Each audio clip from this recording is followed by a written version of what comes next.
And we are live. We already have a whole, well, not a whole bunch, I guess, but more than I could have ever reasonably expected for a show that hasn't even started yet. Um, Actually, I haven't even plugged this on Twitter yet. Let me do that. First, let me check to make sure audio and everything is going well. Um,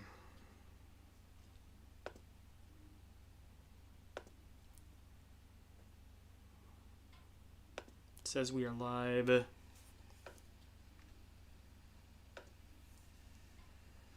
Ron Mower, how are you? It says we are live. Okay, sounds good. I'm just gonna quick share this to Twitter. Sorry I'm late. I was not expecting this huge crowd right out of the gate.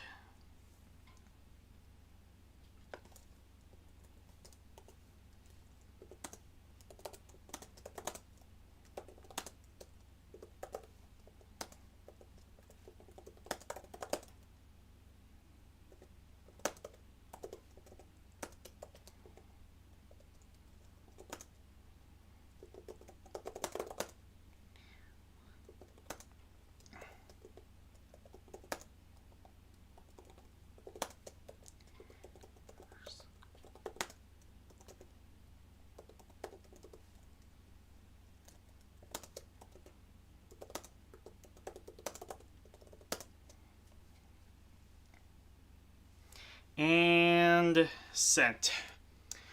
Now, assuming Twitter didn't go bankrupt between the time that I sent that and it went through, the tweet will have gone out. Audio is fine. Okay, perfect. Hello Yasuke. Hello Rom Mower. Hello Nigel. Geeks with Cash is here. Let me just real quick. Oh shit! Did GMC raid? Oh, that's why. That's why I had such a big crowd. Thank you for the raid. I wish I would have if I would have started on time. That probably would have been better. But yeah. Also, ROM Mower is not modded. That needs to be changed.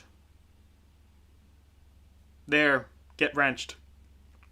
And Geeks with Cash isn't even. What the hell is wrong with me? And Geeks with Cash, get wrenched. Check out Geeks with Cash. Retro Roots later. Yeah, he does some good shows sometimes too. Yeah, definitely check out his shows when they are on. Hello, Wolfpack.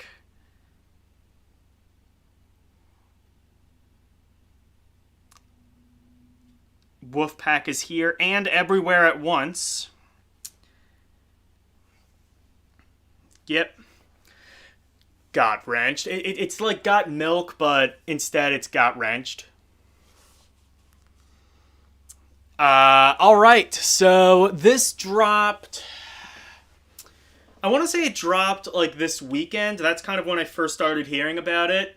I've been playing the AVGN game again. It's a really good game.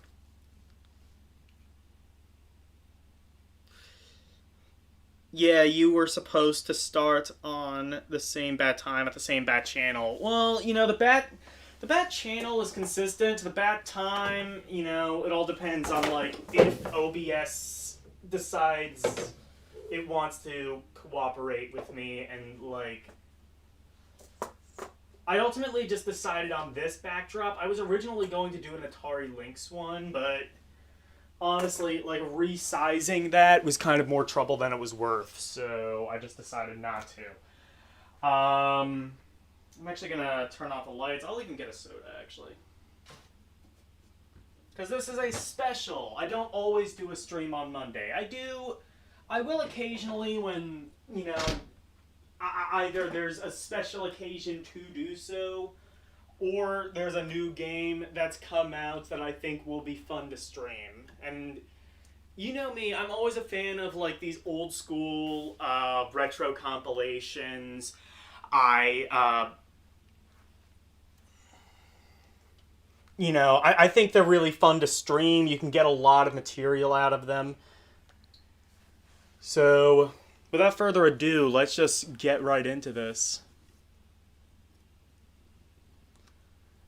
I still cannot find the chicken fucker character. Ah, damn it. No, he's in there. He's the you know, you know, he's kind of I don't know why he hasn't he's kind of been like scraped from the annals of history, but I swear to God, there was a Ninja Turtles villain named Henry the Chicken Fucker. You know, and you might say that's wrong. You might say that's a lie. I say it's an alternate fact.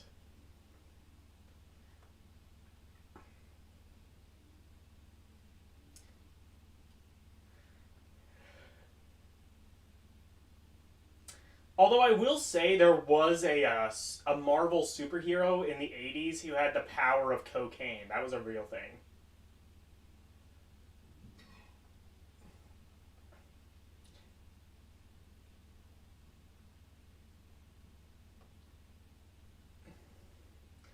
I think it released a few days ago. Yeah. Yeah, I knew it was very recently.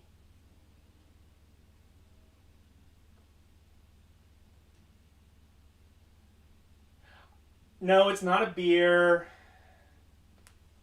It's not a beer. It's a soda. It's root. It is root beer, so I guess it's beer in that sense. But no, this is not a drunk stream.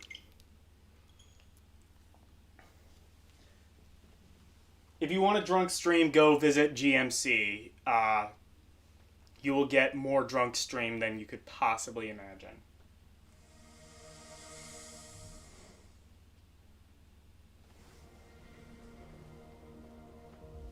What power set comes with a cocaine increase intelligence and focus? Yeah, I don't remember. GMC GMC is more of like a superhero guy, so he might be able to fill me in on this, but I swear I remember reading that there was a Marvel comic. There was like a failed superhero, and he had the power of cocaine. I think it was actually meant to be like an anti-drug message. But obviously, if your superpower is cocaine and you're the hero, not the villain, uh, you know, I mean, it was the '80s. Everyone was on cocaine. Increased paranoia, yeah. Oh no, it's my evil villain. Oh no, it's the evil villains, the DEA. So this is my first time opening this.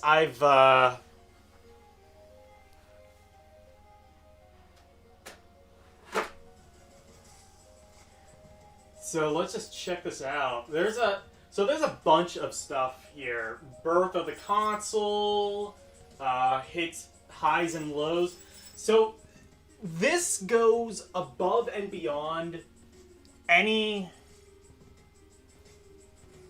collection that I have seen up to this point.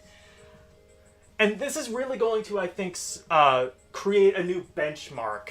Like, this is $40. It has, I believe, somewhere in around 100 games, and that includes games that you can actually unlock. So I don't think we're going to be seeing every single game. On the bright side, I don't think you actually need to beat any of the games, or, well, most of these games you can't beat, but you don't have to, like, get like 100,000 points in Centipede or something like that. You just have to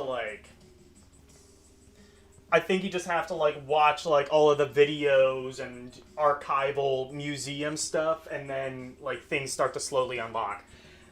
That's my understanding, and in that case, I think that works out. It's a win-win. It motivates me to watch the really good stuff, and in return, I get some new games it would be cool to kind of have like a DLC pack, maybe like, because I don't know how this works copyright wise, but I would love for them to like get in touch with whoever owns the rights to the Epix games.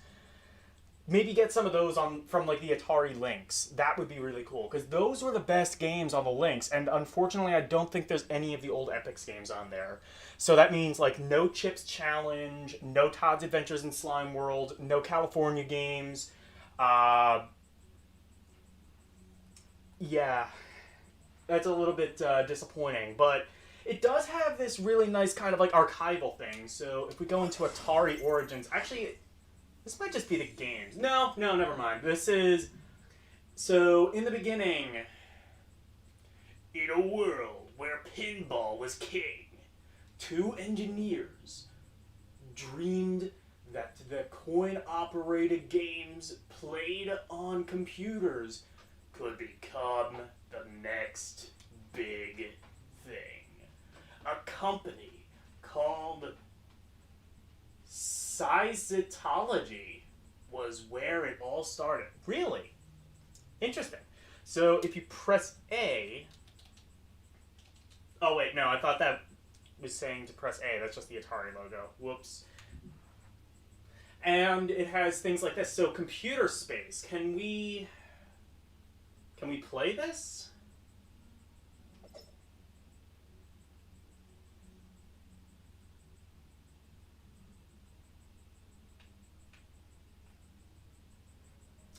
Oh, I see. So it has like magazines and stuff. That's pretty cool. And that's how you controlled it. It was really just that simple. Not even a button. You just had one joystick. I mean, how much more did you need, I guess, but, you know. So, finding the first computer space. Oh, I see. So, like, if you go up and down, it, like... There's some more stuff. That's pretty cool. So, yeah, it has, like, some stuff there. Oh, I see. Al Alcorn's business card. Wow, really? See, it's just like kind of neat stuff like that. Look at that. They actually got like a photocopy of Al Alcorn's business card. I don't remember. Is Al Alcorn alive? No, I don't think so. Or am I getting him confused with Ralph Baer? Ralph Baer, I know, died a couple of years ago. But yeah, that is just like, just attention to detail stuff like that. 1973.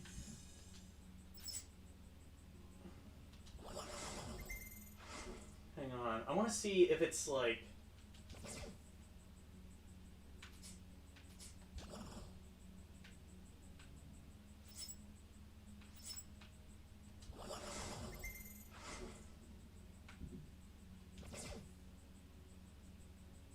Oh, I see. So this is just like, so if you don't want to deal with like if you don't want to do like all of the history stuff, you can just go here and like play all the games.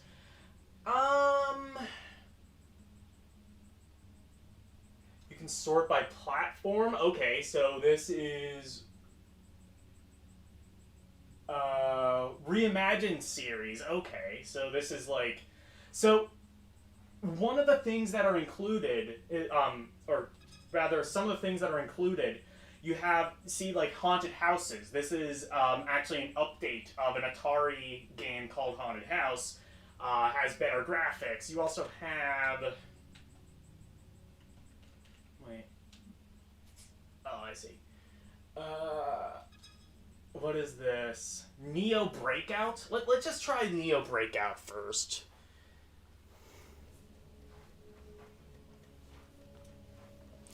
So you can see it has like nice graphics.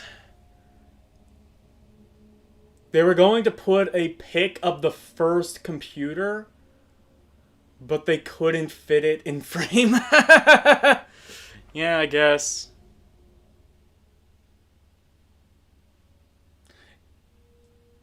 reimagined, have different color and stuff added. No, it's more than that. See, look, this is... So this is a game made from the ground up, and it's Breakout, but with better graphics. Also, it has rumble support. It has HD rumble support. So, if you have a Switch controller... Oh, shit. I thought that was going to go straight down.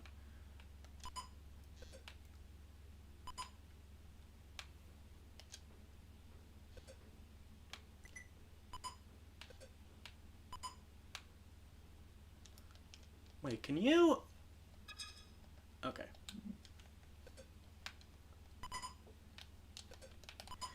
It would be cool if, like, while you were redoing it, you could, like, add, like, some of the, like, power-ups and stuff that, like, better games like Arkanoid added. Arkanoid is really good.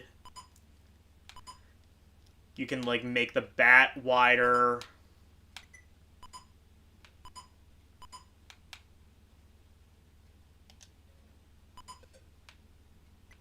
You can, like... You can you have, like, turrets. Those are pretty cool. All games are Dark Souls. Yeah, this is, you know... I imagine it would actually say this here, but this was actually created by a young Steve Jobs before he...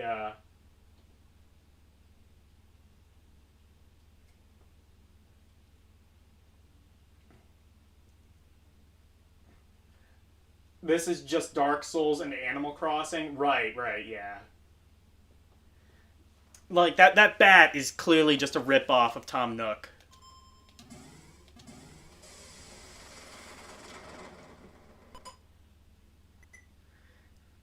Remember that part in Dark Souls where they were, like, batting a rectangle around the screen? And breaking... They have, like, some commercials. I'm hoping I will be able to show off some of the some of the old commercials from Atari, because they had some really good ones. I hope they have the old 2600 commercial for Breakout, where they tried to give you a reason to play Breakout, and it was like, oh, this game is actually about Prison Break. Like, I guess if that's what you had to do to sell the thing, but...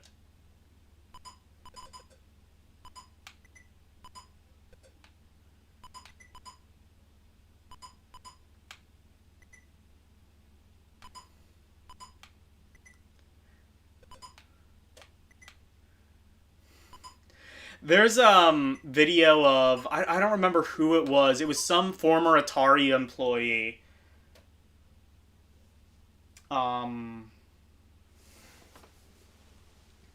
It might be like Ray Kassar, something like that. He was like, it was like a video like, now I never did drugs. I can't speak for any of my fellow employees. They might have, they may have like passed around, they may have like passed around the joint here and there while they were making some of those games.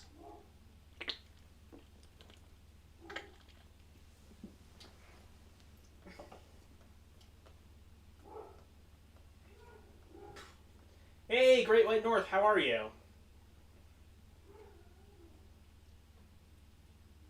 You shared, thank you so much, as always. You always share, and that's always super appreciated. You had a fun stream last night, by the way. You know, you'll probably get the NDR soon enough, don't worry. For those who don't know, GWN...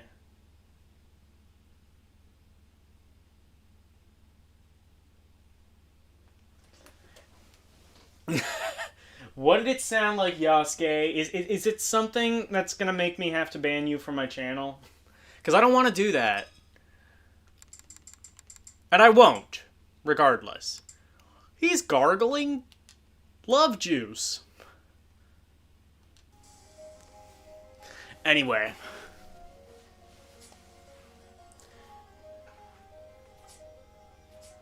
Haunted houses... So this is a totally original game. here's the totally original game. So this is Quatra Tank. So this isn't necessarily based off any one game. Instead, it's sort of like a whole new game that's sort of done in the style of that retro, like, vector. Or am I thinking of... No, I might be thinking of a different game. Oh, this is just combat, I think. How are you going to do combat with one player?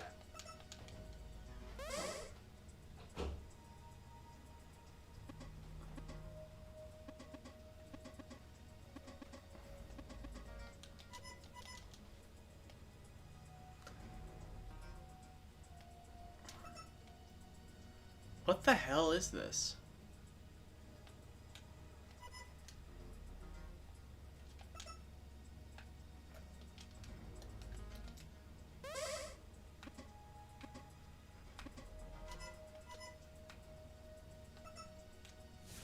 Hang on a second. I gotta read the instructions. Press. Oh, so okay, never mind. I think this is multiplayer. Fair enough.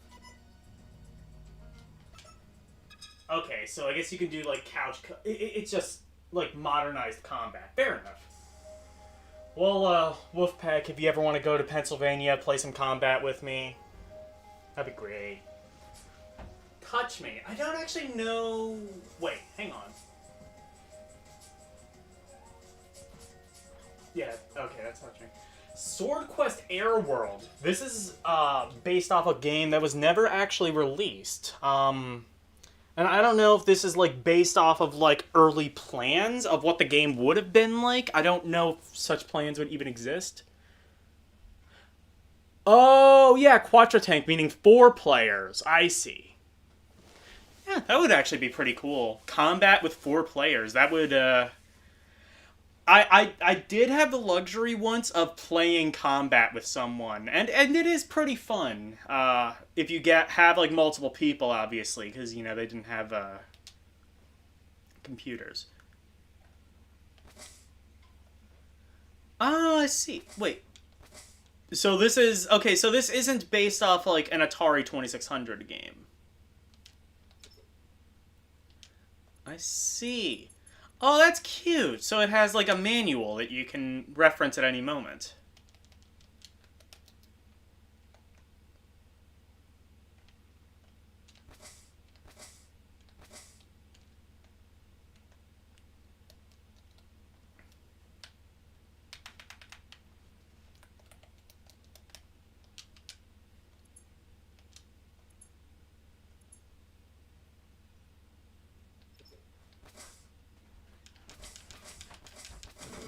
Oh, I see. Okay, so you have to do that then.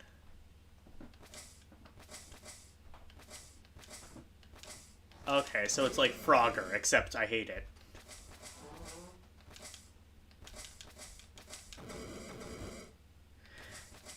So, yeah, I don't think this is what Air World would have been like. It's just sort of like a creative recreation of what it could have been if it was on literally anything but the Atari 2600. How the fuck am I supposed to...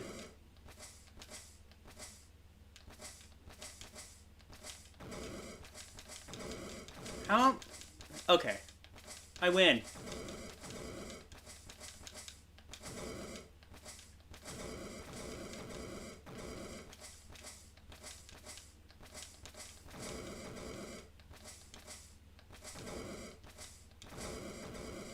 Shit. Okay.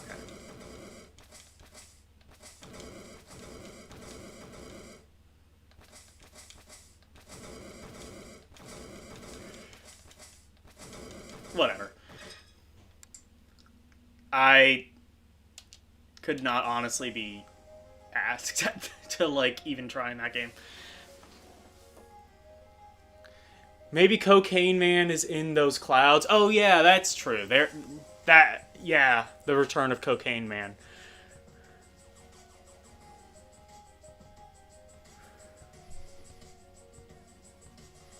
Coney Island? What the fuck is that?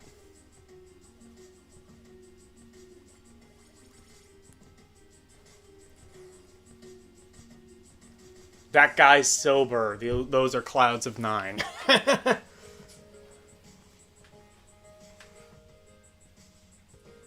Okay, so this is an LED game that Atari put out, and I really hope there are instructions for this one, because original Touch Me operated as an audio only. Follow the leader. So is this like Simon? Ralph Baer borrowed the idea, adding... Oh yeah, that's right! For his 1978 handheld game Simon. Okay, so it literally is Simon.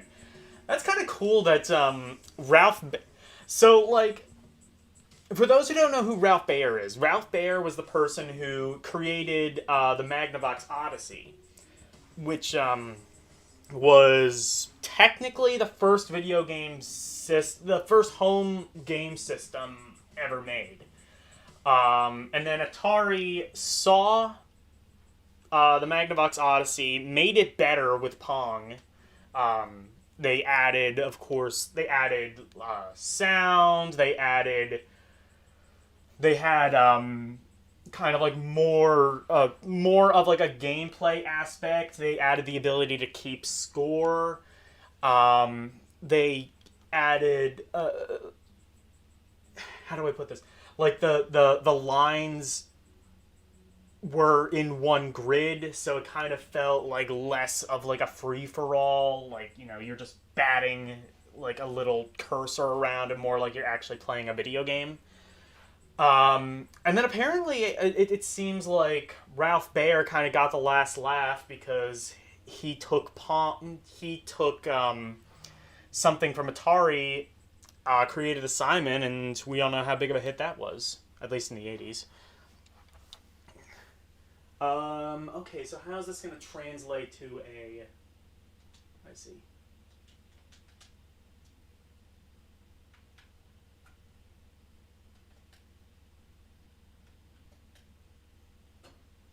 Oh, you can play it sideways. Oh, actually that would...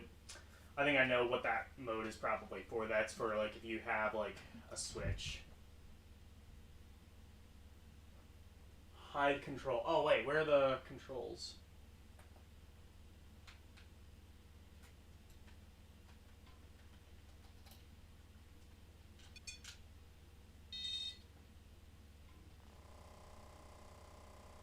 It farted at me. I don't appreciate that.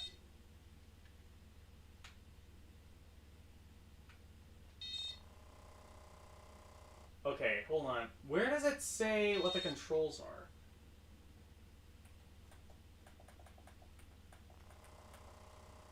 How do I not hide the controls?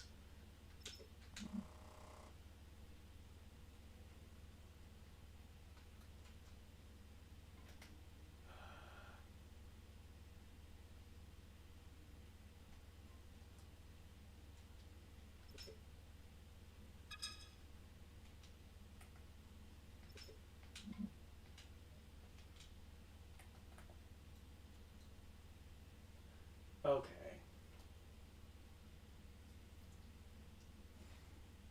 I don't even understand. Wait. So if you push that button, it's like controls or hide controls, but I don't see... Am I missing controls on the screen? Let me check the, maybe it's, like, not showing on the TV. Oh, wait. No, I don't know what it's trying to do.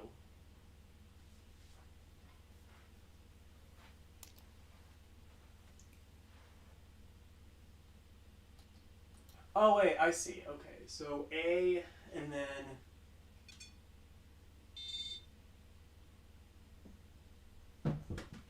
Okay, I see. So now I see the controls. I got it.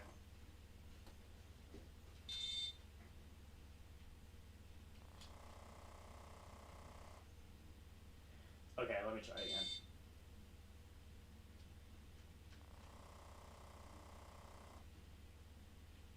This is the most flatulent console I've ever heard. That's amazing.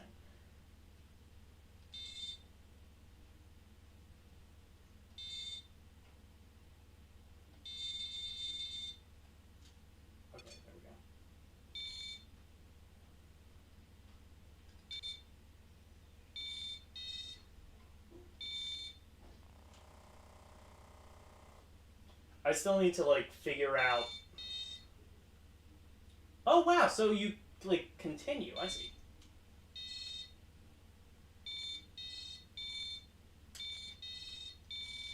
I see.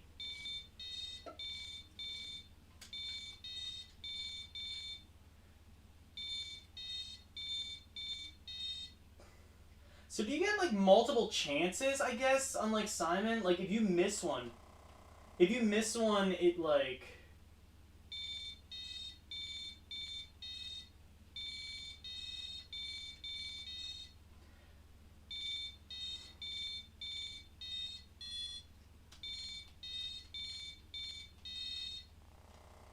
Okay, so I guess you get, like, unlimited chances. In that case, I kind of see an improvement with Ralph Baer's design. Like, that Simon is more of a game.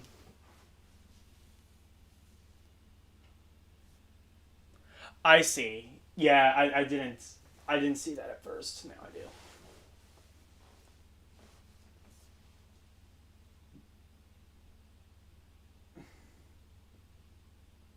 And hit A. Okay.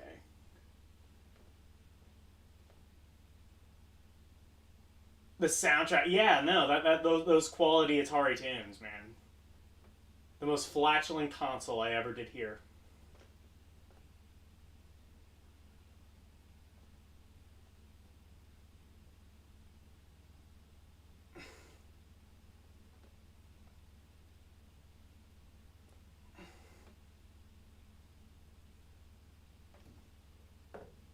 Oh, Pony Island is a PC game. That is a trip. It starts in 8-bit and gets crate. Wow, really? That actually does sound like something I'd be kind of interested in. I might check that out. Original Touch Me. LOL. Enough said. Yeah, this is the bad touch. Simon, I think Simon is woke. Taint mode.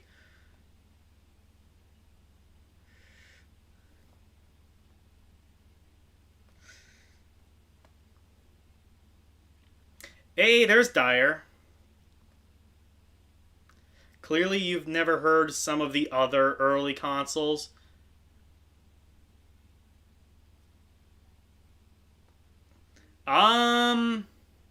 I don't know. Were they, like, that flatulent, though? Like... Also, hey, Dyer. Actually, I'm gonna do that again. Yeah, so this is... So, essentially, this is... What it's saying is, like, it's a precursor to Simon, but, like, there's no game to it. It's, like... It's not like Simon where, like, if you lose, you have to start over again, so there's, like, some sort of stakes. It seems like there's, like, some sort of unlimited lives.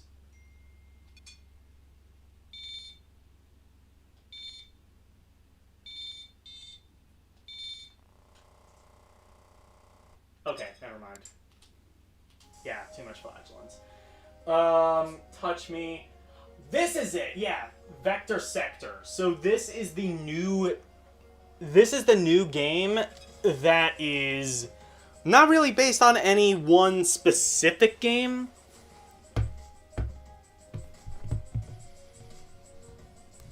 But rather, it's sort of an homage to just that style.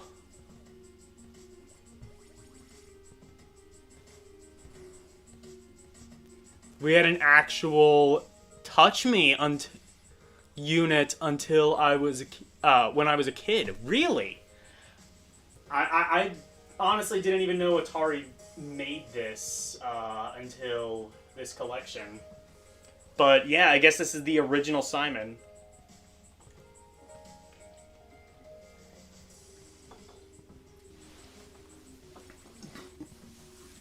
I'll tell you what, I was talking about not being like a trend follower when I was a kid. I wanted a Simon when I was a kid. And again, I was born in 98, so like Simon was like ancient technology at that point. I also loved the Viewmaster for some reason, and I don't know why, because it is just like... It's like the most boring toy in the universe. You put like little.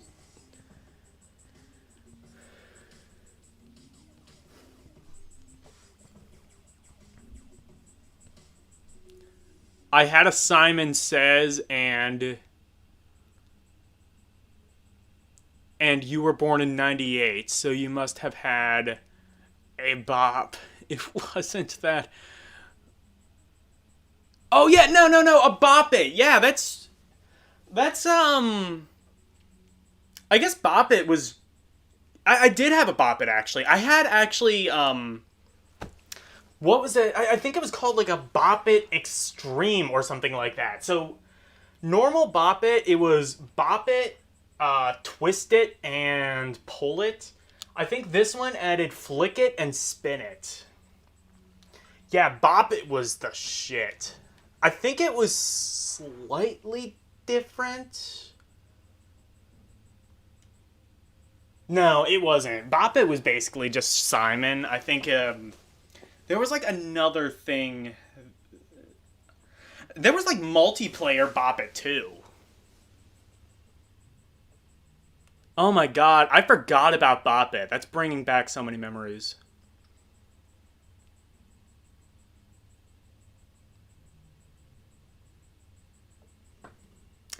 But the top of the line, yeah, that's true. The mini cabs, yeah, like that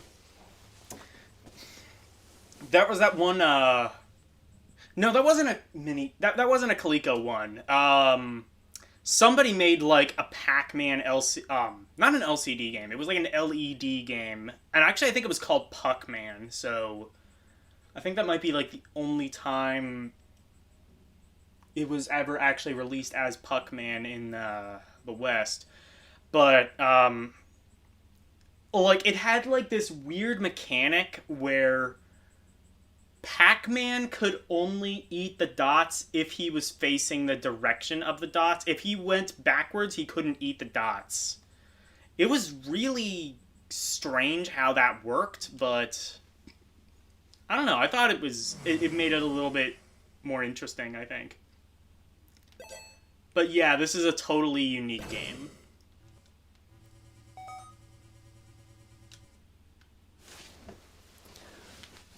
Actually, what is this? Oh, how to play. Okay.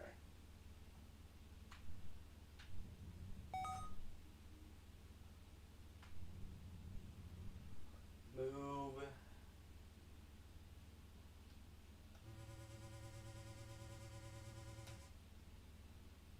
Oh god, it's like...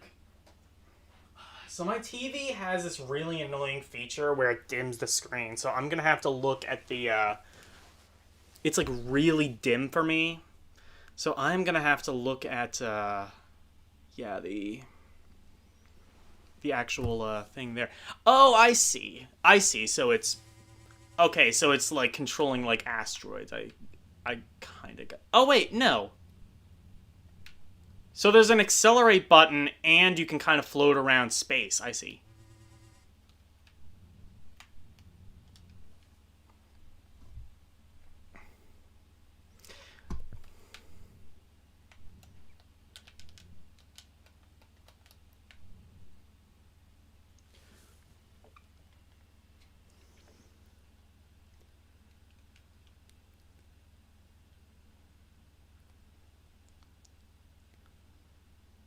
What was the R is fire?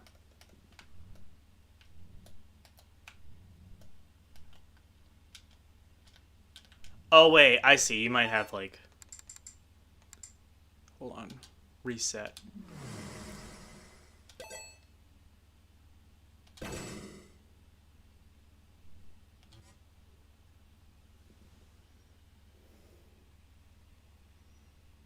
And shield is I see. So that's shield.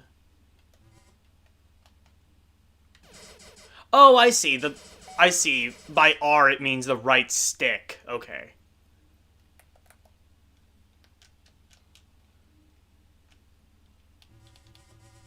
And that's okay, I see.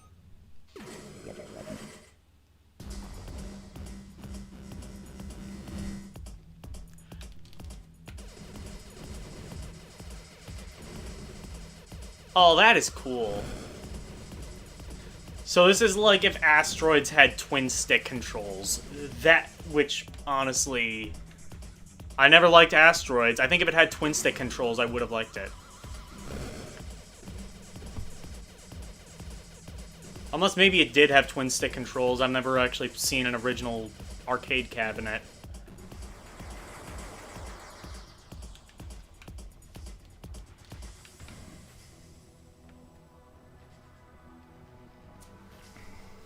Actually, I'm gonna... Wait, hold on.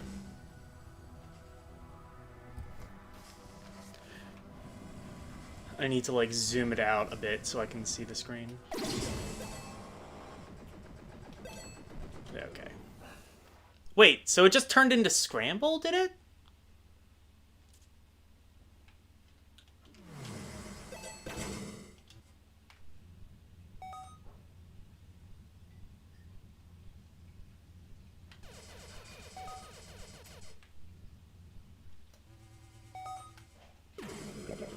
I see.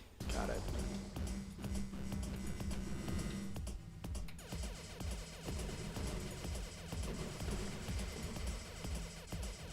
Yeah, this is, I think, like, this alone, I think... Well, I don't know if this alone is worth the money, but it's worth something.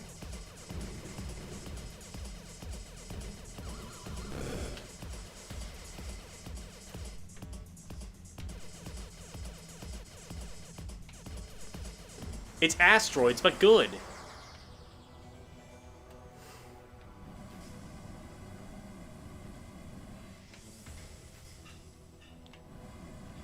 Oh, wait. Oh, shit. Is it? Oh, it's Lunar Lander. Wait. Is it? Oh, I fucked up.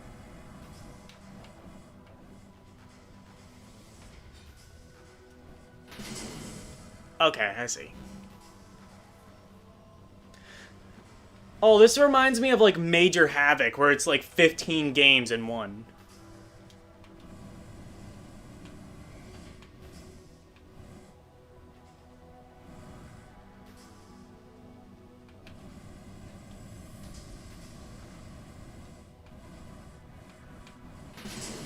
Damn it.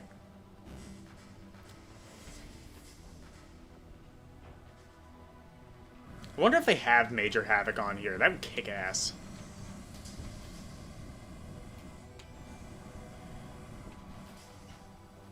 If not, they have it on the Flashback collection. Damn it. No, why does it, like, keep banking me to the right?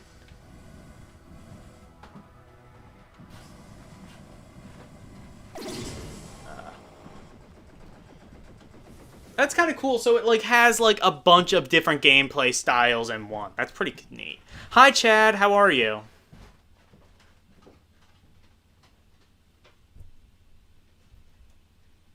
LCX is here. Nice.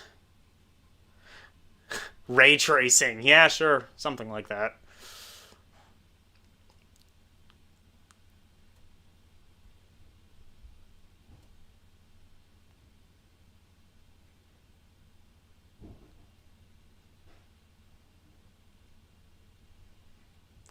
Surprise your CPU. Oh, yeah. No, these graphics.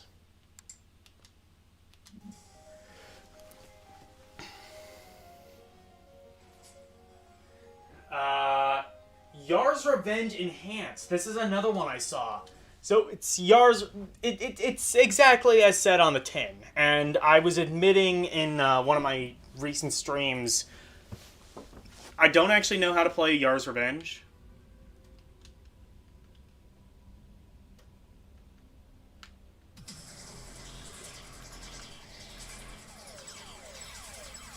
So I think... Hang on. Wait, hang on. Where's the button that... Where's the button that does, like, the classic bit? There's supposed to be a button where you can, like, switch between classic and modern.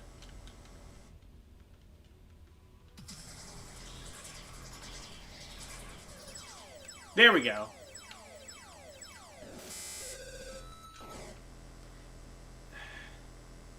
So I can't... Okay.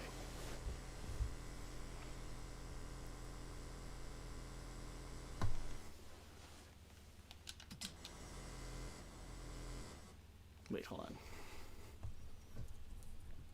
This is another one where, like... So, because a lot of these games are black, I actually can't look at it through the TV. I have to look at it through the little window that OBS gives me. Because, again, my TV is weird and has, like, some stupid, like, data night... Or, like, some sort of, like, power-saving mode that I can't turn off. And I've tried. So, how... Wait, how do you shoot? Oh, I see. I see, so that shoots. Okay.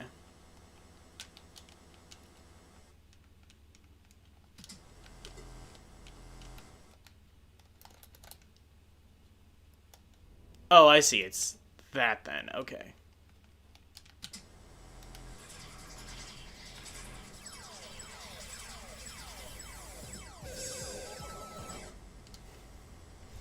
Okay, so... Can you hit those?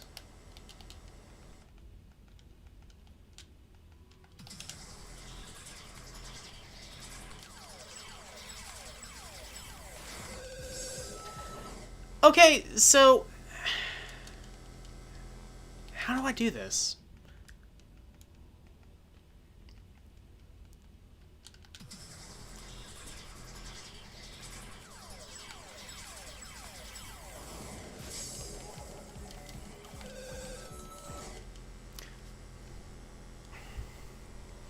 Okay, so if I go through that force field, I think it kills me? Wait, oh wait, what did Dyer say? Avoid swirls and destroyer okay.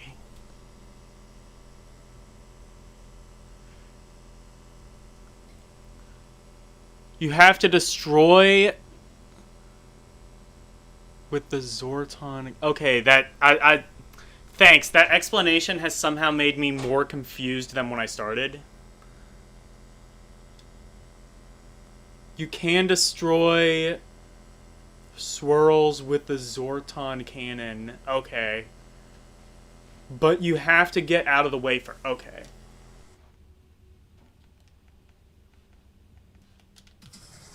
Fucking Zorton cannon. Okay, I think that's what that's supposed... I think I'm shooting that now. So can I go... Okay. Oh, I see. So you just shoot, like, through the brick, and then... Are you supposed to get that thing? Oh, shit.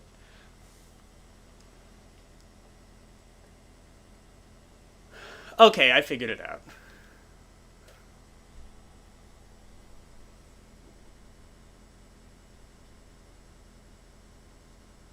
Go, game, go, pew, pew, shoot stuff. Yeah, fair enough. That's all you really need to know.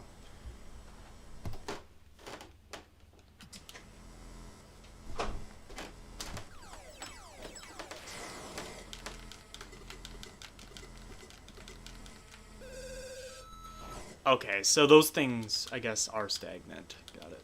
I see now, so...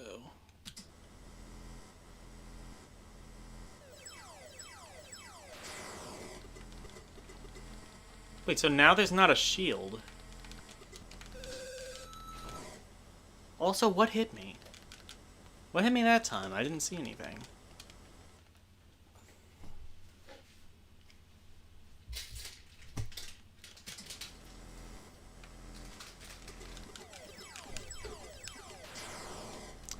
Oh wait, I think I set like a different difficulty where there's no shield.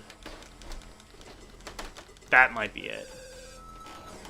Wait, no, is everything invisible? Okay, hold on. Oh, I see. So, select... I see, so...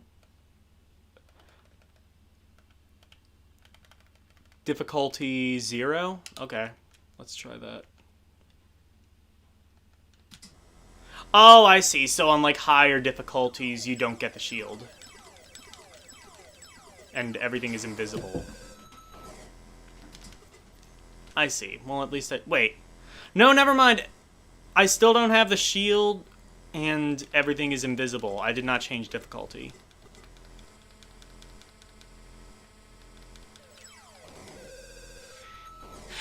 That moved so quickly. How the fuck was I supposed to figure that out? And now I get the shield. What the fuck?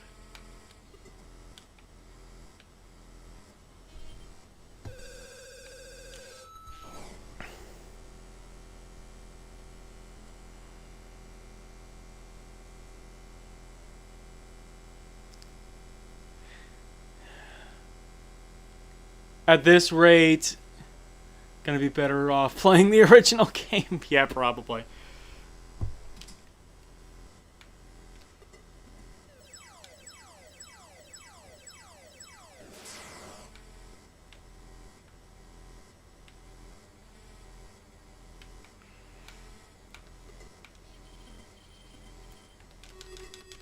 Oh, so it's invisible now. It just decided. What? Wait. Oh, I see. So it, like... I guess when you game over, it just color tests. Okay. Fair enough. Neat little nod to, like, the old school Atari that would do that.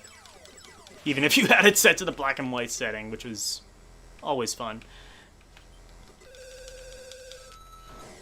Okay, so what hit me? Like, what hit me there? So I shot the shield, but it's still there, but invisible?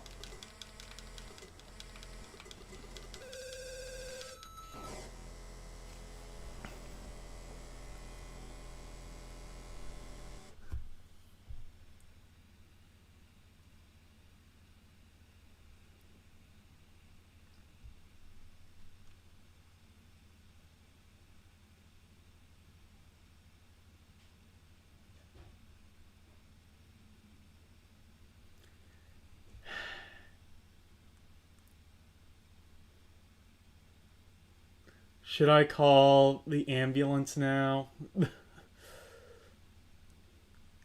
Yeah, okay. That was a thing. Yeah, it seems like I don't know what hit me a lot of the time. Maybe if I like play it back, it's just like, oh, that was like so clearly obvious like what hit me. But like I swear I was like hitting something. I was like dying, and I don't think anything hit me.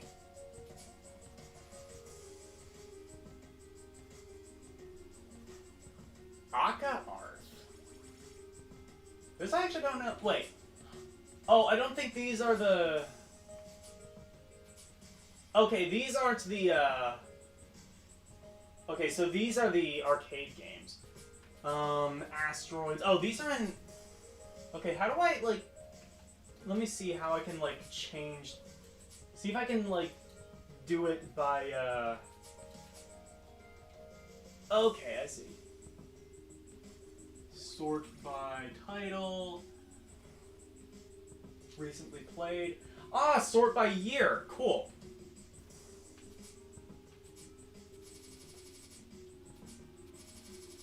So let's go back. Okay, so we can't play Computer Space, but we can play Pong. Okay. So Pong is the earliest we can play. Cool. And here we go. Well, I mean, already I like the presentation. It has like an original Pong thing. This collection of game reminds me of Ninja Gaiden. Well, I mean, I'm sure, I mean, there's like 100 games, so like, Vegas odds, there's probably something ninja related on here.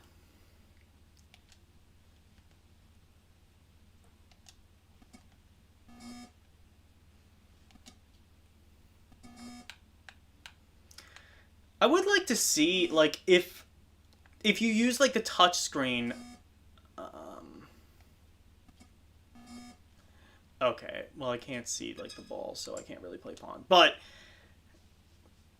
I wonder, like, if you played with this on the Switch, could you control the ball with a touch screen? Because you could do that in the Flashback collection, and I always thought that was a better way of, like, simulating the paddle than,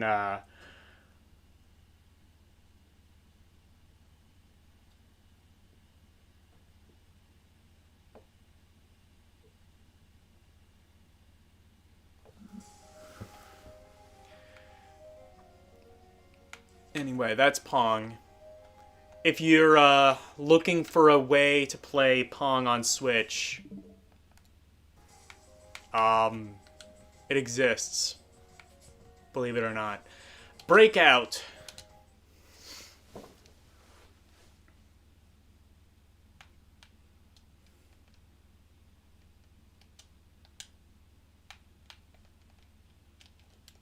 Breakout I can't start for some reason.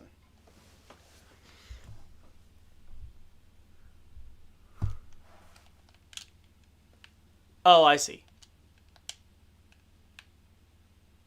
Wait. It's Breakout, but there's no sound. Why is there no sound? Oh, there we go. Wait. Oh, wait, no, this is the demo, I think.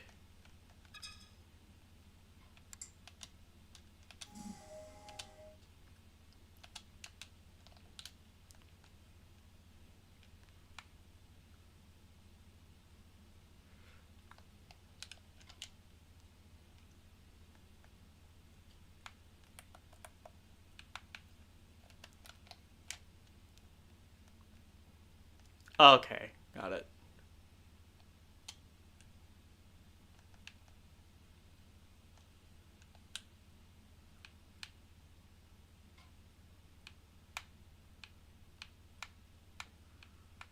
Oh, wait. Where's the paddle? Okay, I can kind of see it. It's like a little bit hard to see, but I can get it.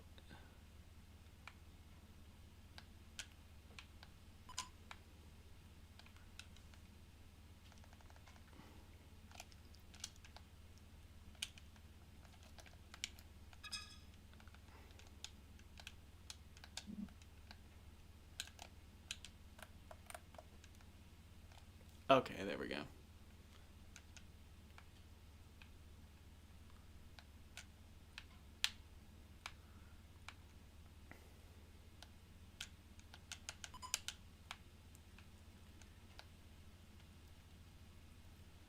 Yeah, it's kind of like hard for me to see the paddle because it kind of like it's neat from like a aesthetic point of view, but for me personally, it kind of makes it a bit hard to see the paddle.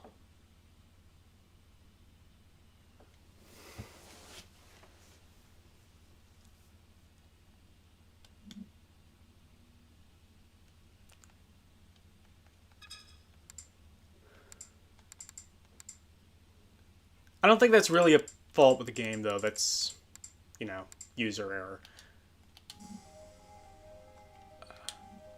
So, oh, actually, wait, hold on. Before we go, it does have like a little like blurb. Does it like give like this is the game that launched on the industry? Okay, fair enough. Yeah, it Air Sea Battle. This one I don't think I've ever heard of. One of the first 9 cartridges released on the Atari VCS in 1977. Air Sea Battles, military shooting gallery. So is this kind of like combat? Offered players the chance to destroy enemy airplanes and sink boats. Isn't this literally just one of the modes in combat? Oh, no, wait. Oh, no, I remember this now. I do remember this. I can't remember if I, like, ever had the original cart for this or not, but I remember it. Also, that's a cute little, overlay. Air Sea Battle was very popular, in my house. What, the game or real life?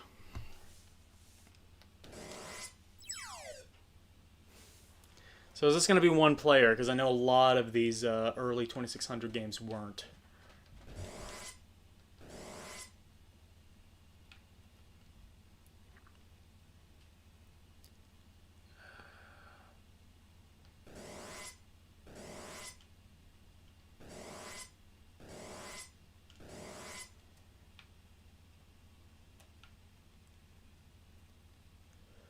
Oh, wait. Oh, I think this is a 2-player game.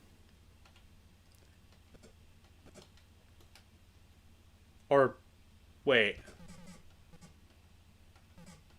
Okay, so that's difficulty. Oh god, there's like 20. Jesus, how many different modes were there on this 50-year-old game? Wow. So there's like 30 different modes. Well, I mean, I guess they gave you your money's worth back then.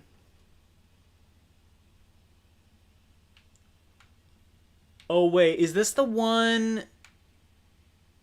Oh, am I controlling the cannon at the bottom?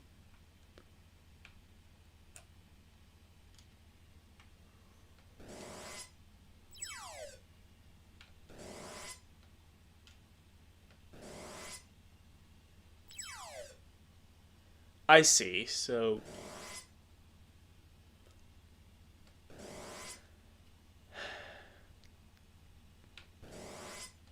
I wonder if this was originally controlled with paddles. That might... I feel like that would have provided a more precise control.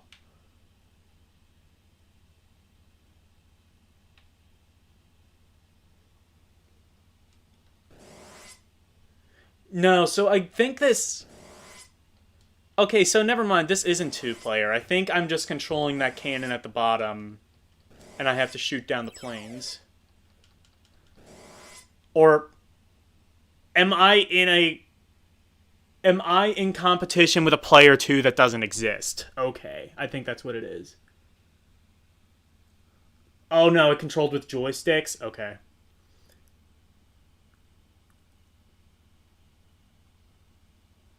Before the plane, okay.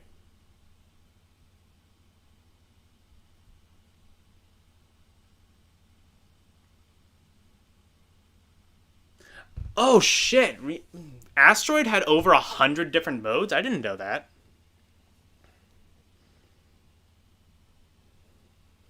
I had an original Asteroids card. I don't think I ever, like, went through that many different modes. But, I'm... Okay, yeah. Oh shit.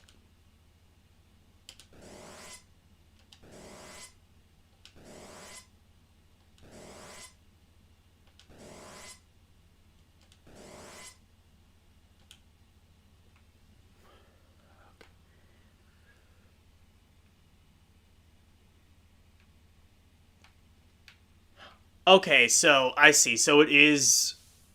So I'm controlling the one on the...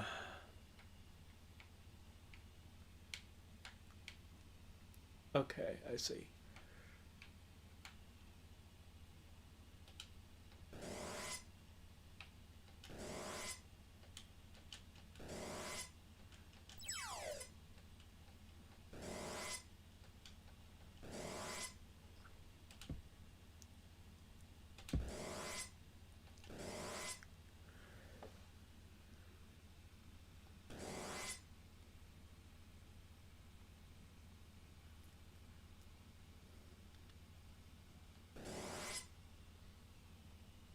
You know what? If I would have known, like, most of these games would have an overlay anyway, I probably wouldn't have just, like, thrown together this half-assed effort.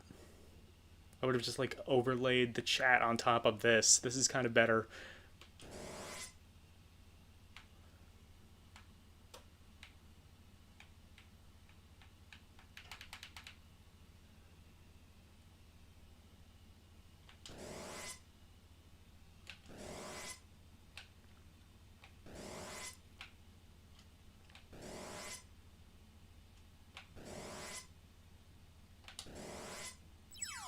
Oh, I see. Oh, I see what you mean by when the I see. So you're saying when the plane leaves. So when the plane is about to leave, then you shoot. Okay.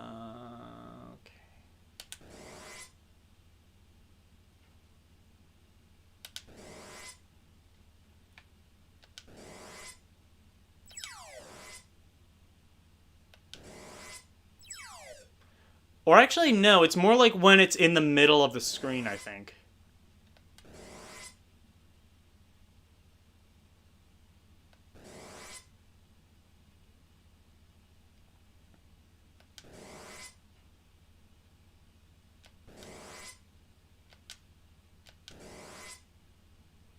Oh, I see. So it's like that's kind of so like the last one I guess is supposed to be like kind of the hard. Okay, I think I might have had that on an original card. I used to have an Atari 2600 for a little while. In fact, I still have the original box. I kept the original box. I sold all the original games, and the system itself ended up breaking. It had like some weird thing where like I think one of the capacitors on it blew or something like that because like you would like kind of try to turn on, and I had it set to like the right like channel 3 channel 4 switch or whatever, but wait, no, now I'm thinking about it, did the Atari even have a channel 3 channel 4 switch? I don't remember it doing that. I had like, so I didn't have the heavy sixer. I think I had like the second model that came out in like 78 or 79. I think originally it came with combat. And yeah, I think one of the capacitors on it blew. But I used to have like a couple different Atari games and a couple ColecoVision games that the guy accidentally threw in there. It did have a channel 3 channel 4 switch. Okay, well, I don't remember where that was. Maybe it was it on the back like with the controller ports and the, or did it, no, would the channel 3 channel 4 switch have been on like the RF box itself? And like if you didn't have like that RF box, you just have to like do it with a VCR? No. No, that wouldn't be. I don't know. I'll tell you what though, the Intellivision was the biggest pain in the ass when it came to those switches because it had this switch. So I have an Intellivision still, and it has that switch on the bottom, the literal bottom of the console. And sometimes you would accidentally press it, and like if you didn't know any better or if you had more dollars than cents, you would have thought it was broken. But no, you just accidentally hit the channel 3 channel 4 switch and it made the picture go all weird.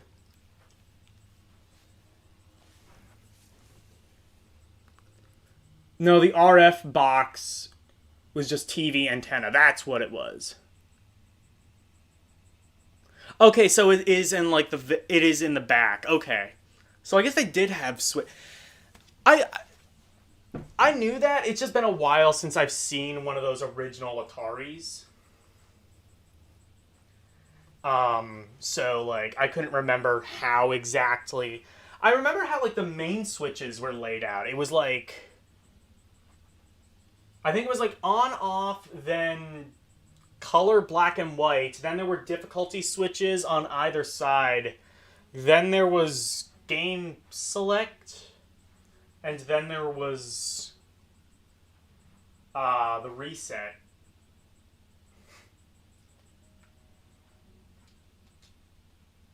Oh, no, I don't need to do that.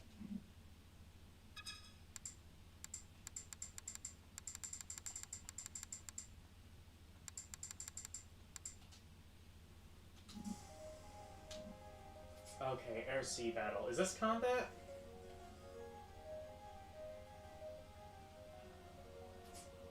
Wait, no.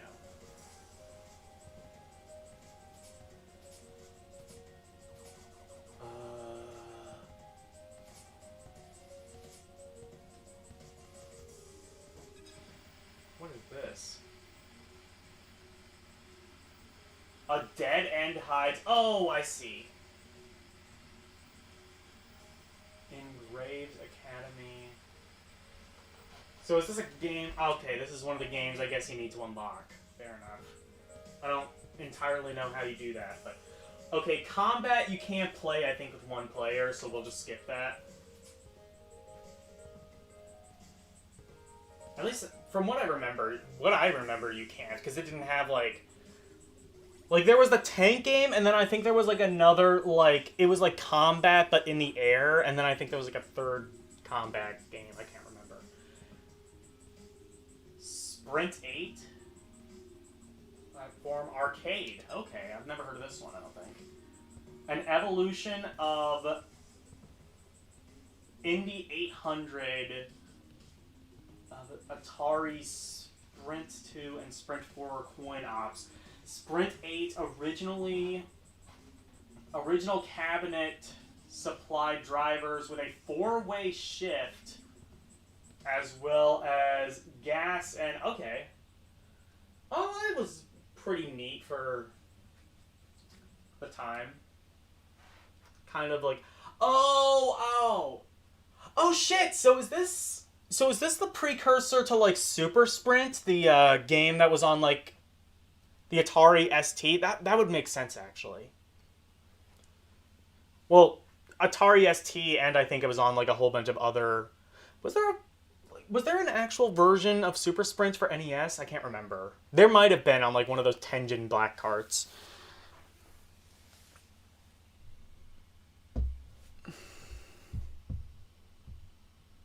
Atari Karari, yes. Uh,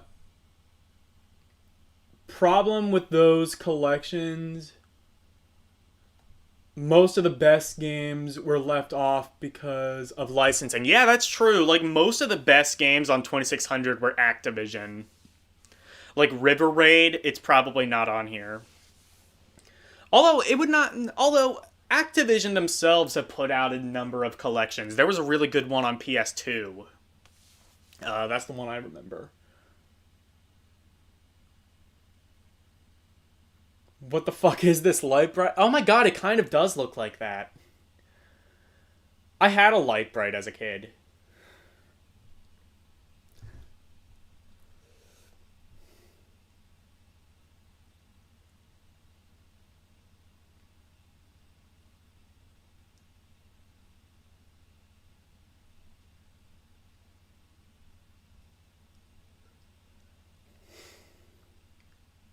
Yes, Tenjin made an NES Super Sprint. Okay, so I think this is like the predecessor to that. It has that same like top-down view.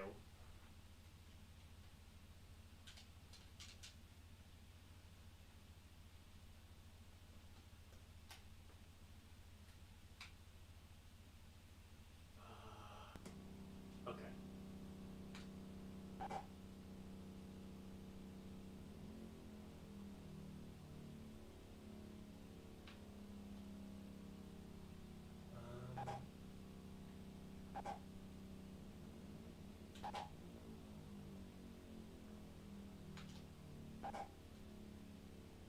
Who am I controlling?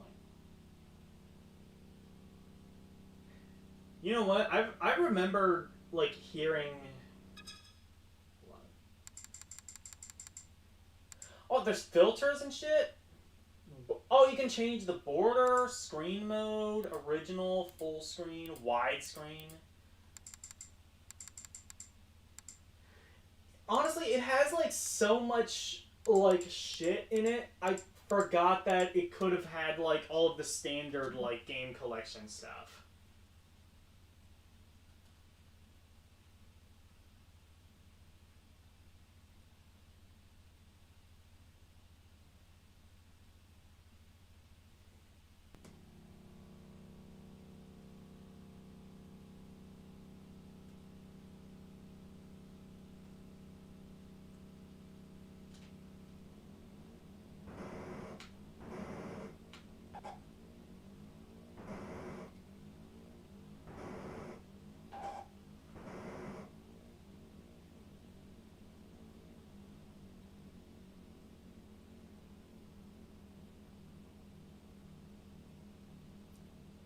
Where is the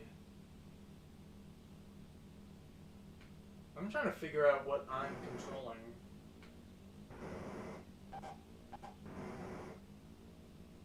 Like I know I'm like hitting a wall, I just don't see where my car is.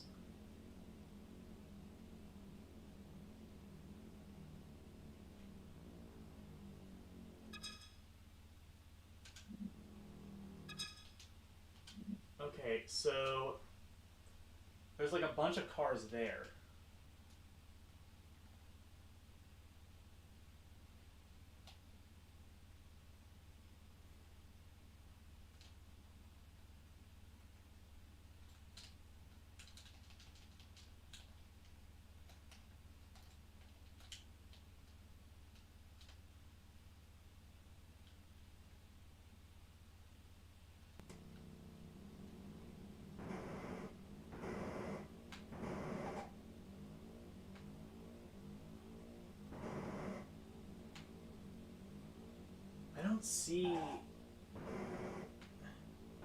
not see a car that I'm clearly controlling.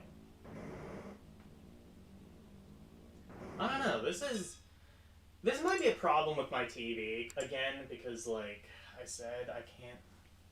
Well, actually, hold on. Let me try resetting and seeing if it like is more visible on the thing. The red one. Okay. Oh, I see. The red one in the. Okay. Sorry if I'm not like looking at chat immediately. I'm like trying to look at it through my TV, and that's, not where chat is.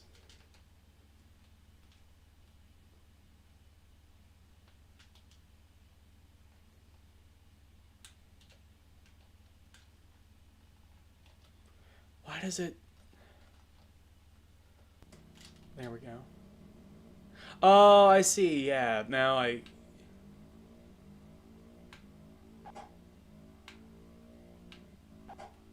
Now that I can see like who it is, I can say for the record, this controls a lot better than I was expecting.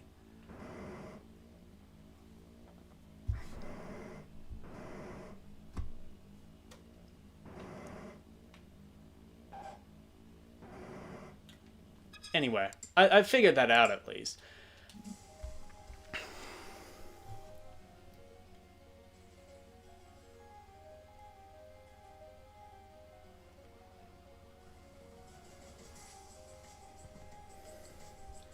I mean, like, yeah, I've played like Super Off Road, and that didn't control quite as well.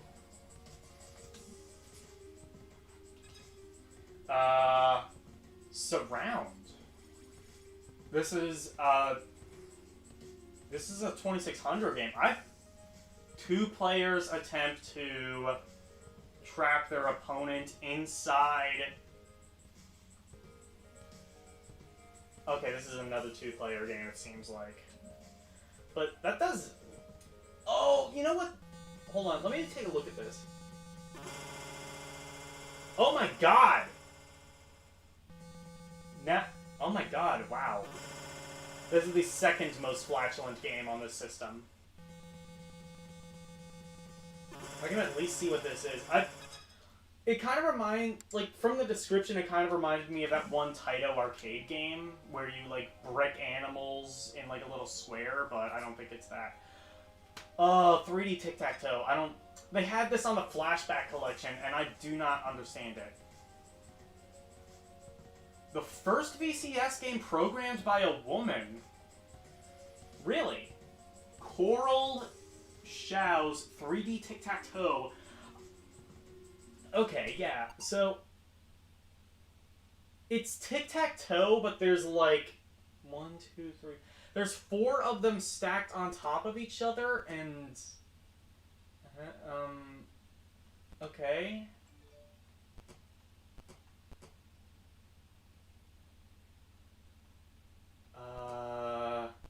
Center square?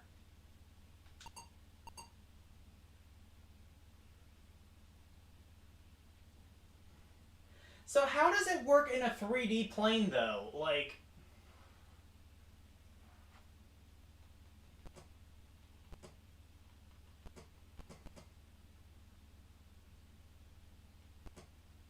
So if you get, like... If you get, like, center square on all 4 boards, does that count as a victory? How does that... I don't... Why... Who decided this needed to be 3D? Is my question. Well, apparently some woman I've never heard of, but...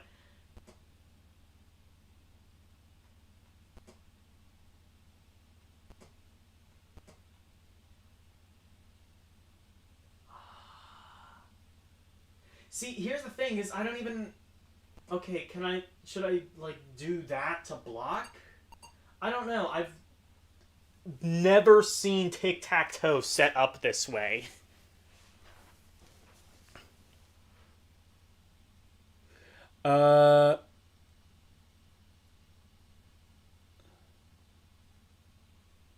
If the...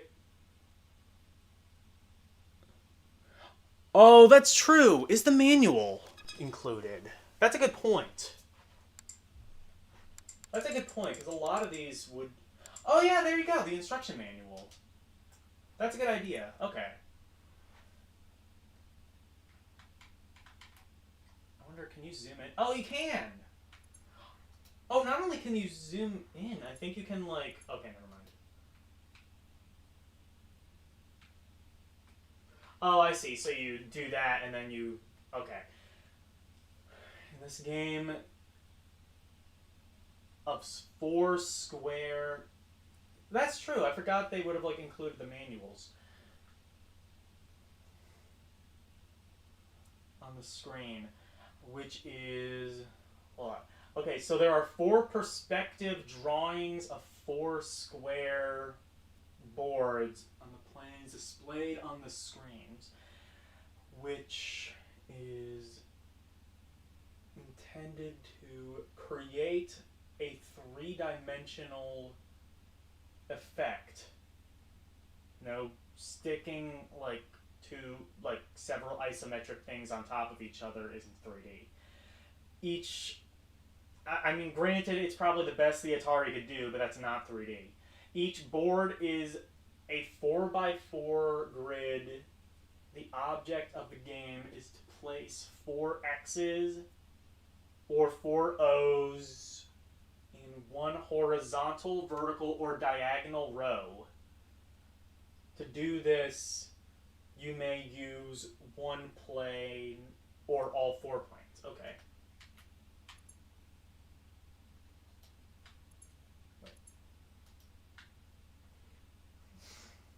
Begin play. Okay, I can figure that out.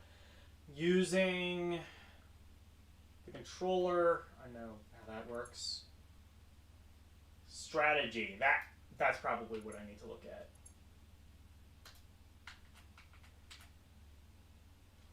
To beat the computer, you must place 2, 3 in a rows so that the opponent cannot block both. Oh, I see. So it's... Okay, so there's... So I don't think the planes interact with each other. It's basically just playing 4... So what I can gather from this is that you aren't playing... The boards don't connect with each other. You're just playing tic-tac-toe 4 times in a row, I think. And you have to do it... And you have to, like, get... Like... I think I understand. Hold on. Occasionally, you may win when an opponent fails to see that you have 3 in a row. But that method involves more luck than strategy. Wow, great. Yeah, that's about tic-tac-toe in a nutshell. At higher skill levels, placing 3 in a row becomes difficult. One...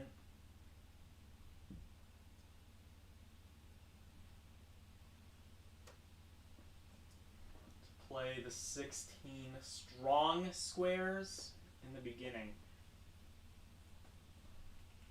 The 16 strong squares are the 8 outside corners and 8 inside corner squares. Okay. Oh, inside center squares.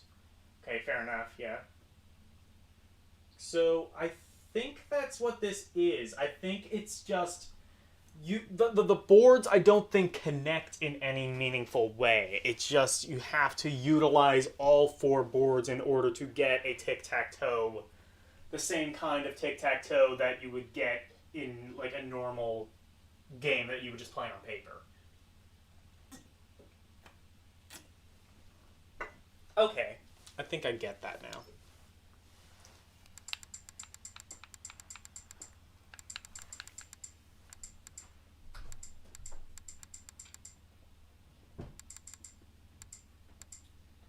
Reset.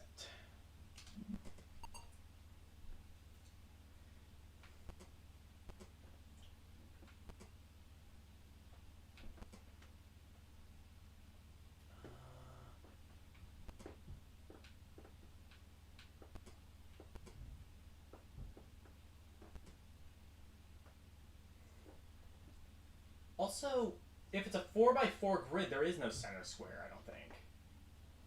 I'm used to tic-tac-toe being a 3x3 grid. Okay.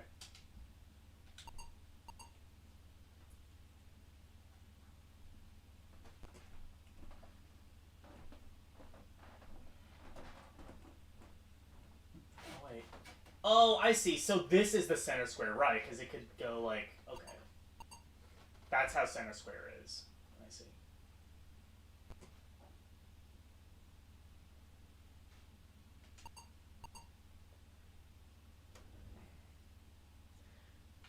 I see. So I think I understand what they are doing. So like,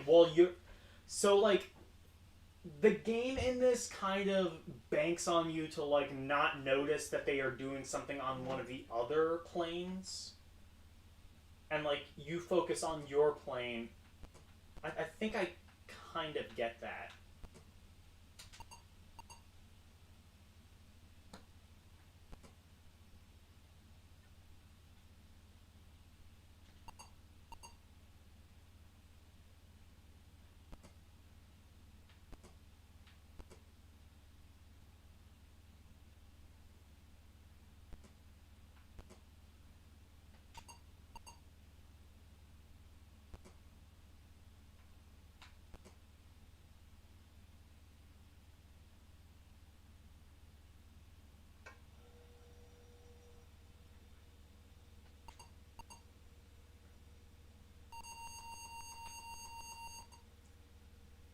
How did that happen? Oh, I see. So we got it on that plane. Okay.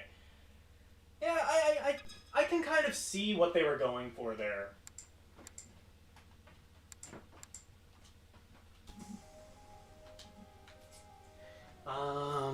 Let me just catch up with Chad.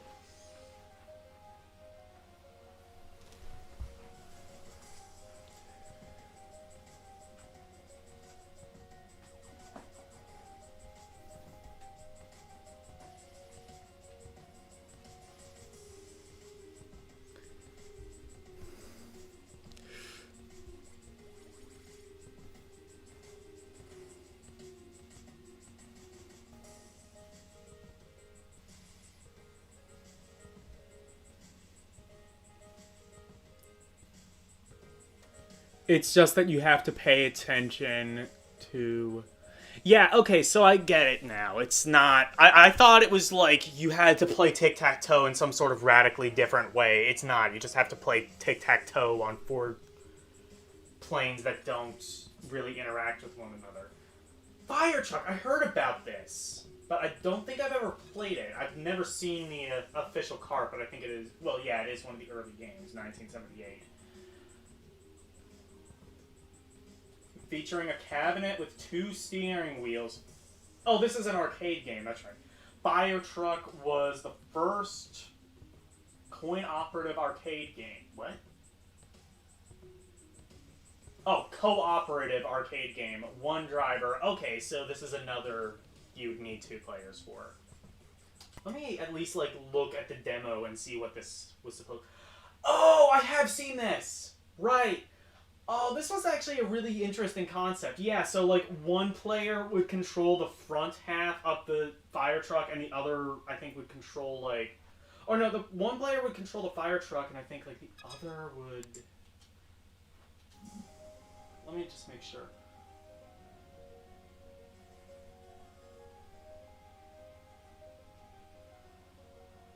While another player controls the trailer. I see.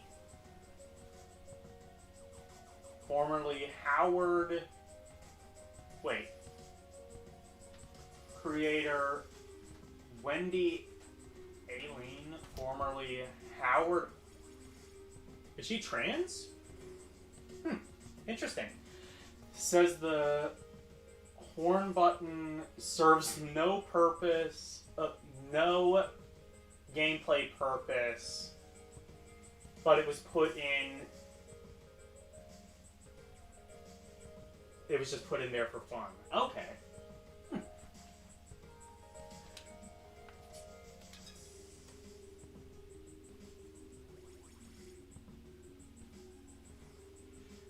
Outlaw. I've seen this one, I think. Programmer David. Wait, David Crane? Oh, yeah, that's right. David Crane. I forgot. For a second, I forgot that Activision employees were originally Atari employees. But yeah, David Crane, I guess, was behind this. That's pretty cool. Was asked to create a Western-themed shooting game. His response for the VCS offers several creative two-player variants. Okay, another two-player game. Yeah, a lot of these. Okay.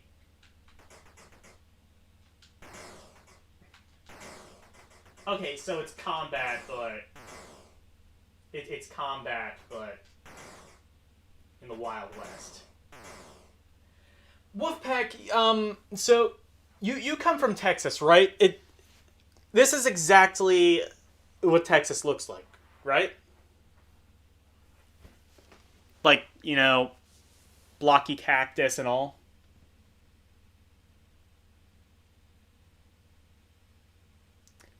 Every weekend I do game requests anyway. Yeah.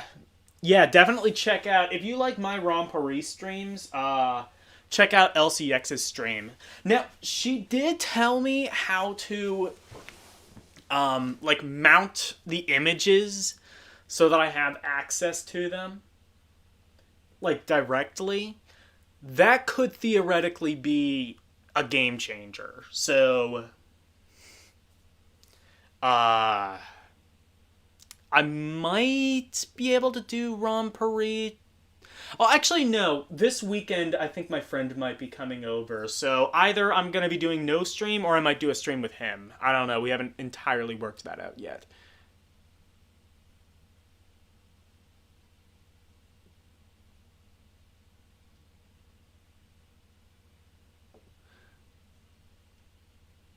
We are shown this game in our cribs and not allowed to leave until we can lead an AK. An AR, yeah. Oh. We can load an AR. Yeah. So that's the new Common Core program in Texas. Okay. Super Breakout! It's Breakout, but with bigger blocks, I think.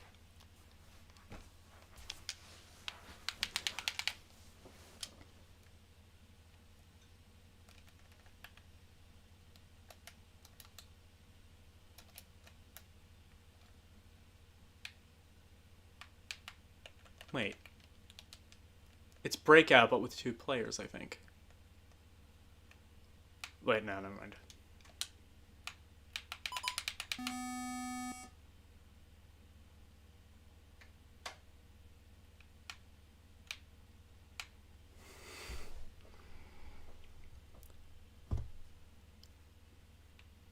Okay, I see where it is now.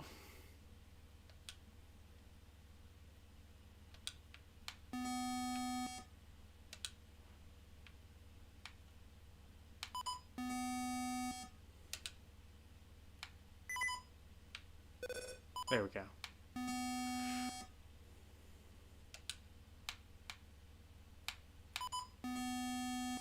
How did that go through? Hold on.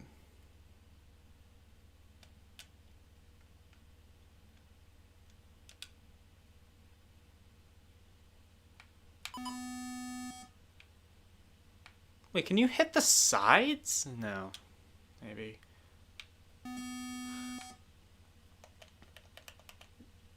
Yeah, I would like to see if, like, if you have it in handheld mode, if you could control it with the touchscreen.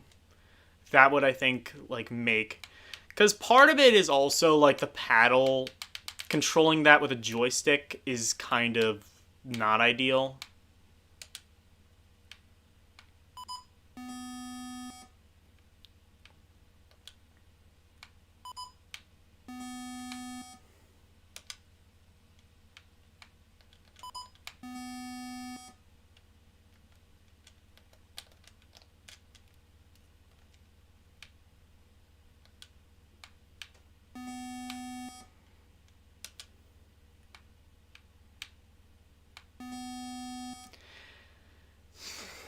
See, I like.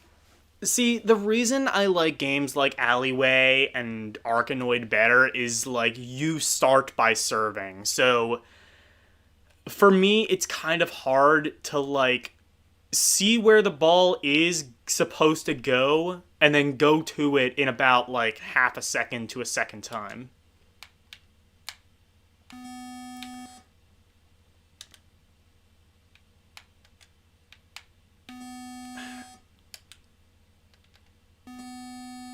Yeah. Well, it's Breakout anyway. You know how that works.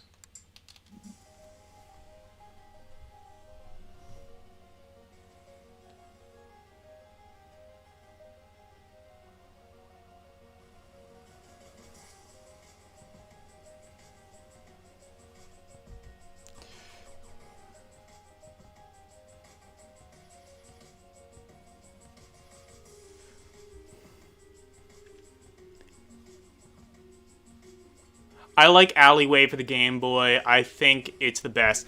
I mean, Arkanoid is better, but I don't think Arkanoid ever had an official Game Boy release. I would have liked that. I would. Arkanoid is like. Arkanoid was like the creme de la creme when it came to that type of game because it's like Breakout on steroids. It has enemies. It has. It has bosses. I think you can shoot the blocks.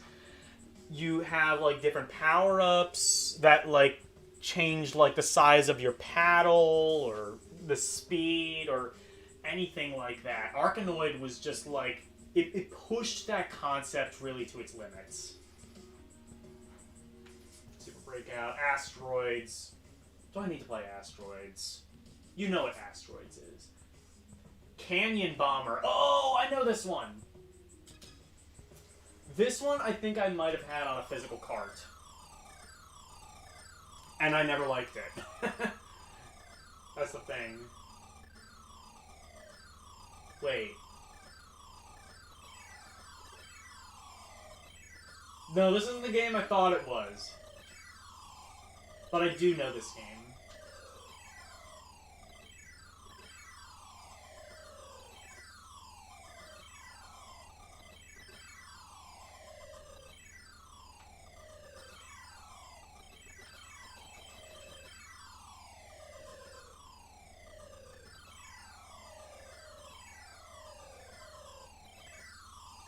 Okay, so...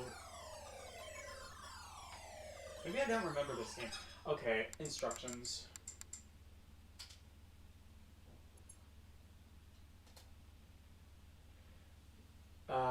Using the controller, yeah. Oh, you can make it even bigger. Okay, cool. Use your standard okay, yeah, paddle. Got it. Plug the controllers into the left side. I think, okay, now I got that.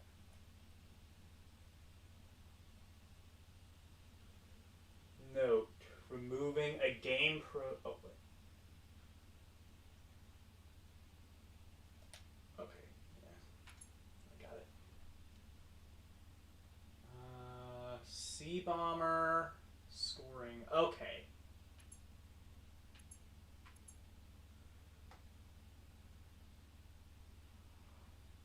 Handicap.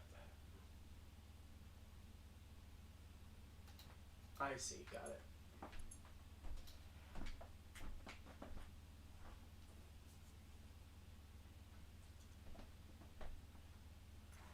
You compete against the computer for a higher score. Oh, I see. So it's just you bomb as many of the bricks as you can, and whoever bombs the most. Okay.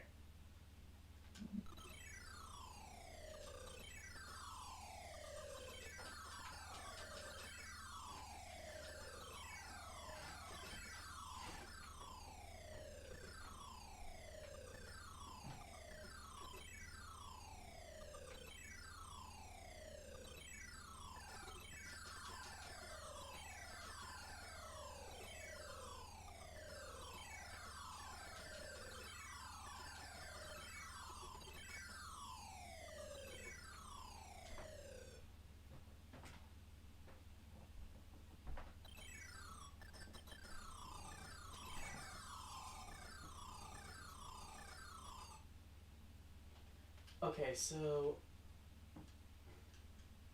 this is Sea Bomber, I think. Okay. This is a totally different game, I think. This is like that one Sega game. What is it called? Submarine Depth Charger, or whatever it's called.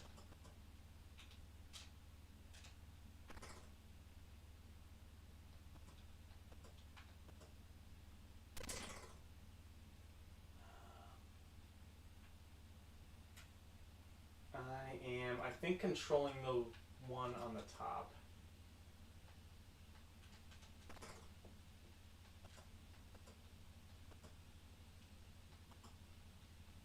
Right? Or am I controlling...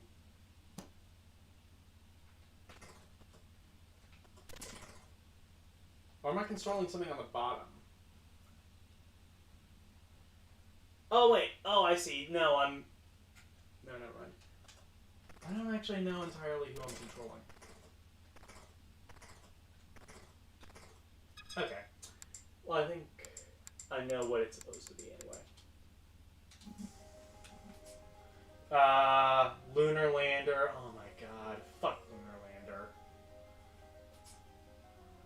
I'm not doing that. LED handheld. We already did that. Adventure. I'll play Adventure. I played it on a stream fairly recently, but I'll try it again. And I, like, almost dropped the computer and microphone and everything.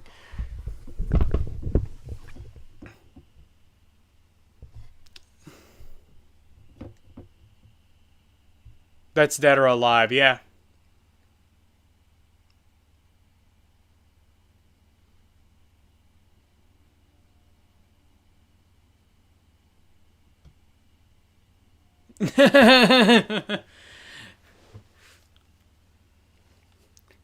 Hey, Quagmire, have you been working out? No. No, I haven't. Who was the one who requested that I do this one, on my, like, one stream? Was that Yasuke, I think?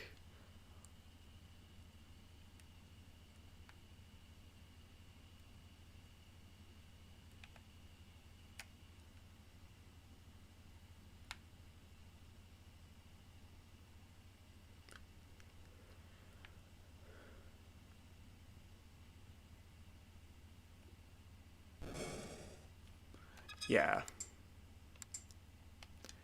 This TV sucks, God.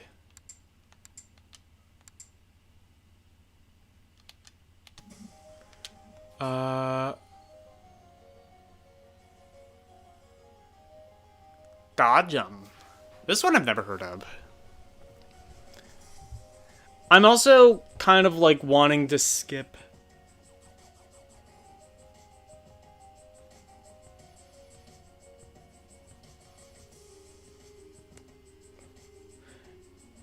To complete the series. Yeah, that's true. Even though I don't think it's actually what Air World was going to be.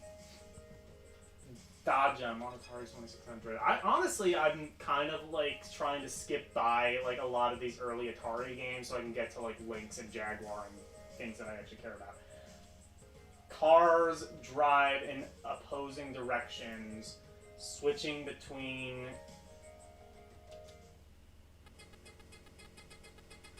So is this Pac-Man? Wait.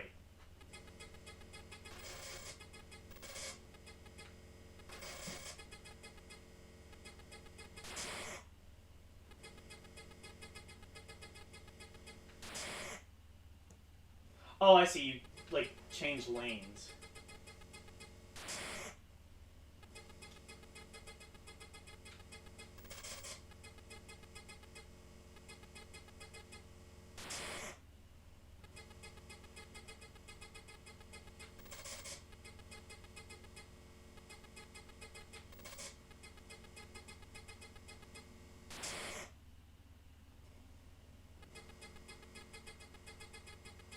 Oh, this could actually be, like, kind of fun, I think. So, it's like Pac-Man, but, like, I think this is actually pre-Pac-Man, 1980. I think Pac-Man came out, like, 81, maybe. Either way, even if Pac-Man came out in 1980, I don't think it was, like, long enough for one to necessarily influence the other.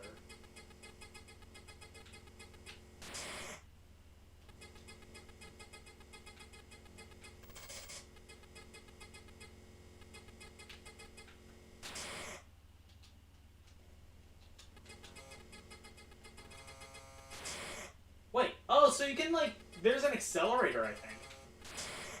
Why would you ever want that? Maybe that gives you more coins.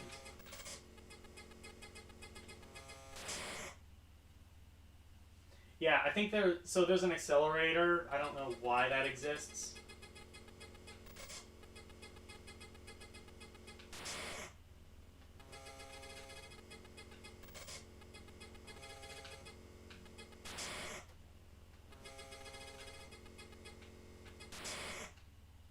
Okay, no, actually, I think I get it. So, like, I think that's, like, the point of that is, like, you can get to, like, a place where you can merge.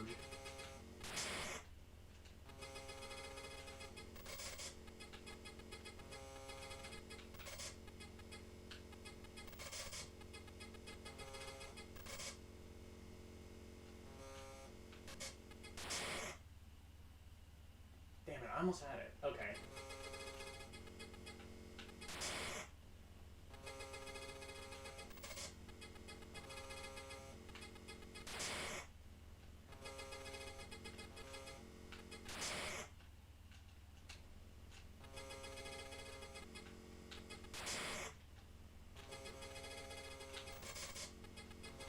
So I think I found my favorite game on here, Dodge 'em. Even if I'm just as terrible at it as I am with everything. At least when I die quickly, and that has to be useful for something.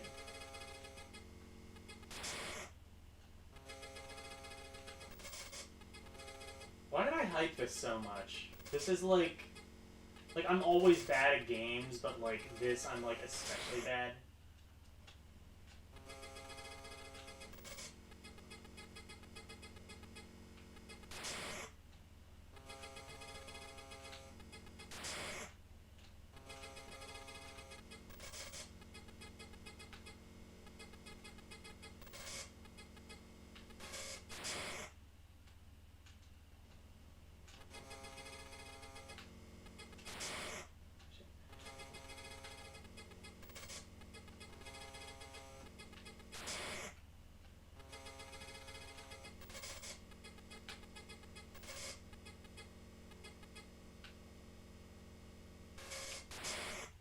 Okay. I might play that like more on my own time. That's actually a pretty fun game.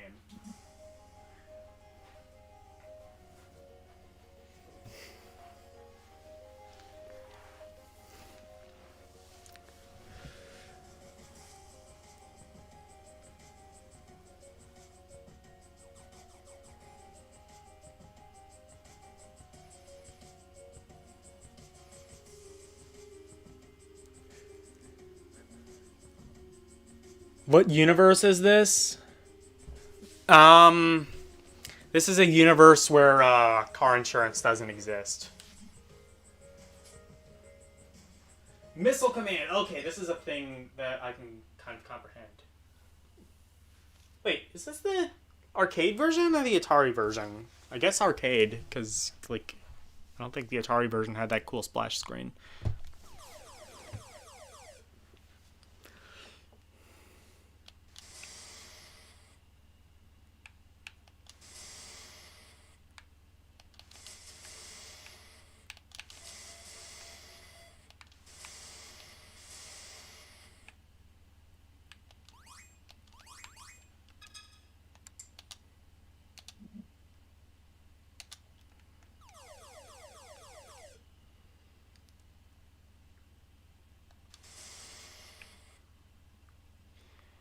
And much like with a lot of versions of Missile Command, it's kind of hard for me to see like the actual pointer.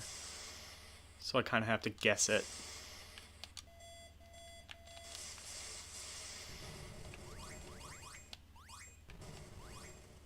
Yeah. It's Missile Command. maybe I'd be able to do better on like anything that isn't the no that it, if I did it in handheld mode, it'd probably be worse.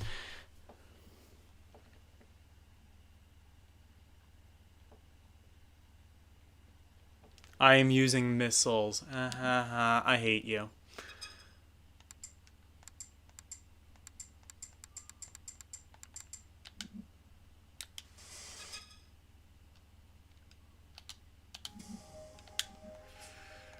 Yeah, that was Missile Command. Warlords! Oh, is this like... I think this is like one of the games that I've played before that I kind of liked.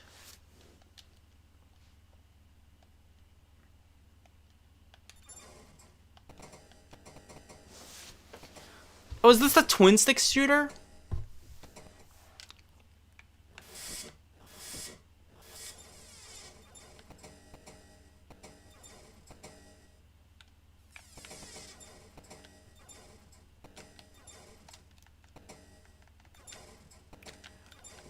This one I'd never... Wait.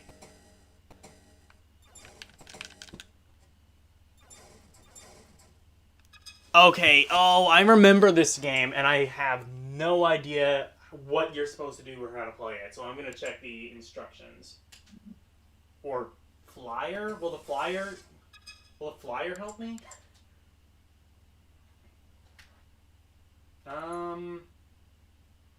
Okay. Who saw these flyers? Did they just give them to like the arcade owners to like hype up the game? Like, hey, we know you already just spent a load of money on this game, so here's more advertising on how to. I guess like it's probably like PPP or not POP point of yeah.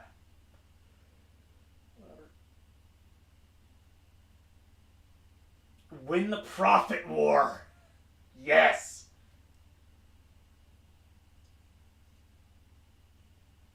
Okay, yeah, so it's just advertising. I don't think it actually explains how to play the game, does it? Operator options.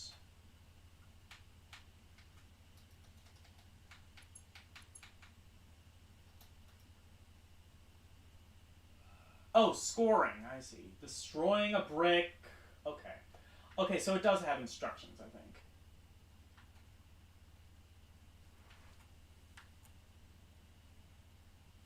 Extended play. New skill sense.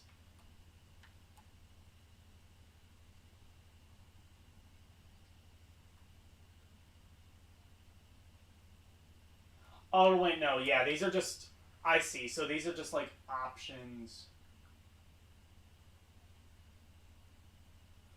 Oh wait, no. This I think might be like more like the okay. The battle begins with a castle in each corner of the playfield. An animated dragon appears and releases fireballs. One player must defeat 3 black knights. Players 2 black knights. Okay. I think even... Okay, so... okay. I don't know. The only winning move is not to play. Asteroids? Oh, this is Asteroids on 2600. Okay. Asteroids Deluxe. It's Asteroids with color. Caverns of Mars. Oh, this is Atari 800. Okay, what is this? Greg is still a senior in high school when he created Caverns of Mars. A vertical space shooting game proved so successful within the homebrew Atari program exchange, its biggest seller, that Atari ultimately published it as an official game cartridge in 1983. What? And he just like didn't credit the they just didn't credit like the high school senior. It's like, I don't know, we just stole like some kids hobby like passion project, bombs away. That is actually kind of Atari in a nutshell.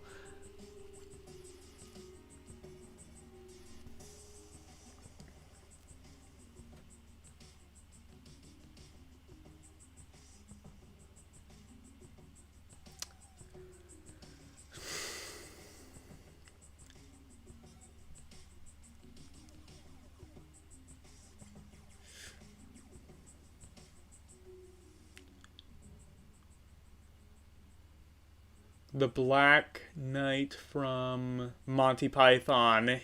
'Tis but a flesh wound. Yes.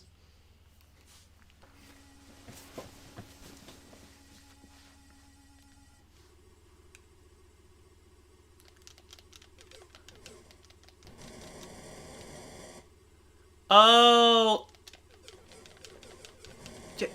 there's a game like this on the Commodore 64, I think. I can't remember what it is, though.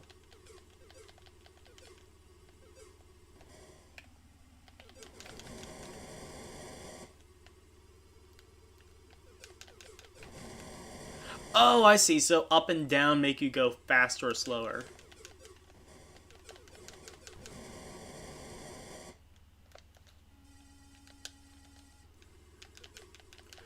Oh, this is fun. Honestly, this could have been a mobile game.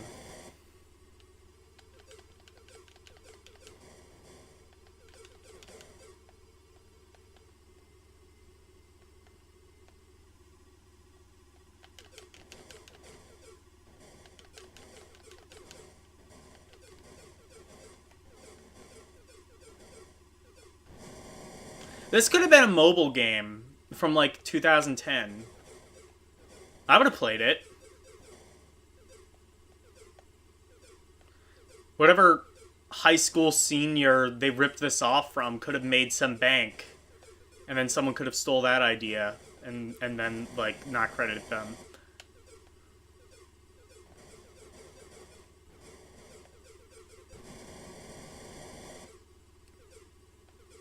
That would have been fun.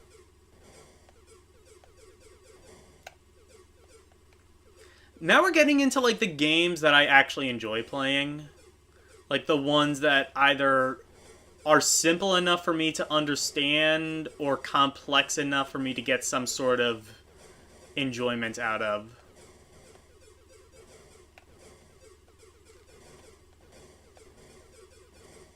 Or maybe not complex. I don't know. Maybe just more the simple to understand part.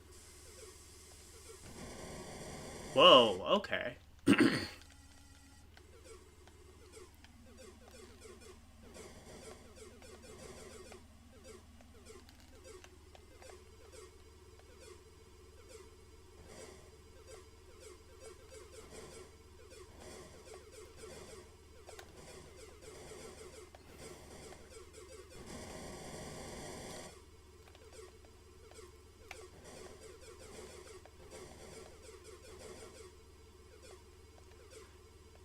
Oh, okay. So I think up and down does control speed. Okay.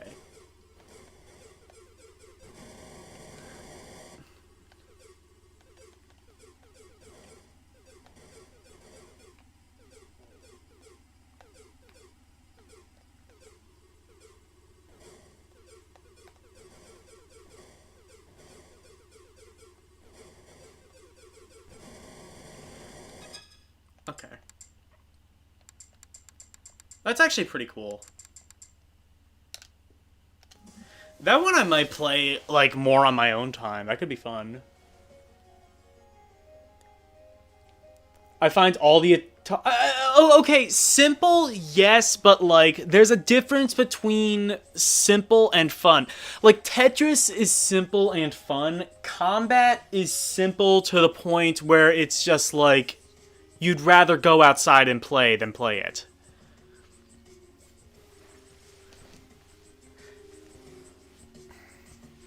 Or even, like, Canyon Bomber or something like that.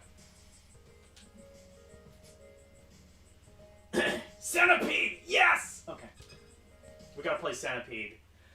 Oh, yes. This is the game I've been waiting for. I love fucking Centipede.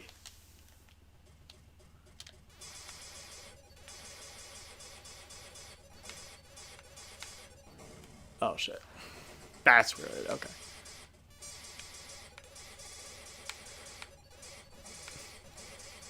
See, I could spend hours playing Centipede. Or at least minutes with this game, because, you know, I could probably spend hours.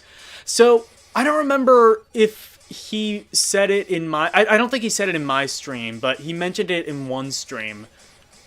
Dyer has an OG Centipede machine, and I am super fucking jealous. And I am coming... I'm gonna find where he lives, I'm hunting him down, and I'm stealing that fucking Centipede machine, okay? And you can't stop me.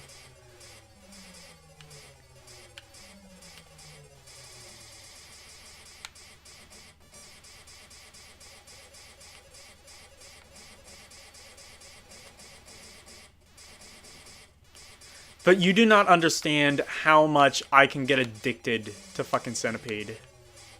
Shit.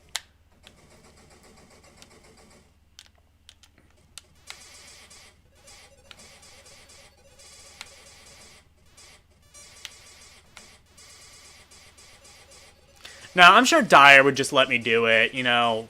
I'll order, like, some pizza from DoorDash, get, like, my greasy hands all over the trackball. I'm sure he wouldn't mind at all. He's just, you know, a super sweet guy like that. I'm messing with him.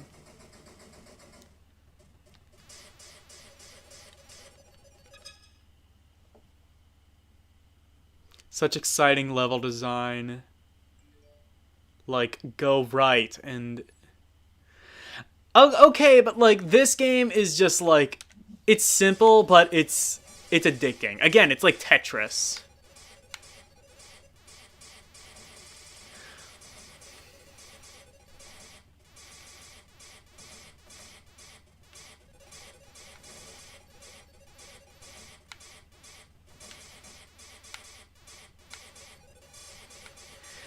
You know, it's interesting. We were talking about, like, you know, first, like, VCS game created by a woman.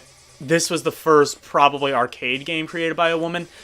Actually, the first home console game created by a woman wasn't even on the 2600. It was on something called the RCA Studio 2, and I cannot remember what it was. I think it was, like, Tic-Tac-Toe or something like that.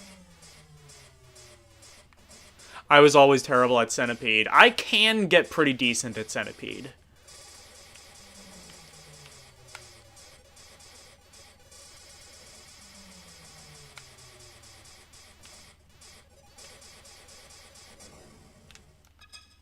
Anyway.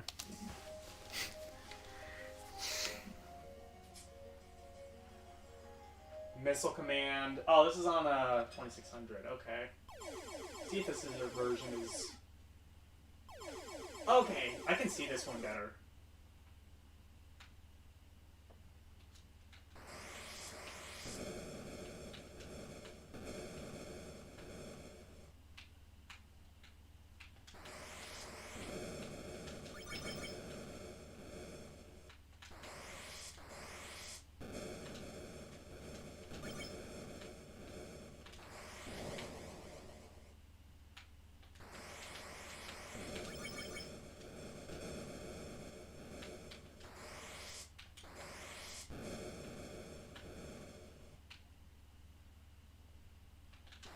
Oh, shit! Ow! Okay, this version, I can see the target a bit better. I like Missile Command too. Again, this is another one that is just so much better if you have access to the original cabinet, because this also controls with a trackball. And it makes controlling things a lot easier.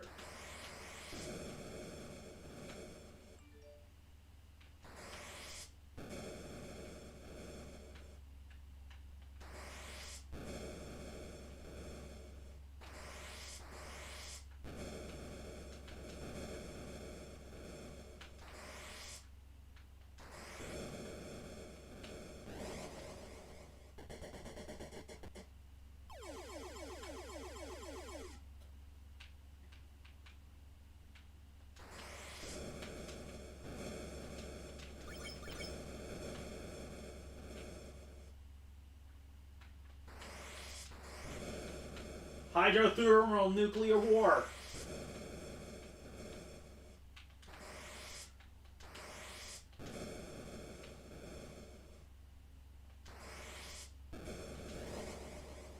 Damn, is that the last? No, it's not the last city.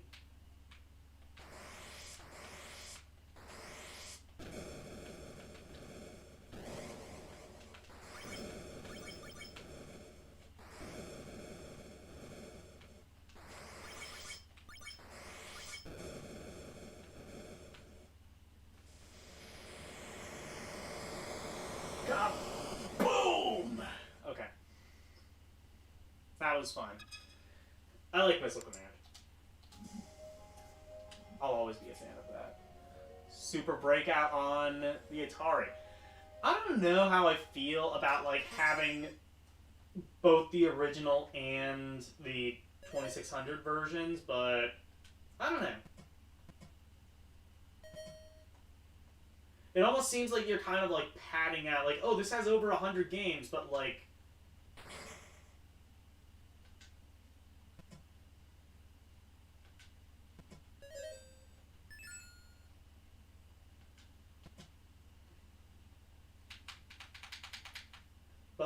half of the library are just worse versions of other games included here.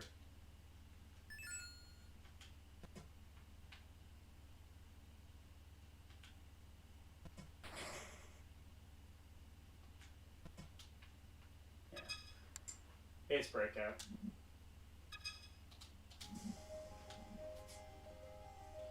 Tempest! Ooh, this is going to be fun, but we do have Tempest 2000 coming up.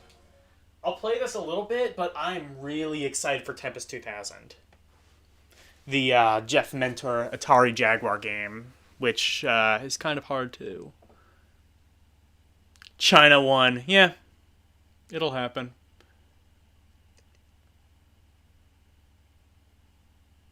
Say no to lines. That's not what the people at Atari did. The lines beat the circles. Communism reigned supreme.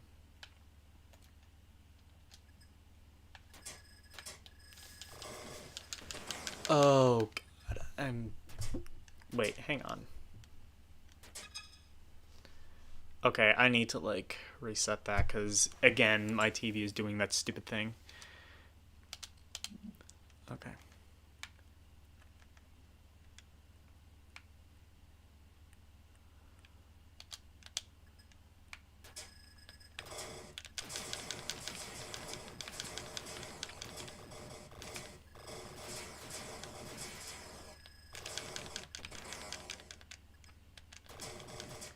Again, another one you really want to...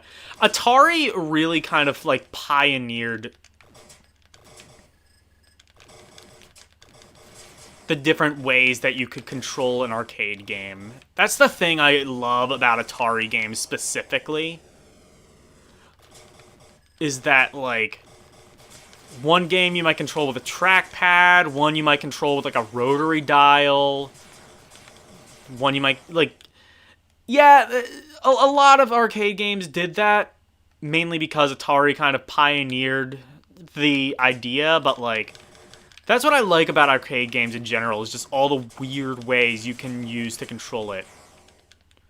It wasn't, like, limited like console games were. Like, here's a thing we specifically designed to play one game. You don't have to, like, bundle it in with a $300 accessory to play, like, Steel Battalion or Dance Dance Revolution or whatever.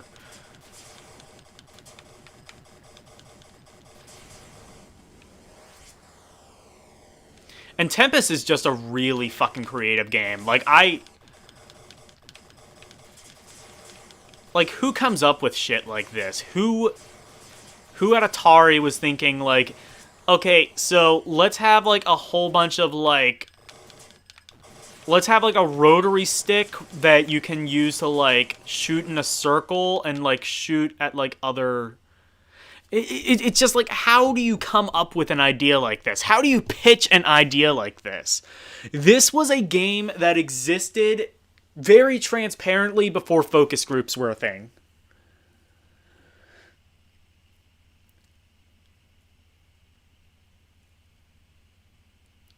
We got weebs loaded into cannons to intercept the pillows. Yeah. The weebs automatically cling on to them. Yeah, like how do you...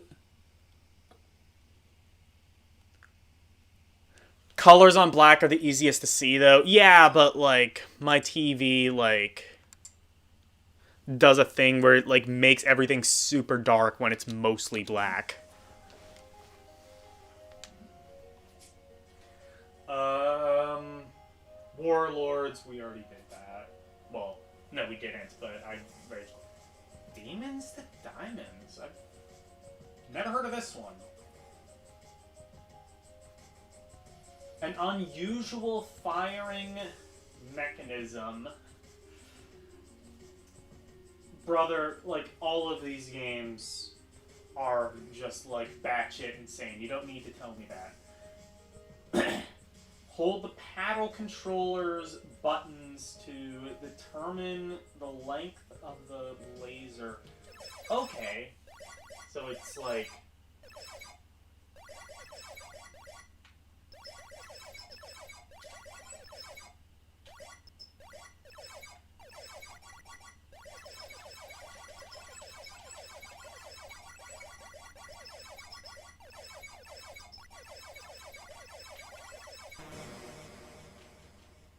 So is this like Space Invaders, but like... Oh wait, no, this is just Space Invaders. Got it. I was gonna say this is like Space Invaders, but more complex. No, it's just Space Invaders. I think.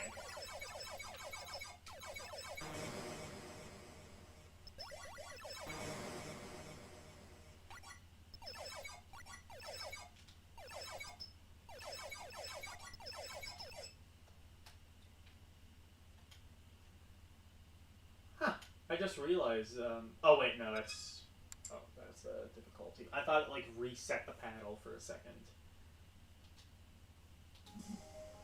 Let me read that again. Demons to Diamonds, a shooting game designed by for younger gamers. God, and I still fucked it up. Can zap each other. Okay, so I think it's just Space Invaders, but maybe it has, like, some other mechanics that I don't quite get. Gravatar! Oh, shit! I like this game! If this is the one I think it is, I think this is, like... This is kind of like, what's that one game? Hunger, run! What's that game?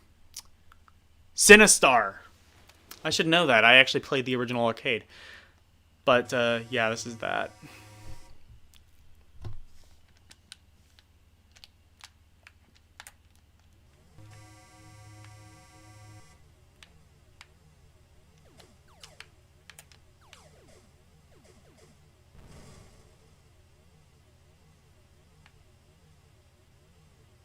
Wait, this is not the game I thought it was.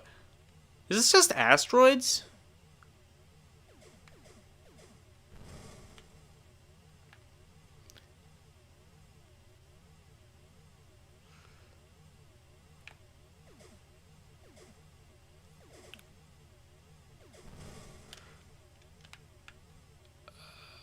I can't really see the player. Okay. Haunted House. Oh, I played this fairly recently, and yeah, I couldn't figure it out. See if I can read the manual.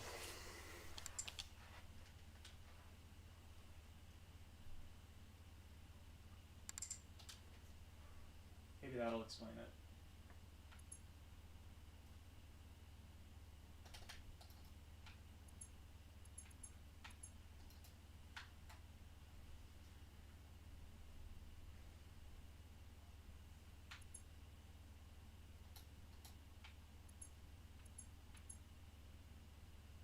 Oh my god, wow, this game is so involved it has a table of contents. That's a thing.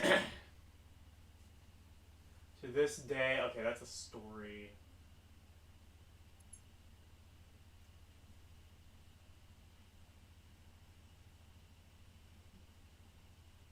Oh wait, wait, no, it's not the story, I don't think. I think it is, like, starting to tell me how to play the game.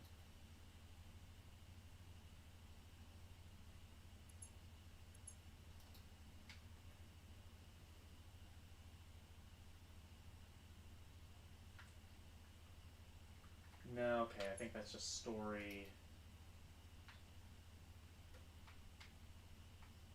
Okay, I think this is... So, does this have, like, a map or... Oh, wait! Oh, it does have a map! Okay, I think that's what this is supposed to be. Okay, well... It's kind of like one of those... I guess it's almost like Proto-Metroidvania. But... I don't know. I'm not... I've played it before. I'm not a huge fan. Liberator. Liberator drew inspiration from the Atari Force series of comics. From DC... DC made Atari comics? Who's gonna tell GMC that Atari comics exist? You think he already knows? I think he already knows.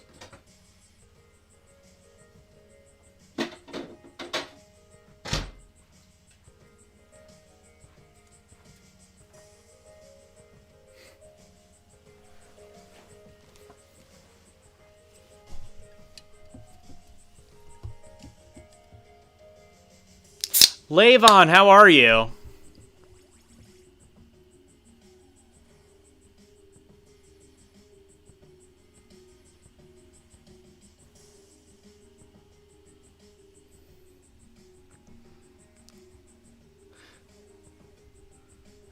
Steve Jobs didn't know how to program? No way.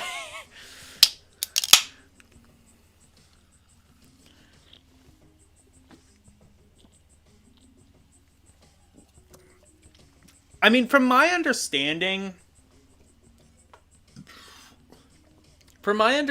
Steve Jobs was kind of like he kind of had like the marketing savvy, which was always his strong suit. Like Steve Jobs knows how to market. And he knew what was marketable. Wozniak, he was the tech nerd. He put together Steve Jobs' vision.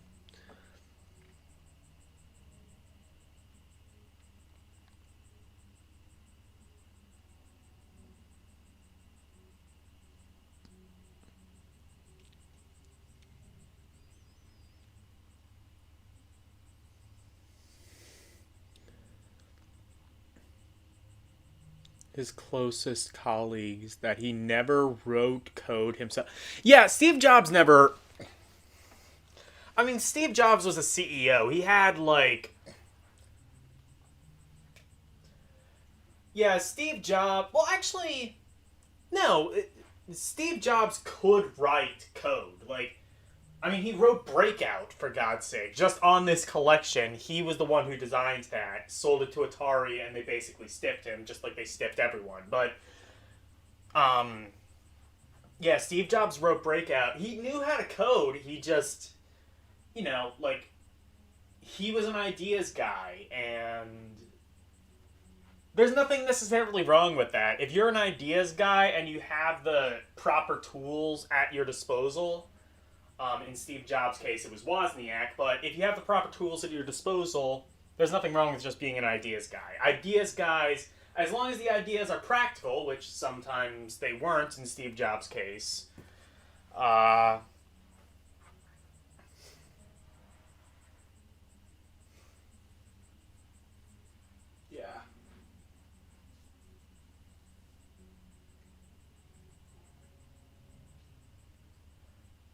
And borrows liberally from the gameplay of Missile Command. It's essentially that game in reverse, as players defend themselves in space from sockets that are being launched from the planet's surface. fewer than 1,000 cabinets were produced, making it rather rare. Yeah, no wonder I've never fucking heard of this.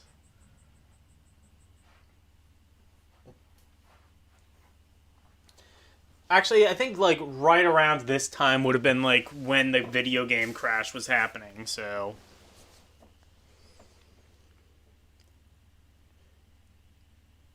He probably didn't. Why bother when you can get the underpaid interns to do it for you? I mean, look, that's how the best that's how some of the best FMV acting was created, okay? Don't knock the underpaid interns.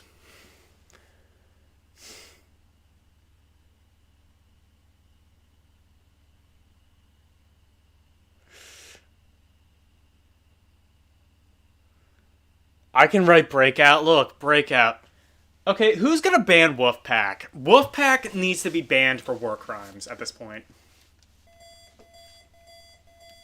Oh, this was in the flashback collection too. I have seen this.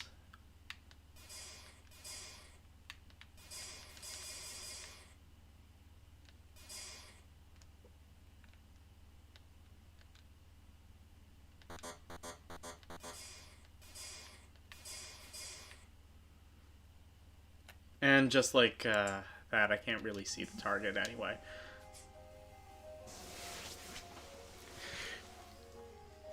Millipede, it's just Centipede, but with more DDT. Miner 2049er?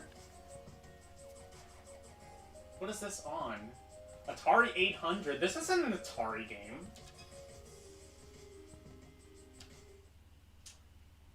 I guess it was on the 800, but I'm more familiar with this on like the ZX Spectrum. This game was huge in the UK. Like, the Beatles meets Oasis huge. Oasis!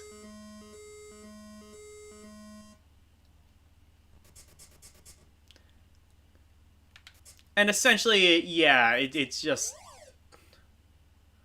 It's Donkey Kong, but... Holy shit! He's radioactive.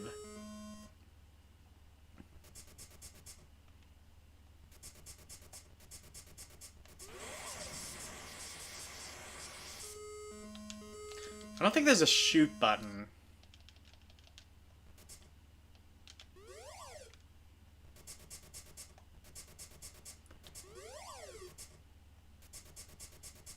So I think it's just Donkey Kong. Or maybe it's not. Maybe you just have to, like, get the... Maybe you don't have to, like, climb up to the top necessarily. You just have to, like... get the goodies. Or maybe you don't. Maybe those are just... Actually, this is less... You know what? This is less Donkey Kong and more actually Jumpman. So, and for those, like, wondering, no, I'm not talking about, like, Mario's name is Jumpman. No, there was a Commodore 64 game called Jumpman. Actually, I think they might have ported it over to the Atari 2600. That would be another good game to add, but alas, no Epix games. It is on the C64 Maxi if you need a reason to pick that up.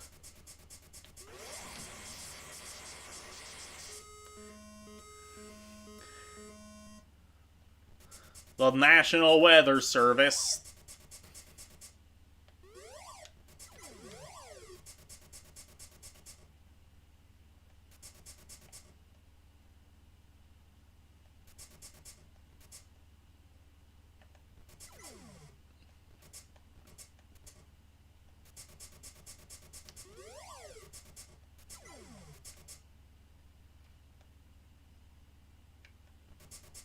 Okay, so I think you do actually have to get all of the things. Fair enough, then. So this is Jumpman, then. Bullshit! Okay.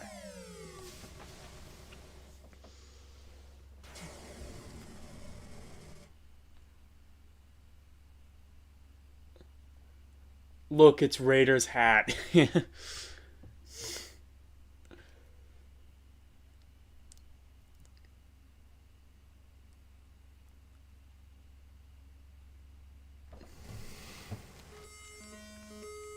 There was a Raiders game on Atari 2600. Actually, another cool thing about Dyer is he had the privilege of meeting Howard Scott Warshaw and did an interview with him. It's available on the internet. I don't. You might have to like PM him to get a copy of it. I don't know where else it would be, but I mean, besides his book, but that book is out of print, so he's not making any money from it anyway.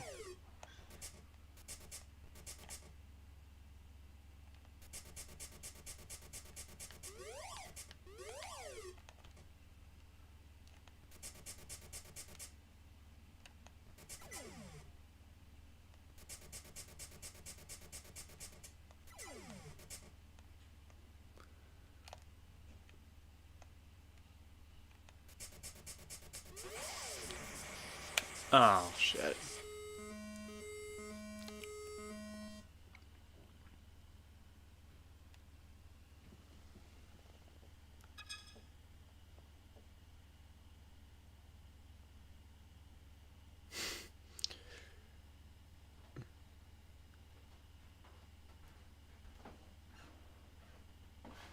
That's what he screams, right?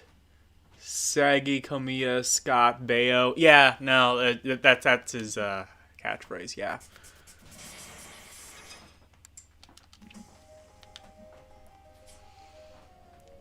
Missile Command again?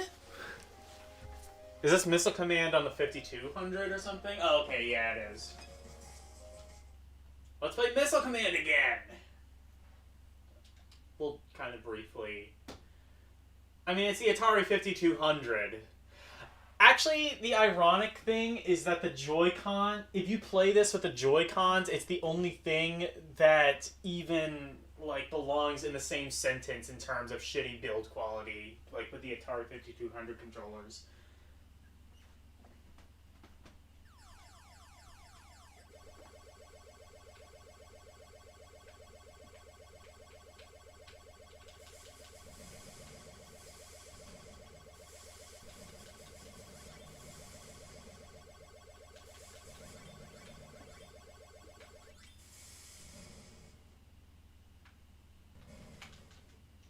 Oh, wait. Oh, God, the,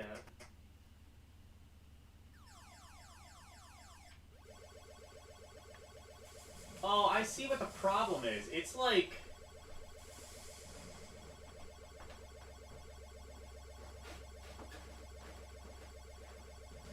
Oh, this, like, moves way too fast. Yeah. Yeah, that is, I mean, you have, like, two other versions of Missile Command. Why do you need a third? Quantum! I don't know what this is. Designed by Harvard graduate Barry Ryan. Quantum being Atari's only trackball game with vector graphics. Is it? Yeah, I mean, I guess Centipede didn't. But a non-violent game as well. Players must skillfully draw lines around... Oh! I do know this one! Non-violent. This is just an Undertale ripoff. The coolest thing is, like, when you write your high score, you can just sign your initials.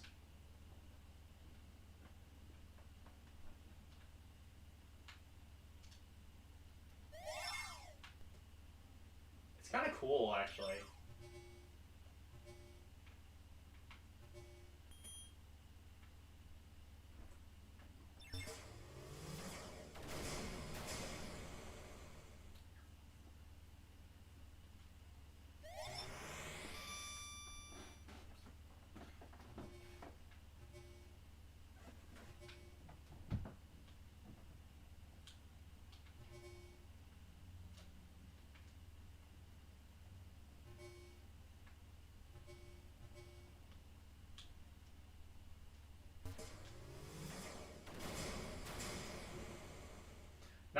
balance my ass.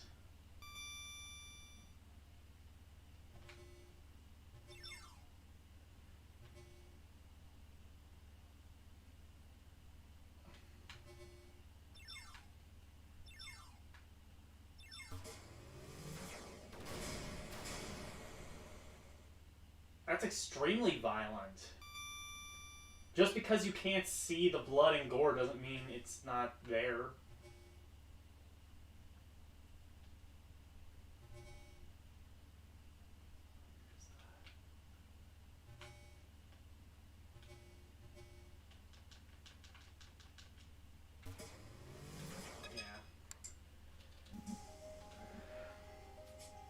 But yeah, there is the Ria sports games.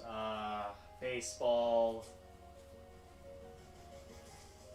I mean, they were pretty advanced sports games for the time, but I don't really want to bother with old sports games. Space Duel. A duel in space. After 2 asteroids titles, what could make space rocks fresh again? Owen Robbins' answer was color vector graphics.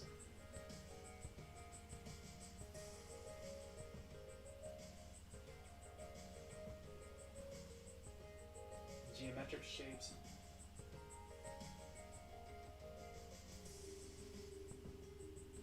With 2 players, 1... Okay. I don't know if this requires 2-player. Oh, that looks... That's... I like the style, though.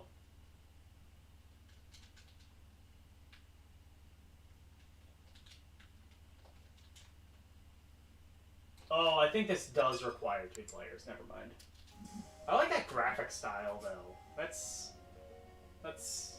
the right kind of quirky. Star Raider. Oh, I think I've played this. Created by blah, blah, blah. Space Combat Simulation Star Raiders was the first killer app for the Atari 8-bit computers. The 5200 version running on very similar hardware, but the convenience of Dude, you've been... So, spoiler alert, they don't paint the 5200 in a positive light. Those analog controllers were not a convenience. They did not work properly.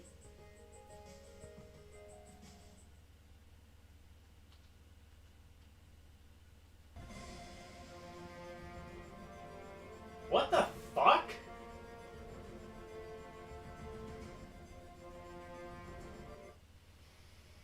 I guess they, I guess they must have added that in. Why would they add in, like... Why would they, like... Did they just recreate this? From scratch? Okay, but yeah, I think I know what this is. That's like that one Star Trek game. From, on like the Vectrex or whatever it is. Super Breakout. It's Breakout. Sword Quest. Yar's Revenge. I already tried and failed to play that. Actually, no, I will try that one more time. Just to see if, like, maybe the 2600 version.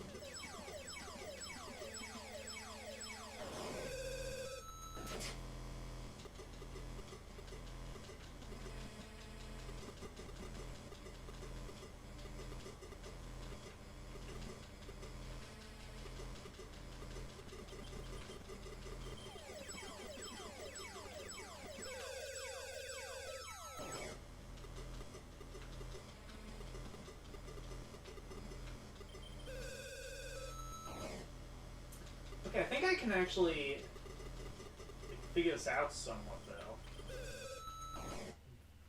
Okay, this might actually be kind of, like, considerably better than the remake, though. In that it's...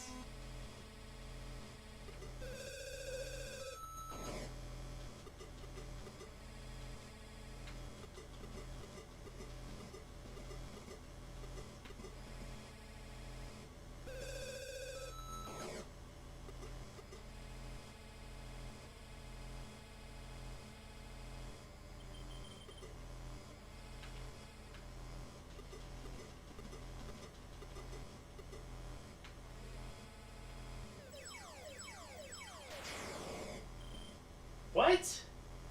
Oh, I thought I was supposed to... I thought I was supposed to get that thing on the right. Okay, now I have no idea, like, of any of this. I thought I was supposed to get that thing on the right, but that kills you, apparently. Black Widow. This one is good. It's a twin-stick shooter. Sorry, I haven't been looking at the comments. Let me do that.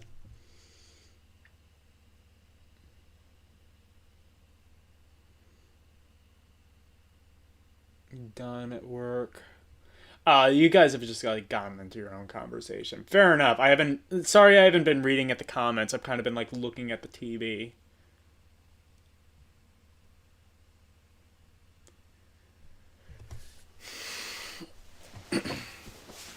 But this game is awesome.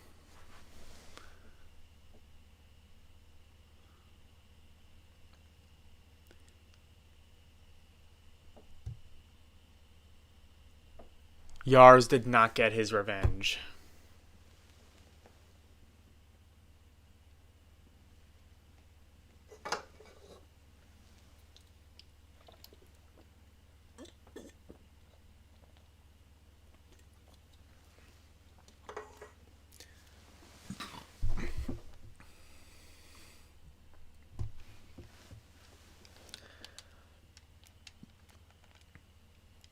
This game is good.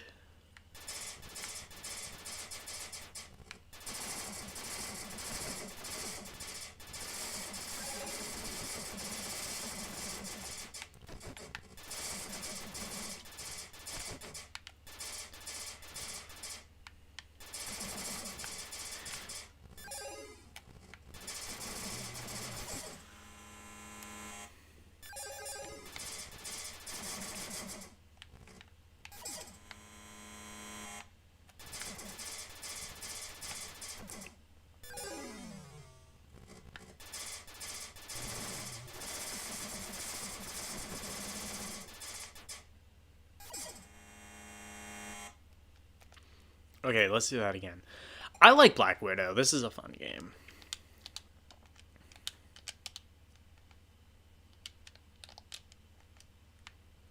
I was giving the game a compliment. Let me play it.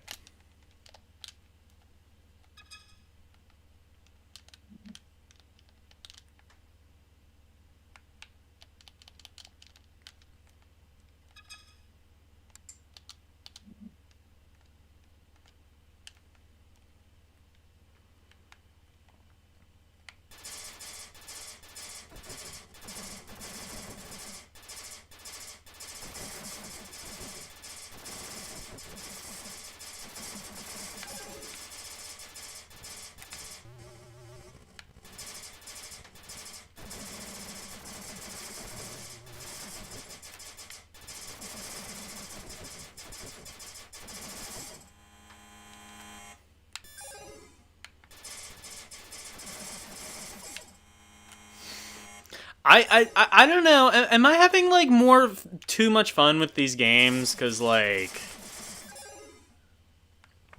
these games are so simple, and yet like they are some of the best games in my personal opinion. That spider has some firepower. Yeah, man. Like. You know, you need any proof that the gun crisis is a problem in this country? I mean, even the spiders are packing heat. Centipede. You know what? I know I played Centipede, but I don't think I need... Do I need an excuse to play Centipede again? I don't think I do.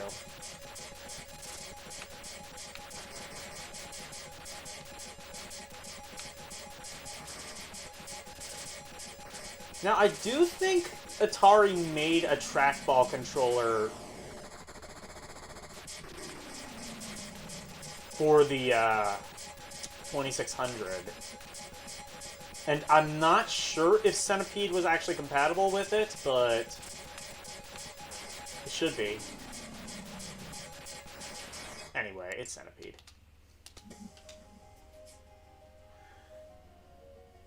Crystal Castles, 1983. Oh, I think this might be like isometric. using Atari's first illuminated trackball controller. Illuminated? Wow, holy shit.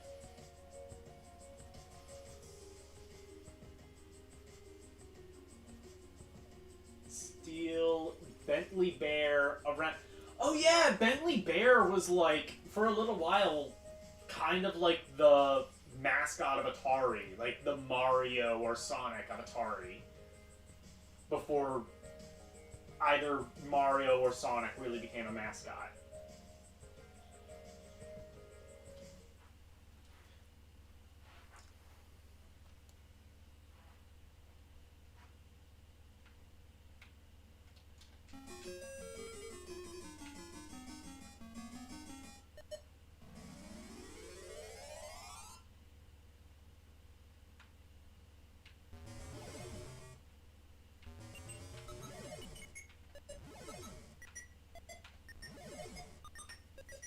This is an arcade game. This feels like a ZX Spectrum game.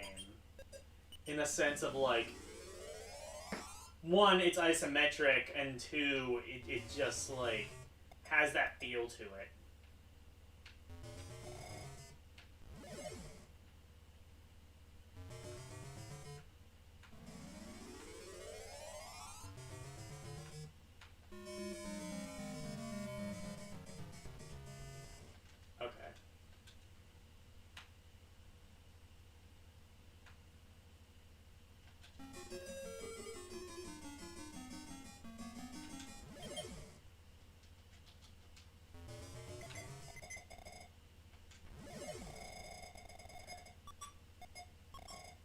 Oh, I see. So it's like Pac-Man. So it's not like a platformer. It's more like isometric Pac-Man. That you controlled with a trackball for some reason. Actually, it's kind of like Pac-Man on steroids. Holy shit. It's like Pac-Man, but like... almost like a proto-platformer.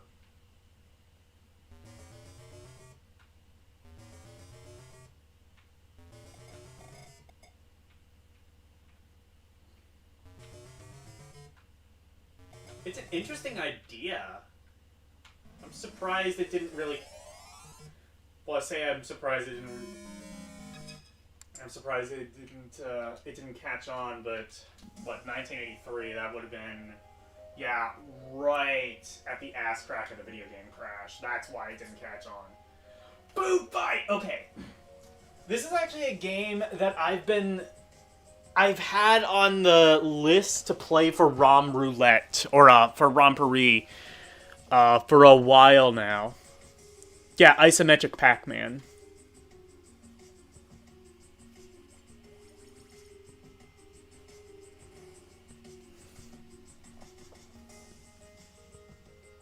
Crackman, exactly.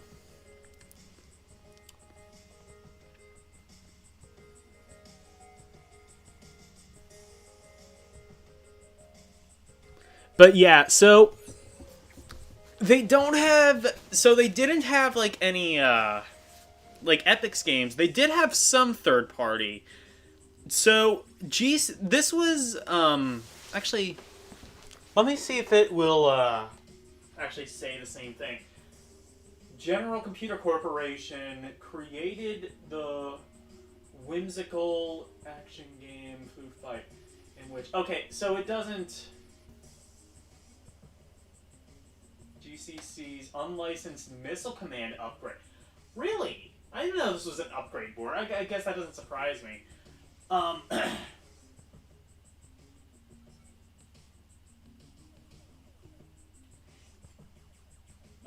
Would later design the Atari 7800 console as well as... Really? I didn't know they created Quantum. But the thing that GCC did that they don't go into is GCC created a game called Crazy Auto, which was a hack of Pac-Man. A Hackman, if you will. And Midway, who had the Pac-Man license at the time and really wanted a sequel, basically took that, didn't credit GCC, didn't give them the money that they deserved, created Ms. Pac-Man, that, like, basically, like, turned it into an official Pac-Man game, never gave them the money. GCC has basically been fighting Midway about this, Midway and Namco, in court about this for the, like, better part of 30 years. And that's why, as of recently, you haven't really been seeing Ms. Pac-Man be ported to anything. So, yeah, don't fuck with them.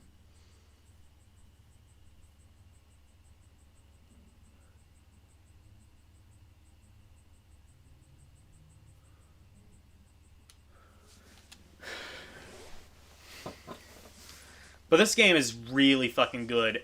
It got a port, well, like they said, GCC designed the Atari 7800, and there is, in fact, I think the port to the Atari 7800 was done by GCC. But what was I gonna say? Yeah, the port to the 7800 is on this collection, but yeah, I'm used to that. I'm not as used to the arcade game. But this is a really fun game on 7800.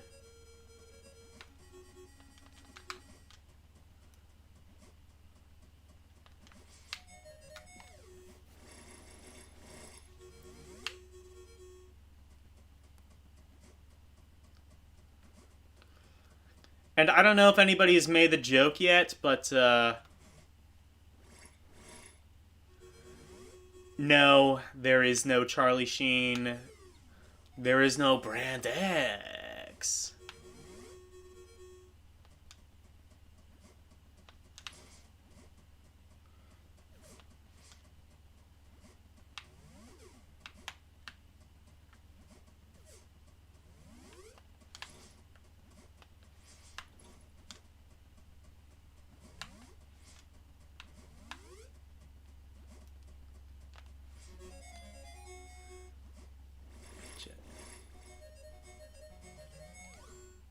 Oh my god, the music is on meth in this version.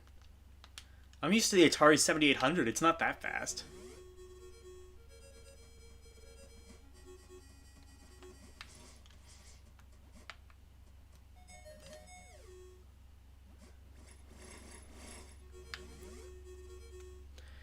This is a game I wish was bigger than it was. I think most people might actually know it more from being on the 7800 than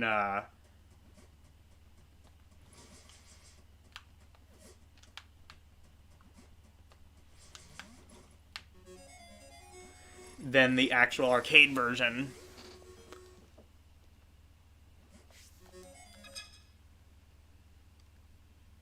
Banana.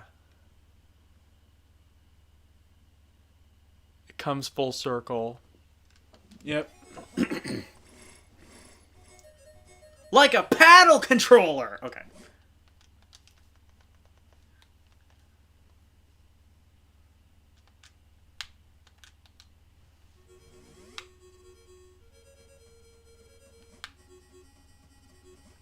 But I love this game. I think I like the 7800 version maybe a little bit better, but this is still good. Also, if you, like, get by, like, level 3 or level 4, it has, like, an instant replay of, like, what you just did, which was a pretty neat feature for the time, if I'm being honest.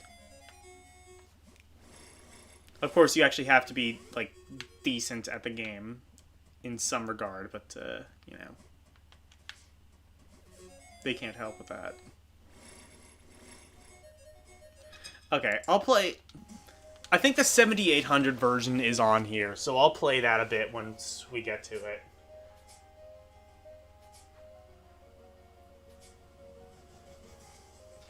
Oh shit, it does have Major Havoc. Okay, this is the game... I think I mentioned it a couple times in the stream. So this is like 3 or 4 games in one. They just, like, threw everything at the wall. Throws food at people for no reason. Yeah. Meth man.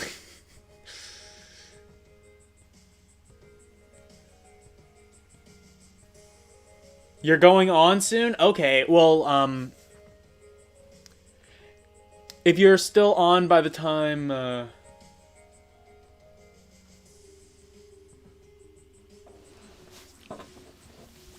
wait.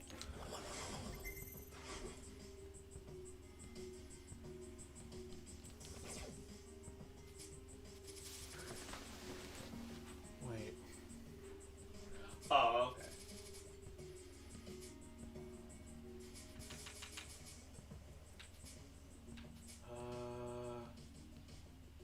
Cloak and dagger. What the hell? Oh, I see. The other. There we go, Major Havoc. So this is like a bunch of different games in one. So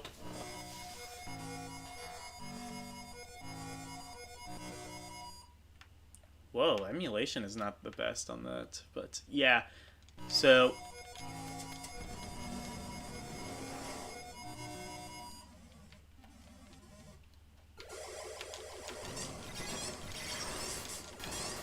it starts off a little bit Galaga.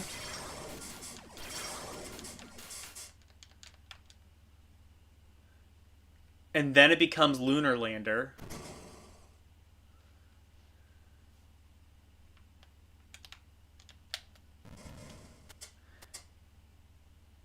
And then it becomes a platformer.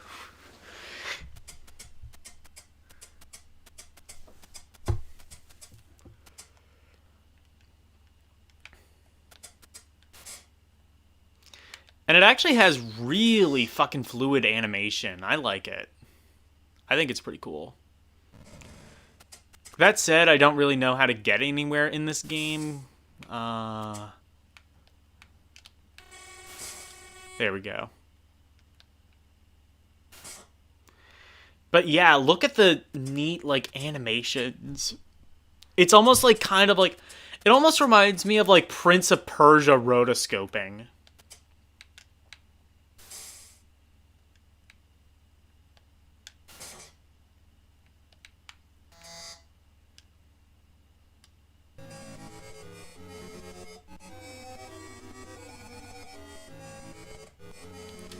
Oh my god, wow, this version sucks, though. Like, the flashback did much better emulation of this game. It seems like it's kind of, like, lagging and not quite. But, like, look, like, the... And these are all, like, vector graphics. These are all just done with lines. And they've even managed to kind of do, like, a pseudo 3D effect.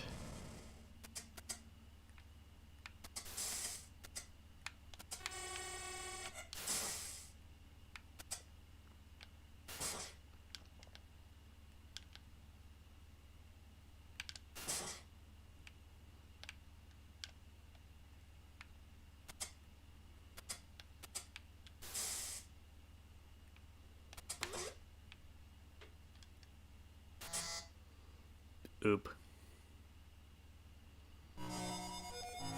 Anyway.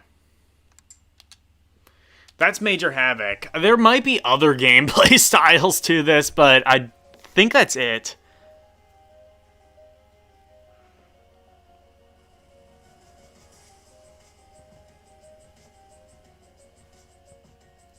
Was the mocap of this, yeah. 3D. Yeah, kind of.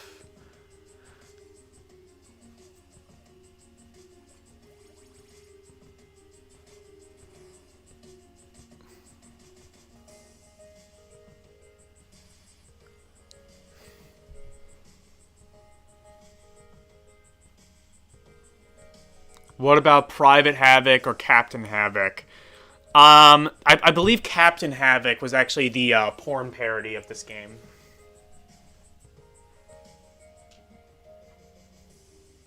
Actually, Robin's sci-fi adventure combined several different kinds of gameplay. Shooting, platforming, inspired by Lunar Lander, and even a tiny vector version of Breakout. I didn't even know about that. That's pretty cool.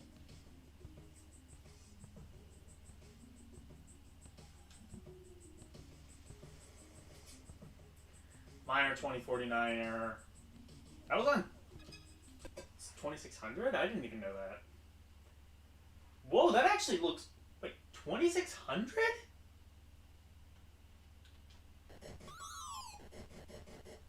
I don't know. Graphics actually look pretty decent for 2600. Like, there's like...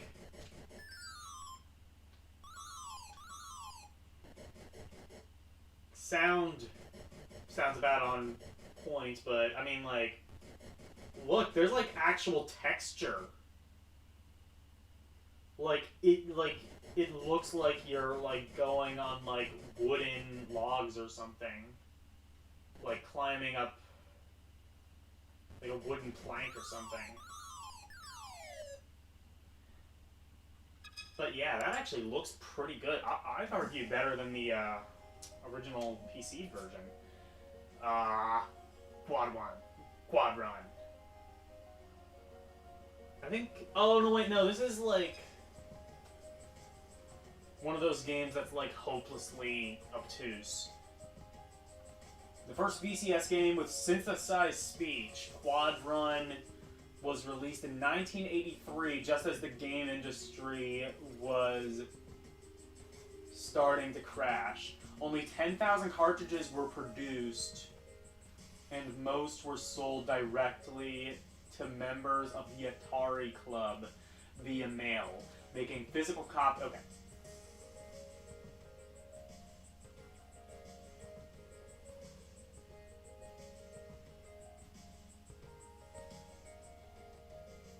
Mixing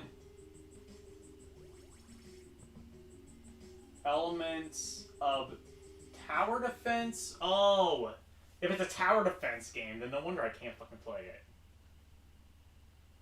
Alright, here's the digitized speech.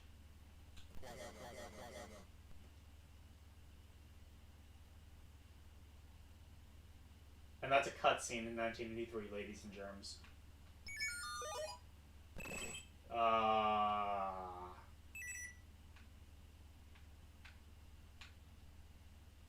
Yeah, I wonder why the video game industry died.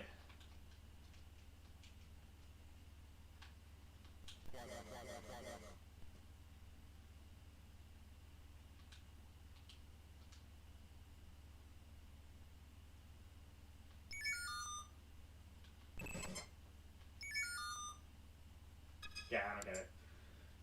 Actually, no, I'm gonna check the manual on that one, because that game is just, like, so obtuse that I just, like, kind of want to at least get some idea of what it's supposed to be.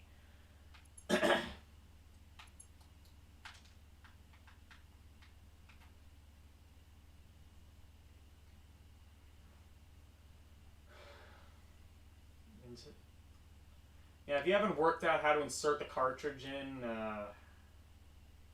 well, congratulations. You're more of a lost cause than I am.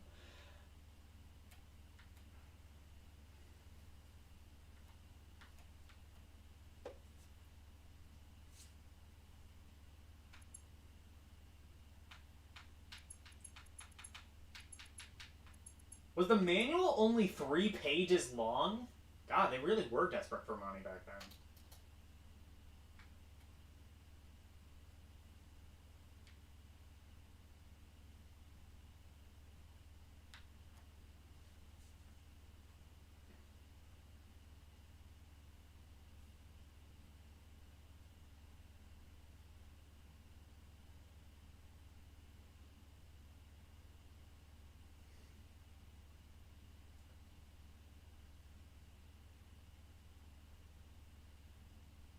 Your weapon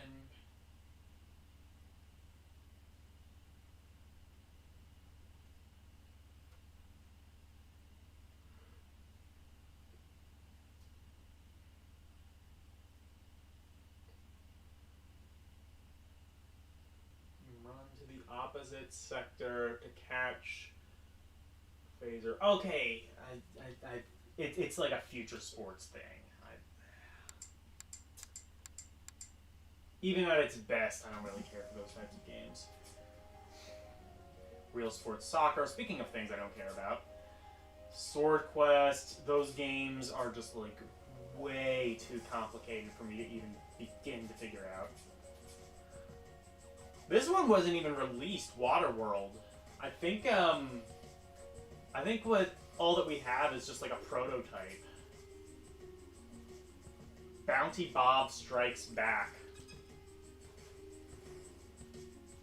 Oh, it's a sequel to Miner 2049er, really? I did not know about this.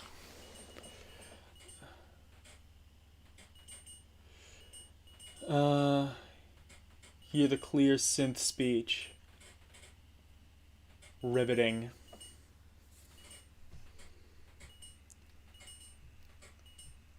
There's like 4 pixels on screen. That's pretty liberal. Pretty liberal estimate.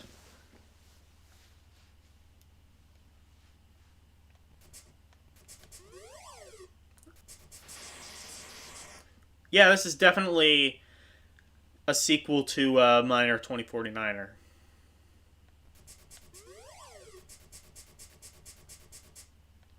Is this the game that, like, on the ZX Spectrum played, like, If I Were a Rich Man, or am I getting that confused with Jet Set Willy? No, I'm getting it confused with Jet Set Willy.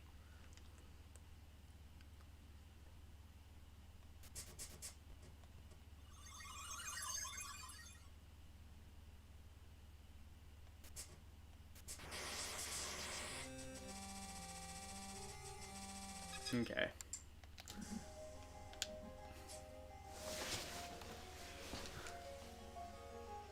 Cloak and Dagger.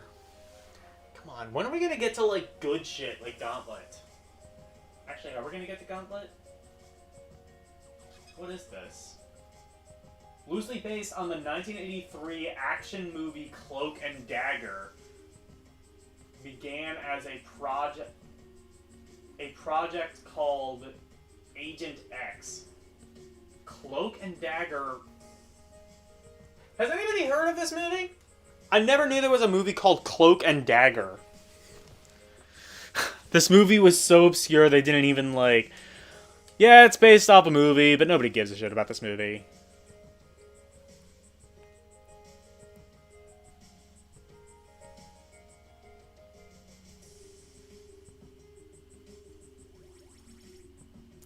Waterworld, Kevin Costner game? Yeah.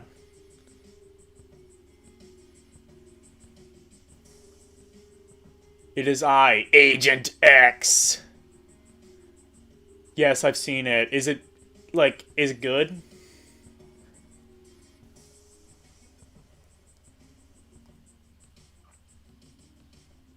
I remember the 80s movie, Cloak and Dagger. Is it good?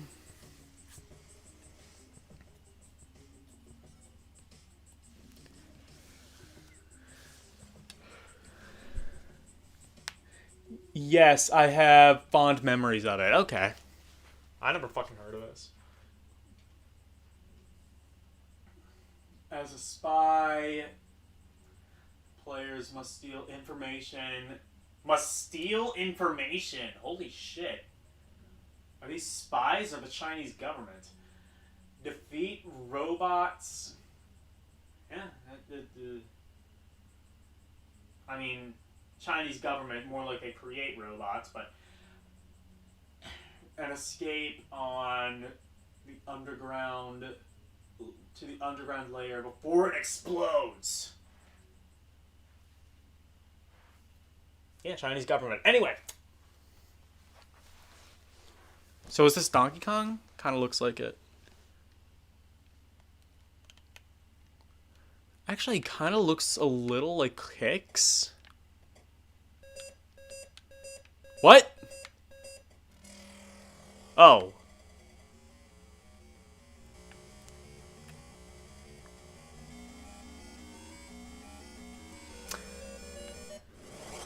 It's just like I'm watching the movie. Actually, the cutscenes were pretty cool for the time.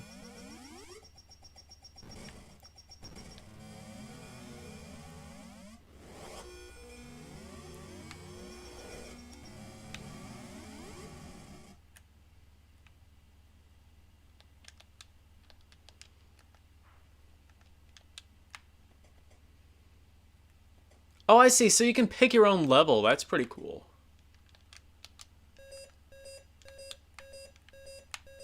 Or not. I don't know.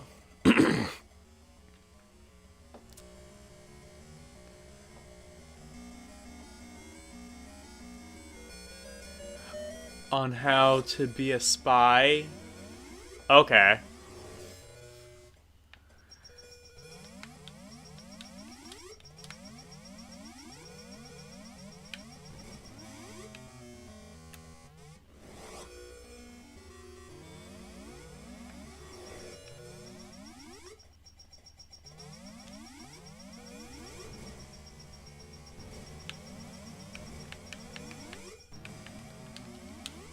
I can't really comprehend what's going on there.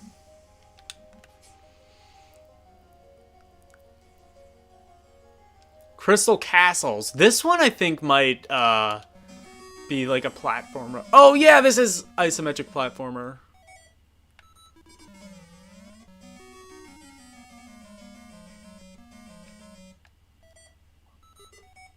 Wait. Wait, no, this is just the...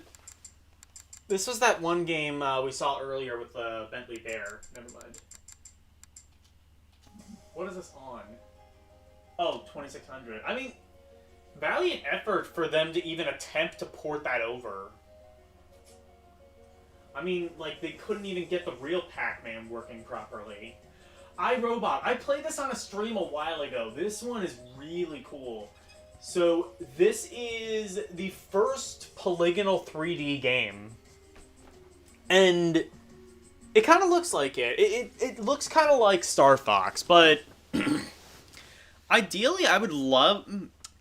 I partially bought it just for this, because if I can get a version of iRobot that controls properly, I'd be a happy camper.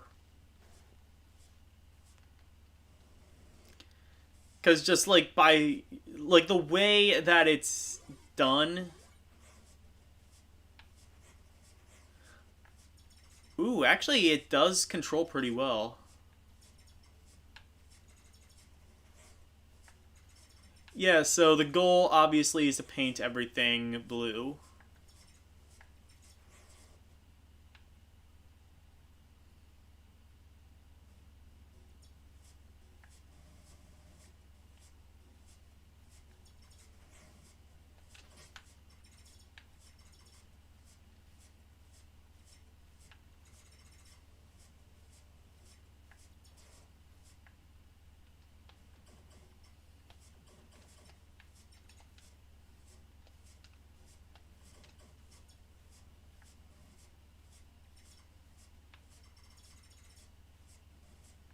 But yeah, this came out in, what, 1984, 1985? I'll have to look again, but...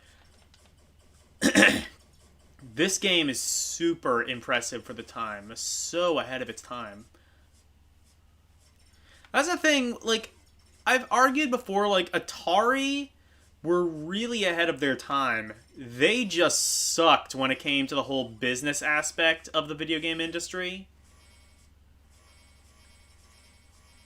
Like, eventually, like, not paying your employees is just gonna catch up with you. But yeah, this is iRobot, and it actually controls fairly decently.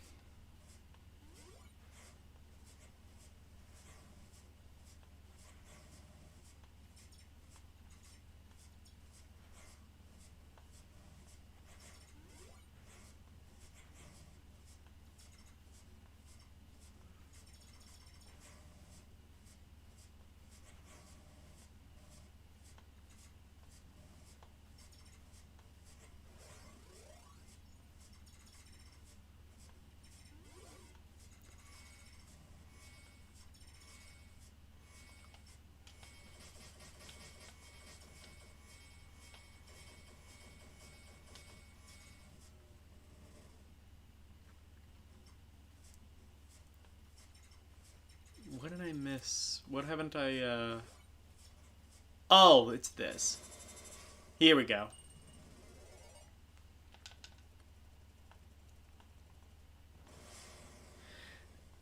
And like I mentioned before, there was a movie called iRobot. as far as I can tell, it has absolutely nothing to do with this game and came out, like, about 20 years later.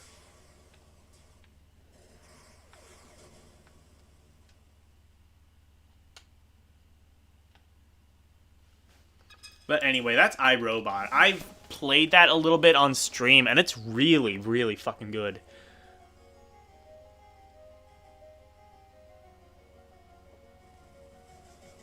As a man, I could never have contained such forbidden truths. Yeah.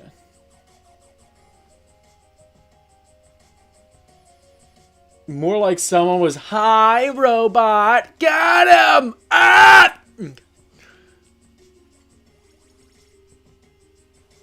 To know the future. iRobot, yeah. Yeah, this is actually a game where you control a sentient Roomba. Wait, no, Roombas are sentient. What am I saying? Looks like Sky Roads on DOS. Was that the one game, I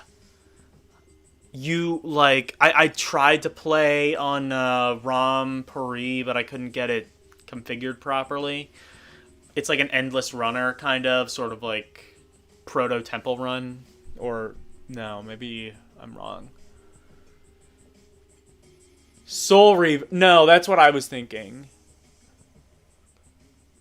Soul Reaver 2. That's what I was thinking of.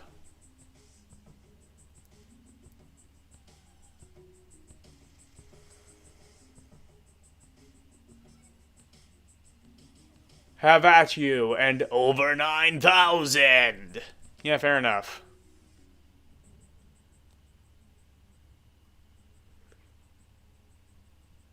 It's PS2. Okay. Yeah, sure. I will totally watch that stream, assuming I wake up in time.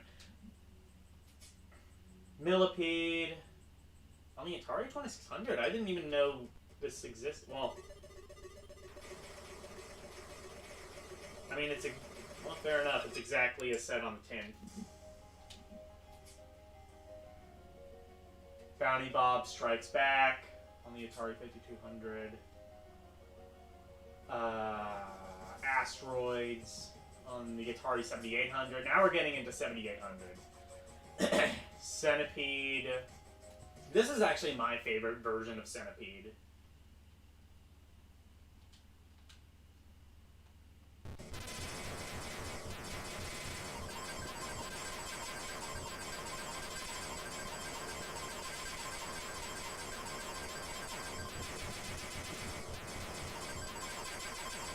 Yeah, listen to those, like...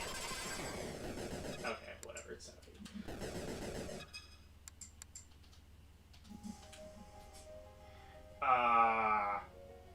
Solaris? What is this? After creating Star Raiders in 1979, he created several Atari 2600 titles, including a licensed game for the movie The Last Starfighter. Wasn't that... Wait, The Last Starfighter, wasn't the licensed game for that just like something that was reskinned from the Commodore 64? I think it was Iridium or something? Or am I getting that confused? But Atari later released it as Solaris in 1986. Is this the game I think it is? Oh, wait, no, this is something different.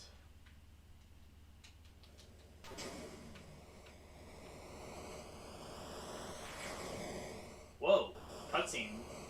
Whoa! Holy shit, that, like, actually looked kind of good for 2600. What the actual... Whoa, what the fuck? Whoa! I'm going to turn that game off now. Jesus Christ. I hope LCX wasn't looking at the screen.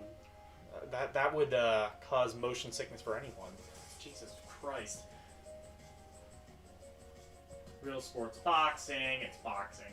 Dark Chambers! Okay, so this is Proto Gauntlet, I believe. If this is the game I think it is.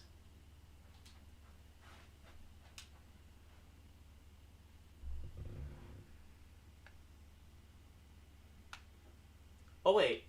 No, this isn't the game I think it is. Or, oh, no, wait, no, it is. Okay. Yeah, so this is, there's an interesting story behind this, and there's actually a 7800 version. I would bet anything that's included in here as well. So this is... How does the story go? So this was based on an Atari 8-bit game, Atari 800, like on the computers, called Dandy. And then Dandy gave way to Gauntlet, which was sort of like a pseudo-successor to Dandy. And then Gauntlet obviously had its own... Oh, that's a neat look. That's like a pretty cool, like, fading in animation.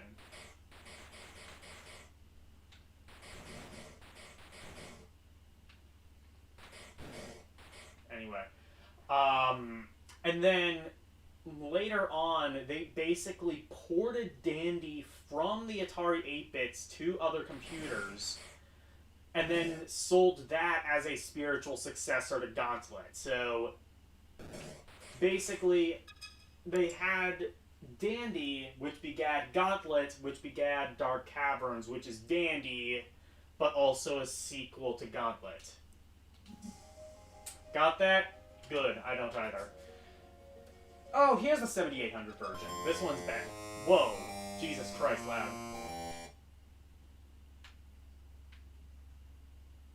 Yeah, so it's basically just Gauntlet. Bombs away.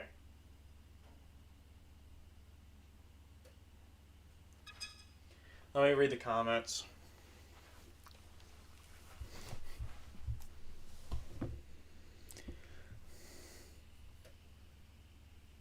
Well, I probably have the most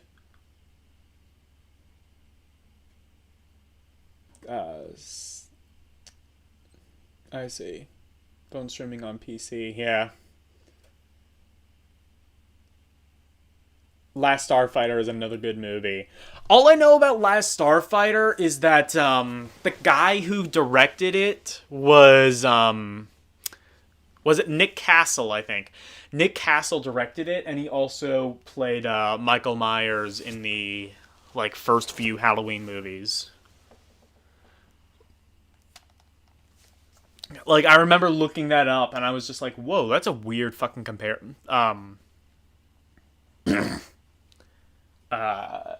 that's a weird fucking connection.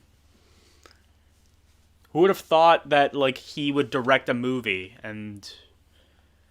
Well, who would have thought that nobody would remember it 30 years later?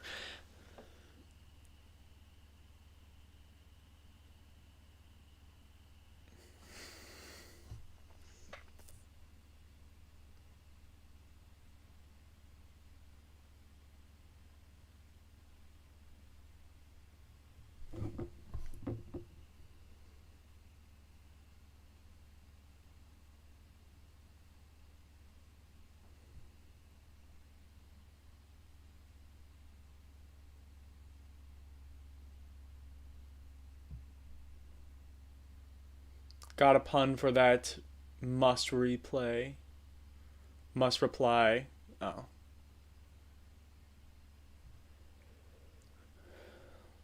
Does what?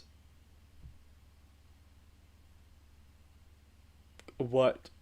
I don't get it. Okay.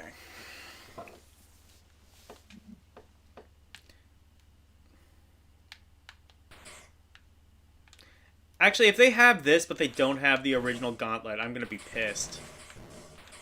Because that was an Atari game, I'm pretty sure.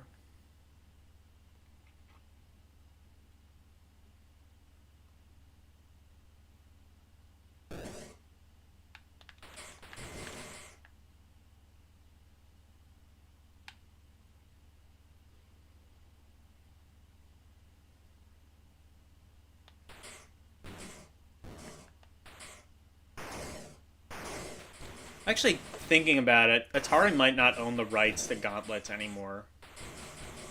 If that's the case, that would suck, but I guess, yeah. I don't know, like, I know they keep making Gauntlet games, and I don't think Atari has anything to do with them.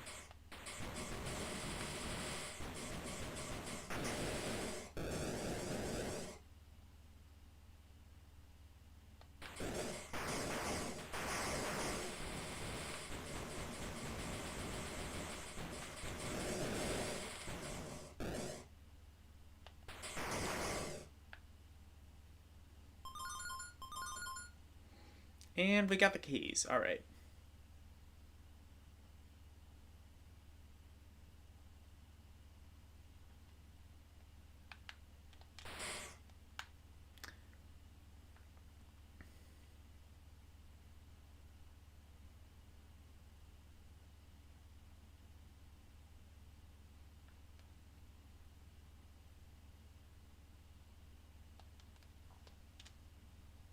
Wait, maybe... Is it this button? No, never mind. I thought you could use that... I thought that would be one of the ways you could like utilize the keys.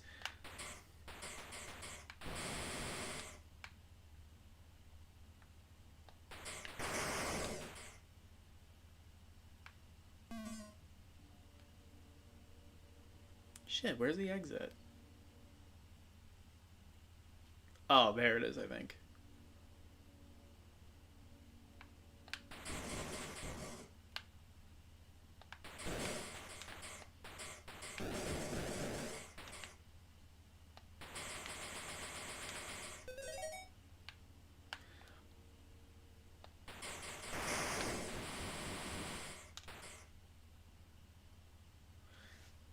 Okay, so does that work? That might be it.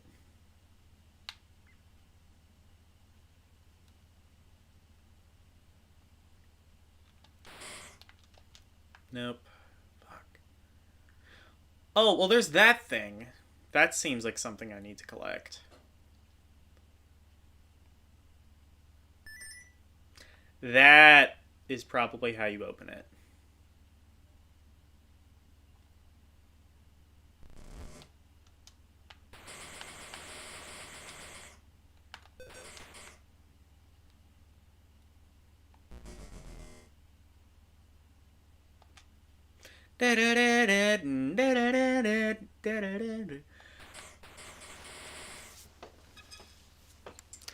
I love Gauntlet. Gauntlet on the NES is fucking fantastic.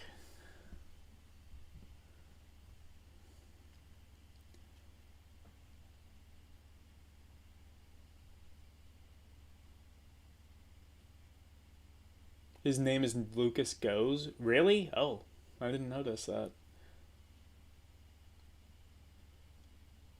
This game is more complex than usual. Well, now we are on the Atari 7800. And again, this was... Like I said, this is basically Gauntlet, but, like, not really. It's weird how it worked, but basically, like... Gauntlet was based off of a home computer game called Dandy.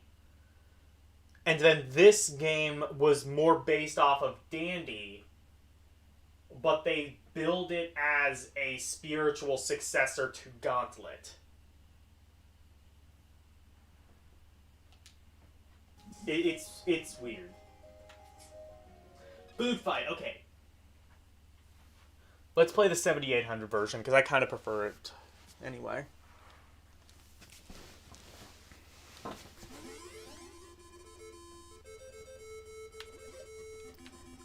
Ooh, emulation on this is not, like... Emulation on this is not, like, perfect.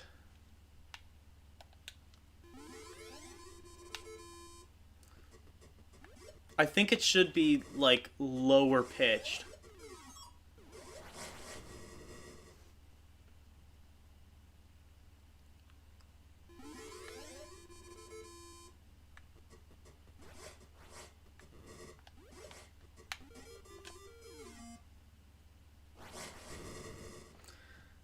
This is really bad. Why is it... Why can't the Switch emulate 7800 perfectly? That seems like an easy thing to get right. Like my 3DS... Oh, wait. No, this might not be... Hang on a second. Is this the 2600... Is this a 2600 port? Oh, it's Atari 800. That's... Okay, never mind. Never mind. I take that back. I thought it sounded... Like, looked and sounded a bit strange, but no, I guess it's an 800 port. Never mind. Secret Quest.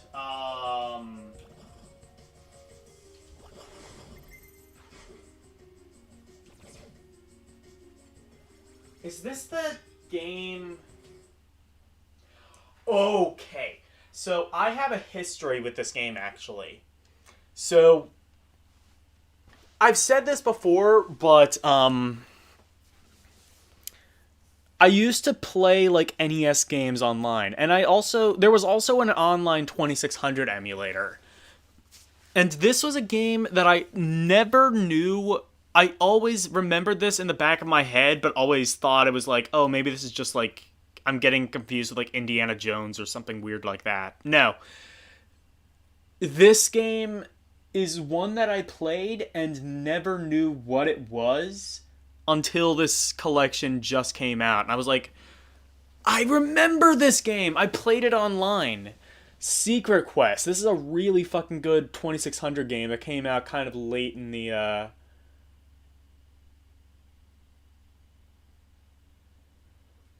Yeah, looks kind of like its slow cousin. Yeah, kind of. Non-lit. Yeah.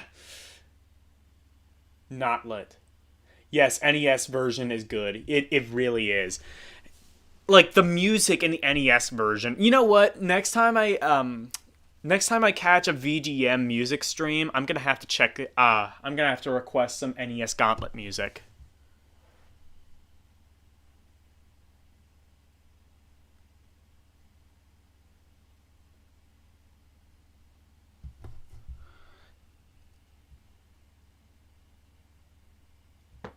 Another movie licensed game. Wolfpack Y.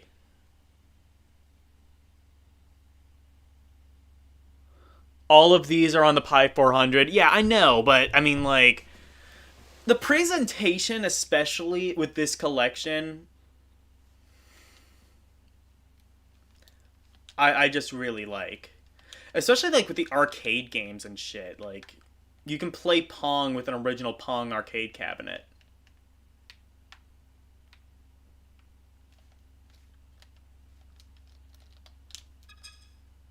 Wait.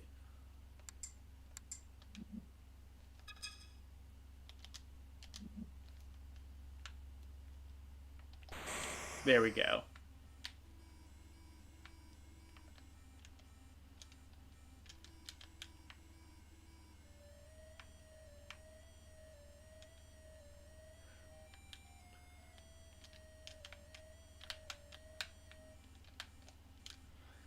I guess maybe, can you not... Oh, wait. Yeah, you can... Oh my god, this game is actually, like, better than I remember it being.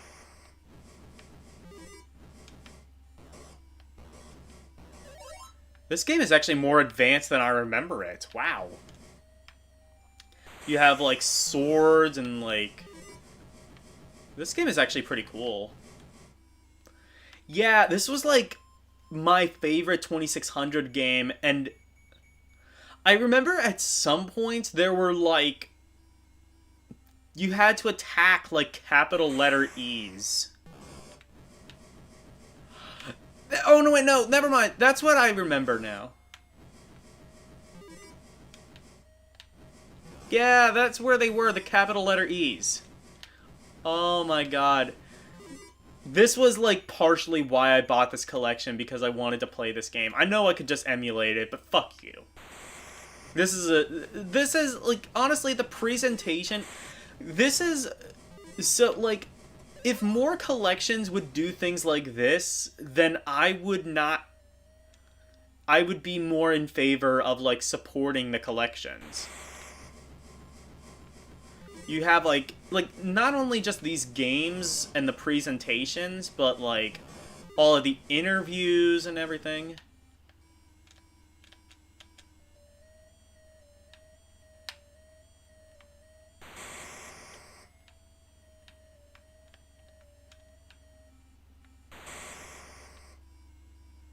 Oh, I guess you run out of a sword at some point. I forgot that was... I guess that wasn't, unlimited.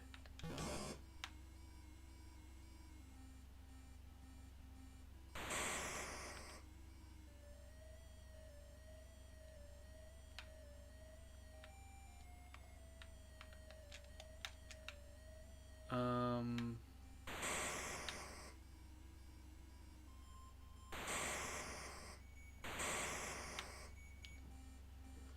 I mean, the music kind of sucks. I mean, like, yeah, maybe it's the best they could do on 2600, but honestly, I think I would have preferred no music to this.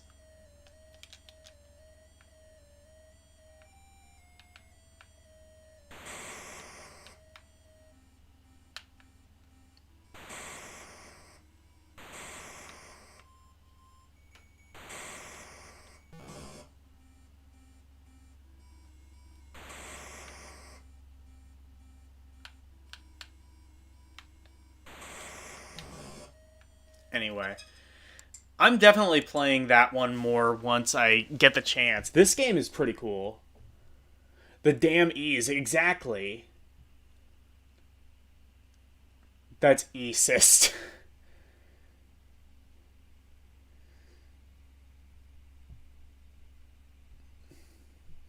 Yeah, like, haven't the E's suffered enough, going through the Hall E cost? I'm so sorry that I said that. Please strike that from the record. I never said that on stream. That was like the worst pun I think I've ever done. And that's really saying something. All right. But yeah, that game is really good. I might actually play that more on my own. Basketball. Oh, this is like one of those like extreme sports games. And from what I've heard, it's not very good, but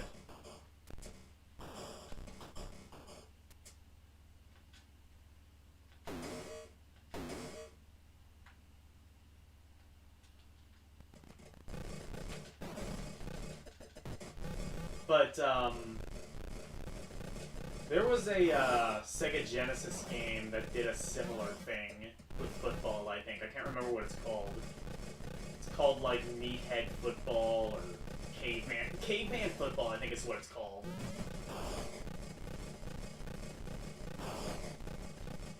Yeah, if I was in any way competent at sports games, I would play more than 2 seconds of that. I'm not. Oh well. Fatal Run? Fatal. Holy shit. Oh, we're getting into 1990, so soon enough we're gonna get into Atari Lynx. Fatal Run. I think this is a racing game. Whoa! An actual title screen for a 7800 game. That actually looks pretty cool. Oh god.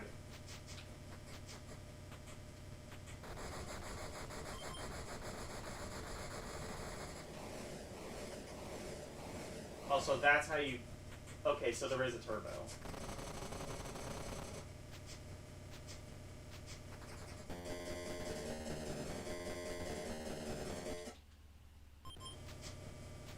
Oh, wait.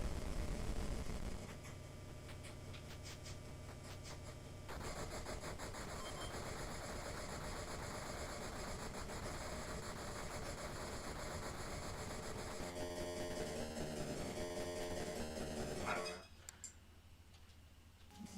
I couldn't even tell if I was controlling that.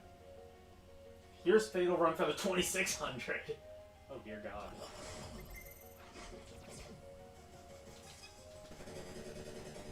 Whoa, it actually doesn't look terrible.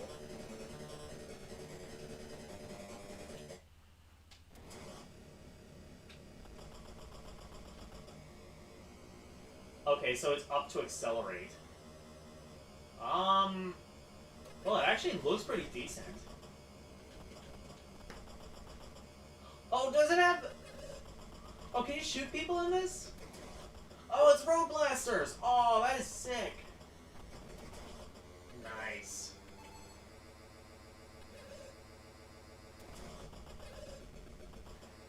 I always love...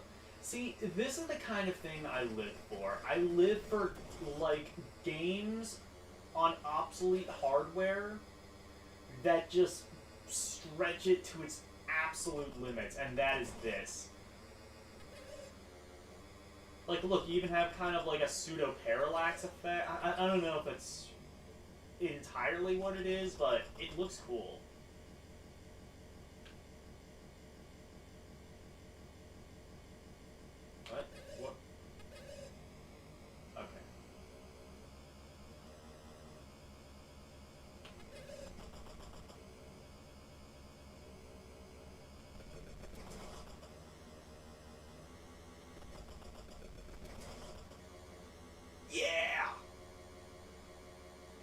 Fuck you, other cars.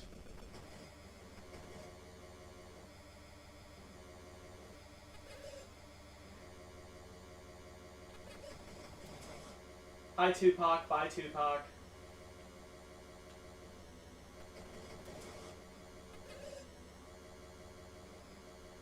I'm Suge Knight. Wait, no. Hold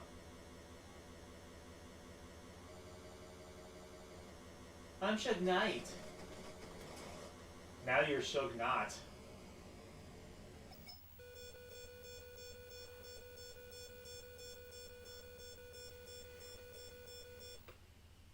That was fun. Okay.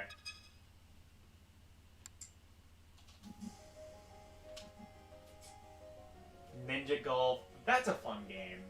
I might play a little bit of it. Let me check the chat.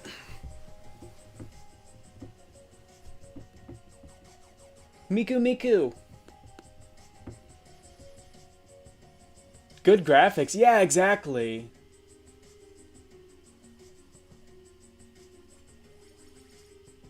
Holocaust. I'm so sorry. It's Outrun, but bad. No, because I compare it more to Road Blasters because like you can shoot people.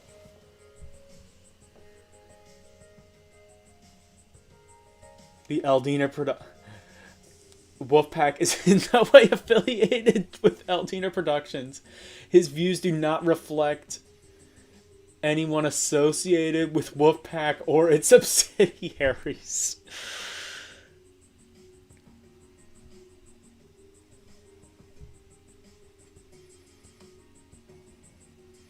Who remembers the movie Daryl about an android kid? I've never heard of that. That sounds absolutely hilariously bad, though.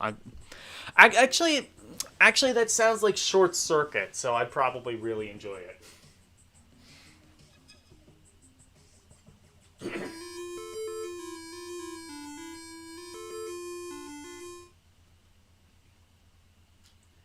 But fuck that shit. We got Ninja Golf. Eventually. Here we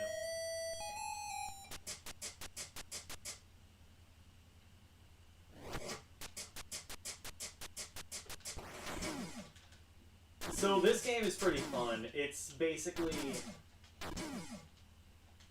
So it's golf, but you gotta beat people up on your way to the ball. It's just such a... It's just like... This is just so emblematic. Oh my god, wait. Okay, can somebody DM GMC, like, for just a second? Tell him to come into the stream. He needs to know that this game exists.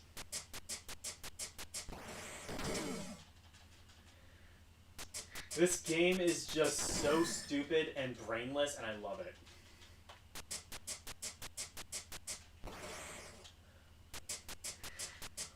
It's just like, well, what are your favorite games? Maybe like, you know, Super Mario Brothers, Metroid, like your favorite games growing up. Mine is fucking Ninja Golf.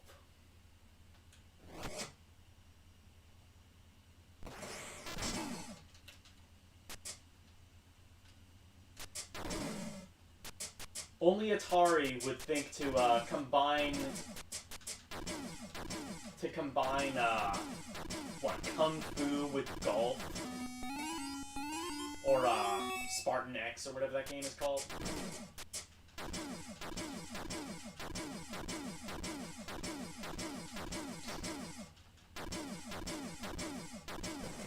There we go.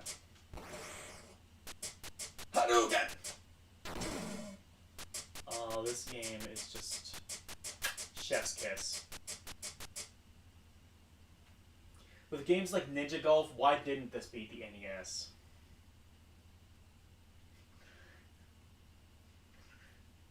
This game is the Homer Simpson joke of, he was like, hey, remember Walter Mondale? Where's the beef? Yeah, no wonder he won in Minnesota. Like, this game is, This is the video game equivalent of Walter Mondale winning Minnesota.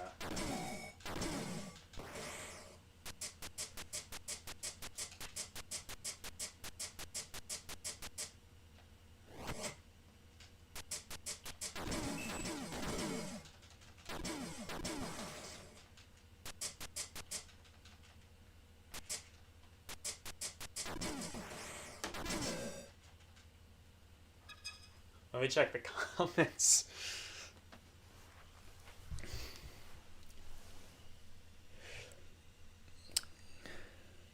Not bad.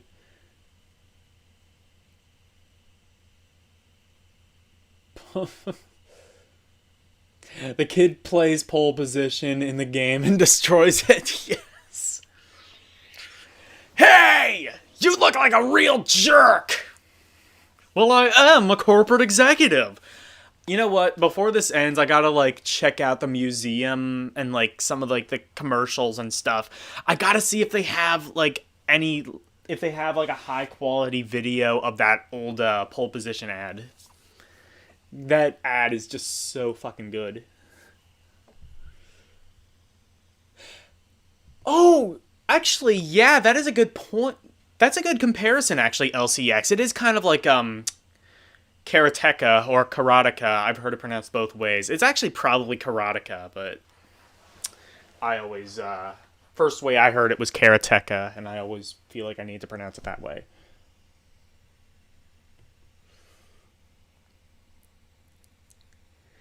Can I have that as a real sport, please? Yes, we need Ninja Golf. Get fucking, Vince McMahon, get him on the line. We got $1 million idea. Guys, I know the, I know Extreme Football has, or the XFL, or whatever the fuck that's called. I know that has failed, and then it failed again, and then it failed like a third time. But, guys, hear me out. Do that again, but with ninjas and golf.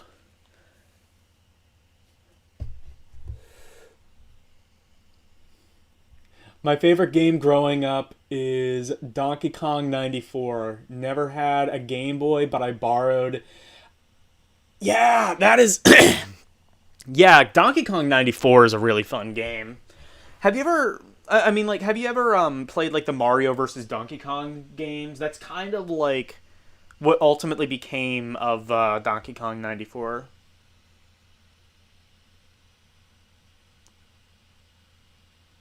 Ninjutsu, not Kung Fu. Yeah. No, I wasn't talking about Kung Fu. I was, like, the actual martial art. I was talking about, Spartan X, the arcade game, or Kung Fu Master. You know the game I'm talking about. Karumi was playing, Tenchu. And he just ignored stealth completely. Okay. And it actually worked. It is karateka. Okay. Yeah, that exactly. That's what I was saying. Like it's probably karateka, like, cause karate. But I don't know. The first way I ever heard it was karateka, so like I always internally feel like I have to pronounce it that way. Still prefer the old games. Yeah, fair enough. I mean, like, especially, like, later on, Mario vs. Donkey Kong kind of just became Lemmings, but, like, especially the first Mario vs. Donkey Kong really kind of expanded on Donkey Kong 94. That's my favorite, but I do really like Donkey Kong 94. Weirdly enough, I've never been able to get an emulator that can properly emulate, like, the enhanced sound that the Super Game Boy added to that game. So, like, if you plug it, if you have actual hardware and you plug Donkey Kong 94 into a Super Game Boy on, like, a Super Nintendo, Pauline is actually, there's supposed to be, like, a voice sample on the cartridge that only plays on Super Nintendo, and it's Pauline yelling, "Help! Help!"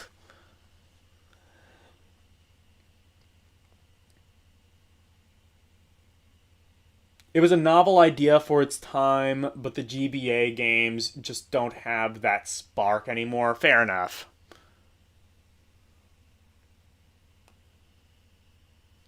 BRB. I need a snack to sustain. Oh, really? Yeah. Yeah, I've never been able to see an emulator properly do that. I think I can get it. No, you can get it to run. Like, so the other thing with Super Game Boy is, and this is like the thing that's pretty easy to emulate, it has like an arcade machine border around it. But yeah, nothing has been able to. And there's a couple Super Game Boy games that do that. Like, if you load up, I think it's Kirby's Dream Land 2 on the Game Boy, that also has like some sound samples that you can only play on a Super Game Boy. Like, I think like when you like start the game, there's like a sound of like a crowd applauding or something. But yeah, that's Ninja Golf.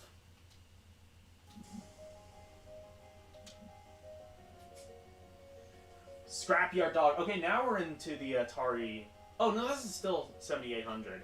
Scrapyard Dog, if I remember, is like. Do I remember this game kind of sucked on 7800, but like was kind of better on Lynx? I might be wrong.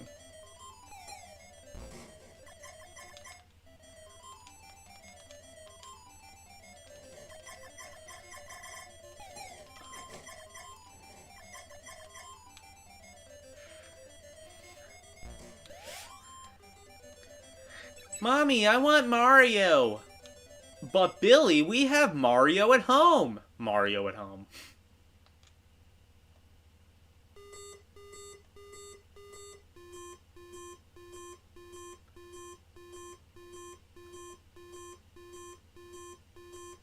Oh, I thought that killed him.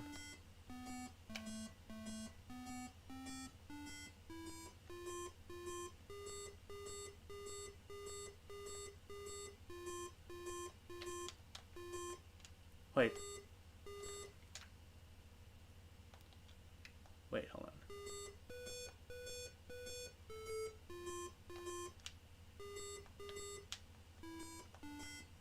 Wait.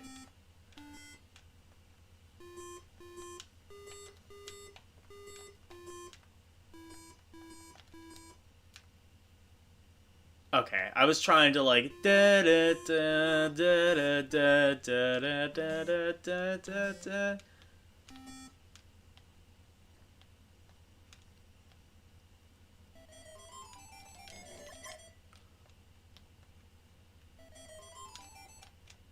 Okay. Well, we're gonna see the Lynx version of that, which I think is gonna be a bit better. In fact, now we're gonna see it. Here's the Lynx version, I think.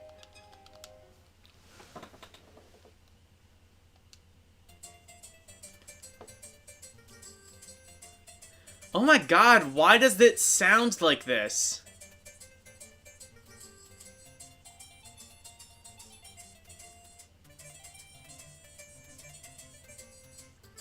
Oh my god, why are you doing the Lynx dirty like this? God, I'm glad none of the good games are on it now.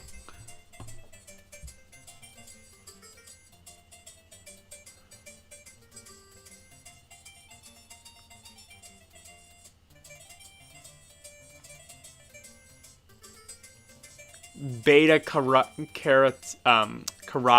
is a vitamin. Really, I didn't know that.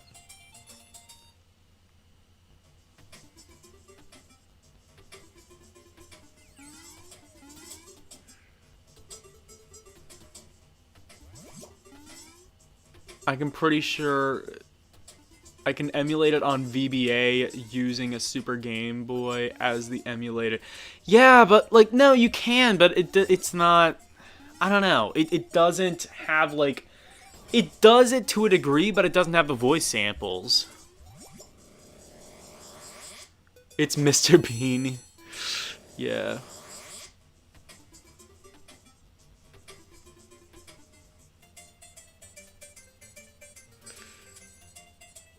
Blame John Foley.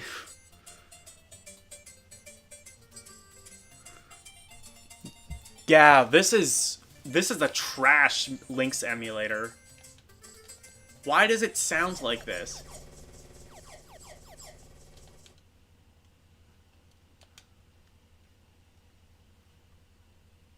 Who designed this? Who thought this was okay when they put so much effort into this otherwise?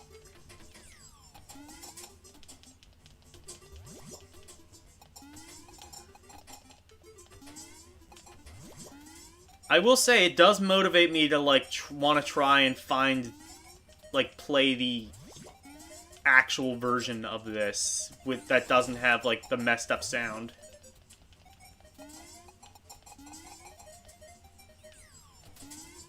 This sounds like a Flash remake of the game. I know I'm harping on it a lot, but I love the Lynx, and this is doing the Lynx dirty, having that bad of sound emulation.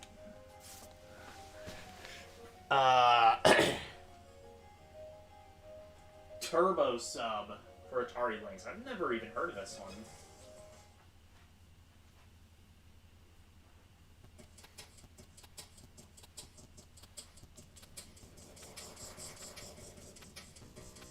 I wonder... Hold on.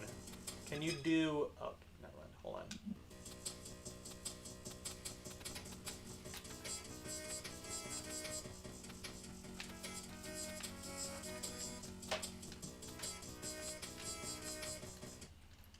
Okay, never mind.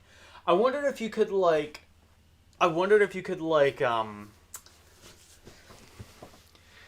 there's a way to, flip it and, play it upside down, and that was useful for, left-handed players.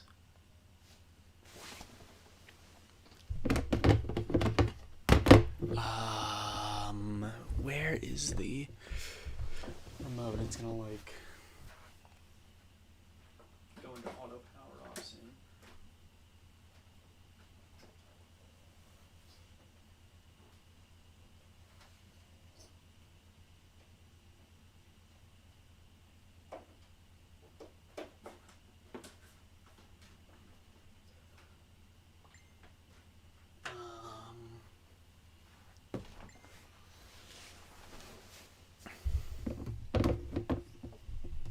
Links to the past, yeah.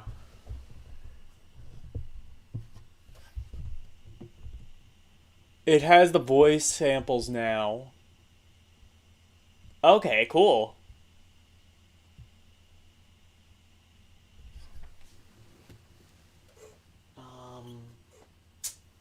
Crap, where did I put the remote to this? Oh, wait, you know what? I got it now, okay. Okay.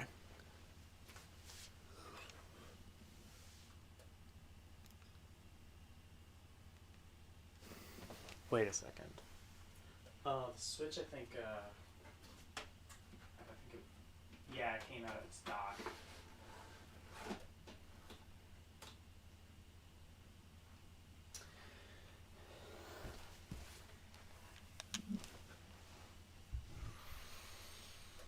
Okay, there, it works now.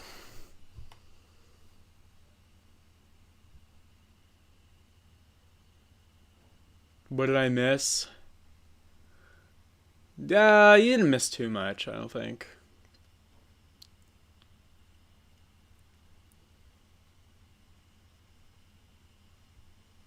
Anyway, let's see what this is.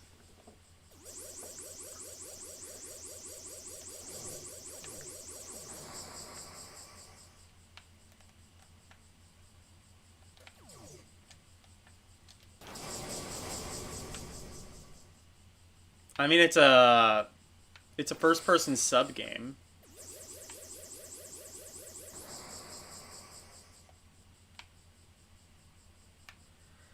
Actually, you can go underwater and above water. Actually, this is a pretty cool game. Again, I just wish it wasn't emulated on this.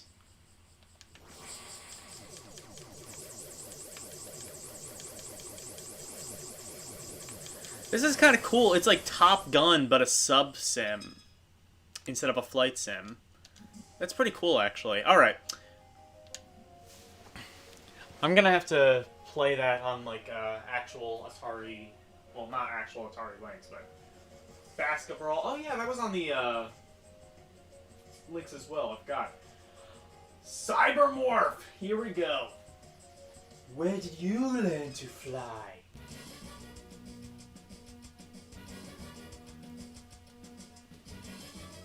How is it that, okay, how can it, like, play Atari Jaguar, like, almost perfectly, but it fucks up so bad with Lynx emulation?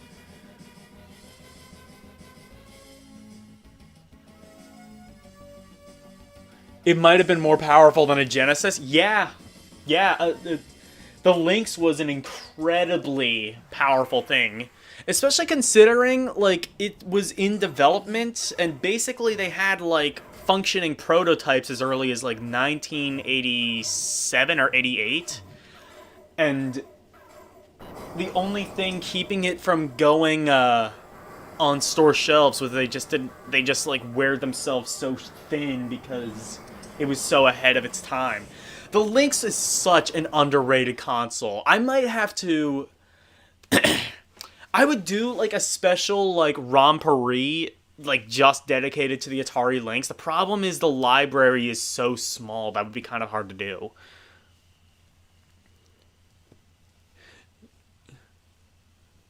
So, Undergun, yeah.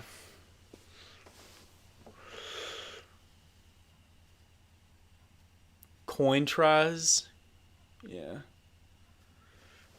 Under the Gun, yeah.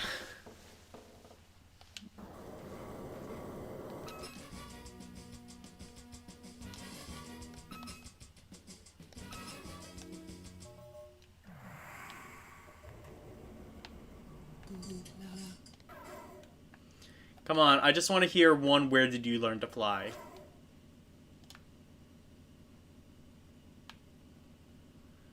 Actually, this might run better than the Atari Lynx. Because, if I remember, the original Lynx did not have a good frame rate. Is there an accelerate button?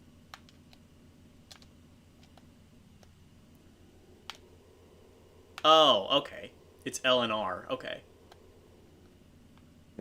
Fair enough.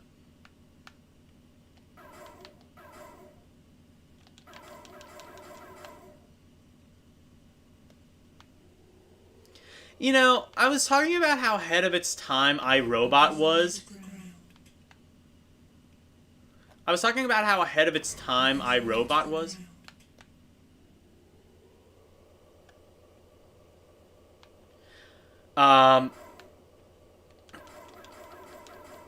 Yeah. So, this is actually based off of the, Yes! Okay, she said it. So, that is the only thing that she says if you have the pack-in version of this game. If you don't have the pack-in version of this game, she has several things that she says. So for some reason they cheaped out on the pack. There's two versions of this. One that's considerably smaller and has less shit in it than the other.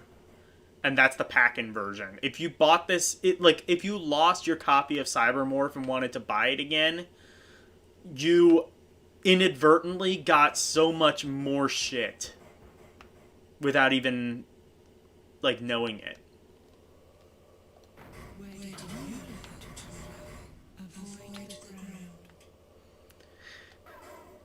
You know what? In the next edition of Microsoft Flight Sim, it just needs some naggy green bitch to just, like, patronize you. Anyway, that's Cybermorph.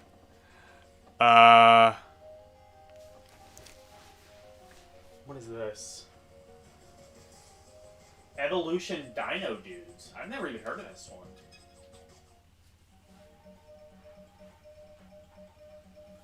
Is this like a platformer? Like a shitty platformer? Because it's probably on Jaguar? Yes, this is Jaguar, yeah. Yeah, yeah, it's impressive if you like ignore the fact that it basically came out like 1 year before Star Fox, which did everything that it did, but a million times better. Also, it was supposed to be a 64-bit console, and it barely looked better than anything the SNES was doing.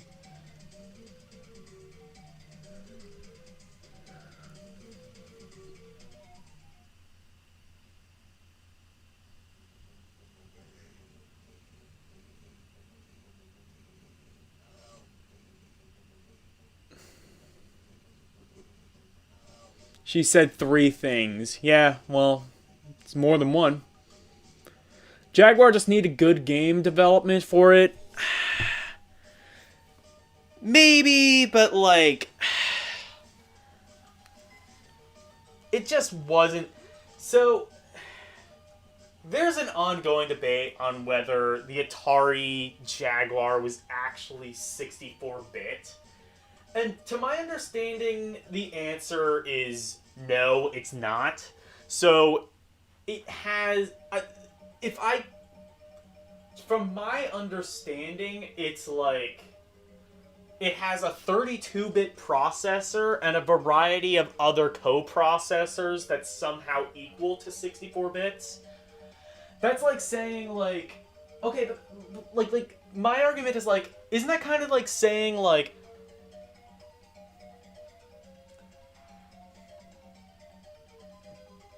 oh, I have a 1.2 gigahertz processor and I have two 1.2 gigahertz processors, so technically my computer is running at 2.4 gigahertz. Like, no, it's not. It's like, that's not how computers work, right? You can't just like cram a bunch of weaker processors and then until they equal a stronger processor, right? I don't think that's how computers work. I mean, I guess with like RAM, like you can put two 4 gig sticks and have an 8 gig computer, but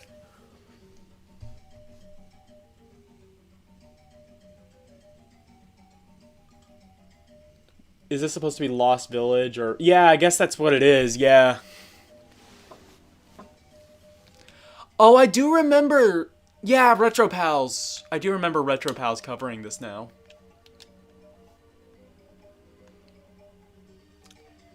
I do not know how to play Lemmings, so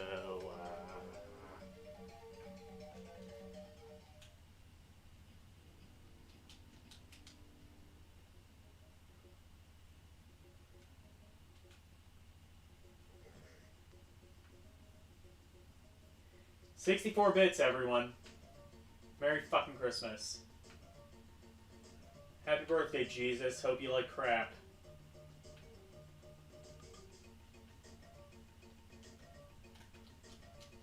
What the fuck am I doing?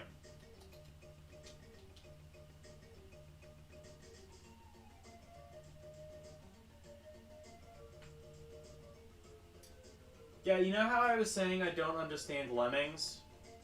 I don't understand Lemmings. Yeah, I'm gonna make that game go away and vigorously wash my hands. So that was that. What the fuck? What? Malibu Bikini Volleyball? Guys, can I stream this?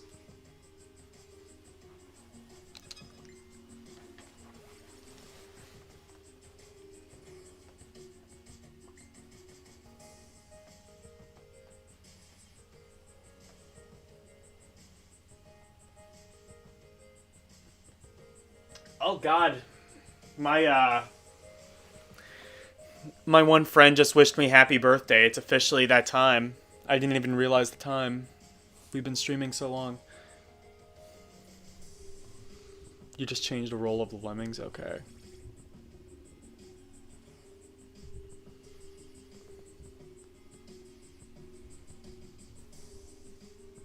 No, the way CPU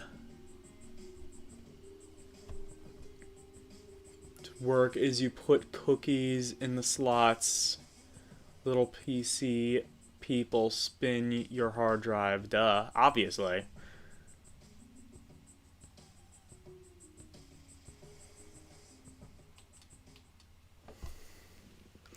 Okay, let's play some Malibu Bikini Volleyball. I really don't want to play this. Oh, God. Whoa!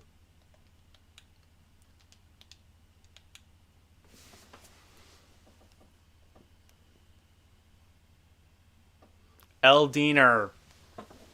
Random Chinese or Japanese, something like that.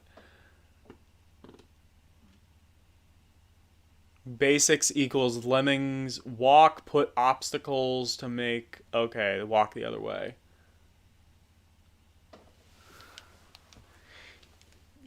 Oh yeah, Dead or Alive had a beach volleyball thing.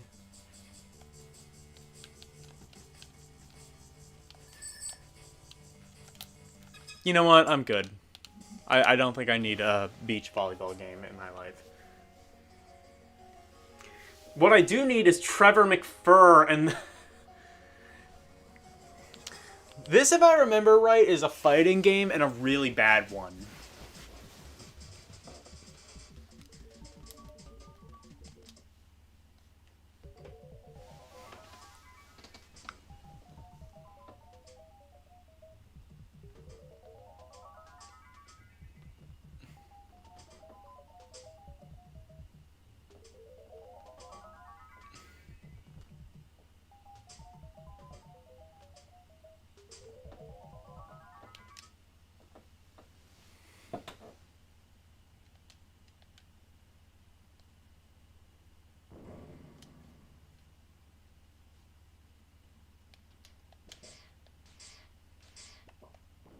Oh, never mind. It's a shooter. It's a furry-themed space shooter. Somebody created this. What the actual fuck? Who asked for this? Well, okay, look, I know somebody asked for it. It doesn't mean they... Okay, here it is. Look, somebody asked for this. It doesn't mean you necessarily need to provide it.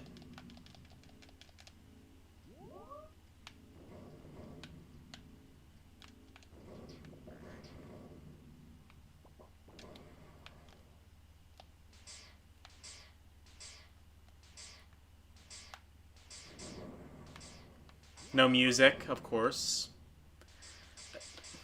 A lot of Jaguar games didn't have either sound or music.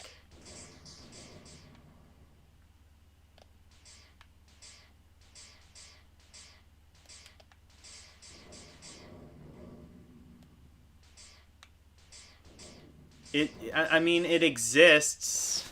Just who asked for this?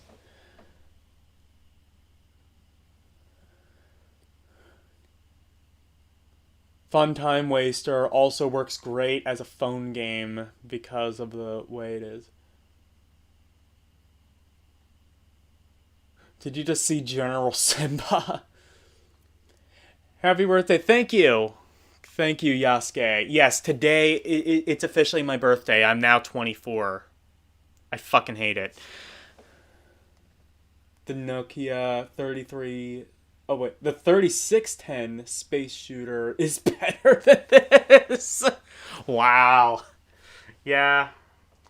Yeah, the Atari Lynx... Or, not the Atari Lynx. The Atari Jaguar was a mistake. What really wasn't it? Oh god, speaking of mistakes, Club Drive. This is like one of the worst games on the Atari Lynx. Why do they include this? I mean, there's something to be said about transparency, but like, why?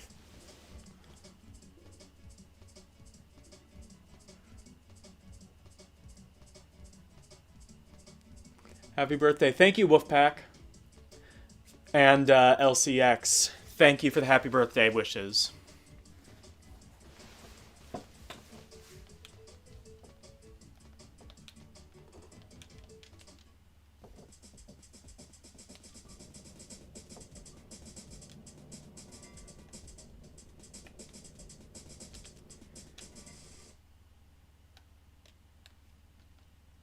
Wait.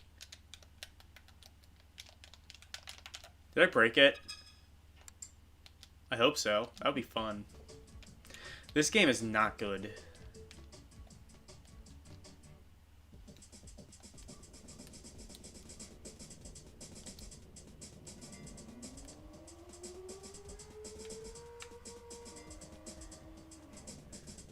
So, what's your favorite racing game? Do you like racing games that are, Whoa. Oh, okay, so you can change the camera angle.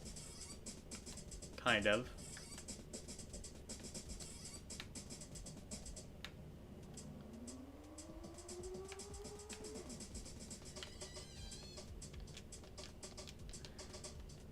So I have a question. Why?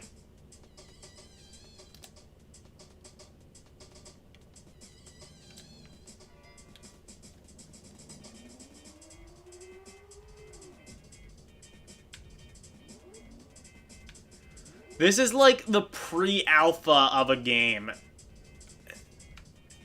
Look, the Jaguar was very difficult to program for. I understand that. But who took a look at this and was like, yeah, this is finished?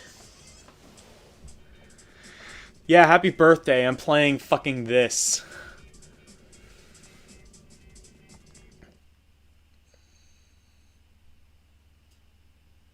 $3D, yeah, 3D.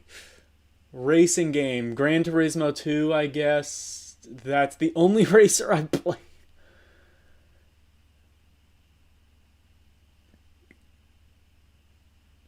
Back then, they were like, 3D was a mistake. Ship it. 3D was a mistake. I know, ship it. It's more of a car driving sim. Yeah, exactly. Except you don't even want to do that. This is just... I think there is actually a race you can have. It's just like, it's so uncontrollable. This is, what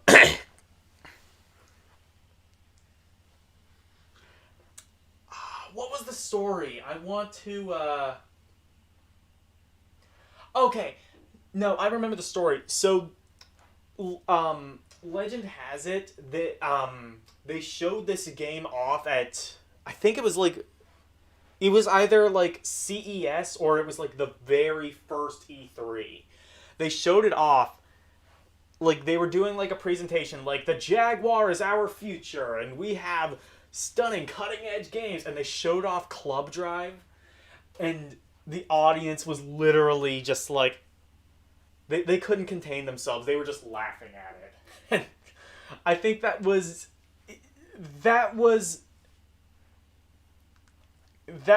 just the moment, the singular moment that the Jaguar officially died.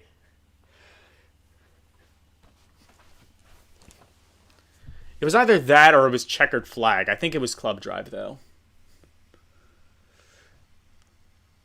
What is your favorite racing game? I would argue literally anything but this. Big Rigs. I mean, at least it like controlled fairly decently and had a decent frame rate. This is awful. Burnout are the best driving games in my opinion. Yeah, I've heard they're pretty good. The Need for Speed games, yeah, you're just describing games that are like 10 billion times better than this. Yeah. Yeah, that was a mistake. Ship it. Tempest 2000. This is the one I was most excited for.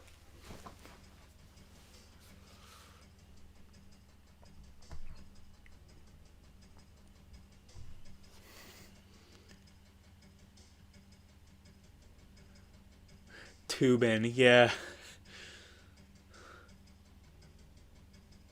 Try Burnout Paradise. It's an open world and not just crashes. Really? That's interesting. I'll try that.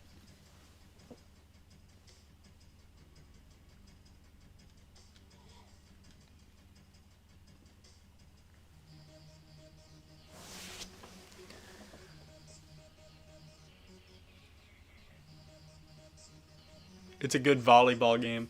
So here's Tempest 2000. This is one.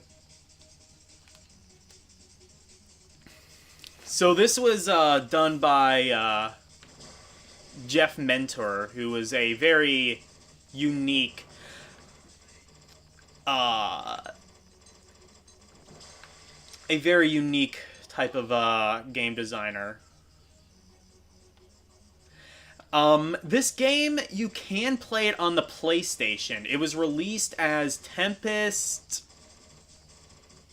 I want to say it's Tempest 3X. If somebody can verify that for me, or like Tempest X or something like that. I can't remember the exact what it was called, but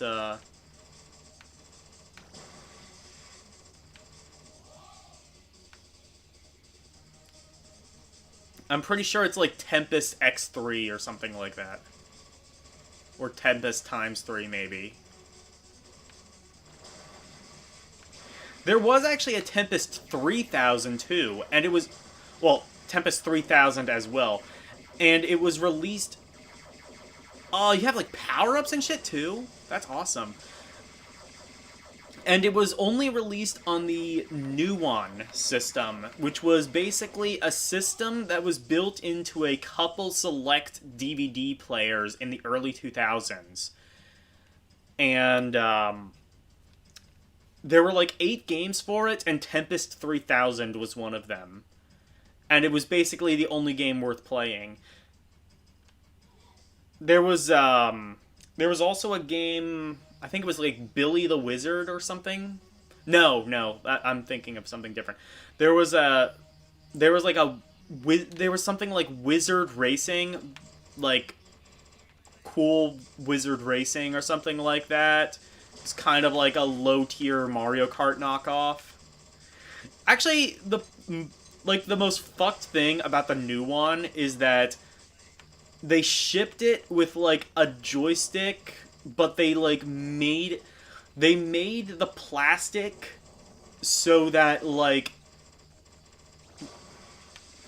the hole for the thumbstick was like too small, so it didn't have like full range. So as a result, you had to cut a hole into it in order for the thumbstick to get the range that it's supposed to have for most games.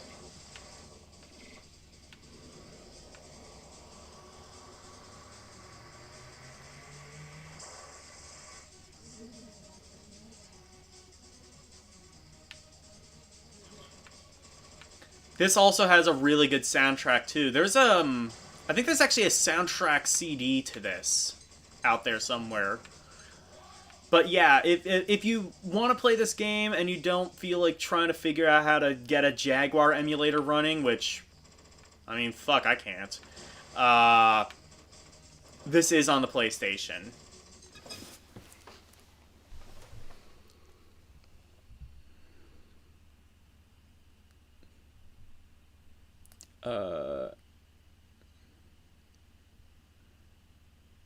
Jaggy Effects, I play as Marie Rose with Jaggy Effects.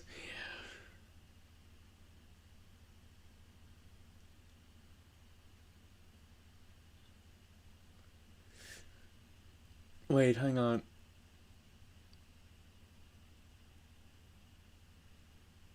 I'm good. Almost lost it, but I'm straight.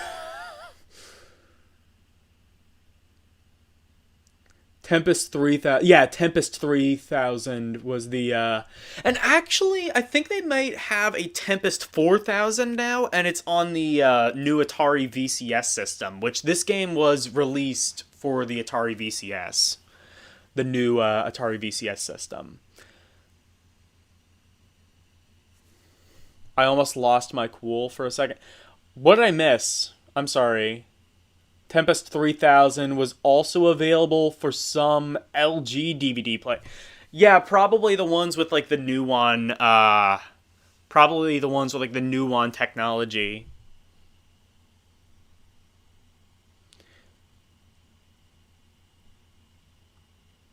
Is this on Atari Classics Reloaded? I'm not sure. I'm not sure about that. What with the remote? Yeah, yeah. They made they they made it so that the thumbstick couldn't go to the full position. So yeah, so like there are people on the internet, and you can find this. It's and they call it big hole mode, the big hole mod. And there's a picture of it with the literal caption with the file name bighole.jpg. Tempest for a DVD player. Yeah. Yeah, yeah, so it wasn't it was like full. So the new one, basically there were a couple DVDs that supported the technology. So I think there were like certain copies of Doctor Dolittle 2 or something like that where you could put it in, and I think it had like some additional options. Like you could have like, I don't remember what it was. Like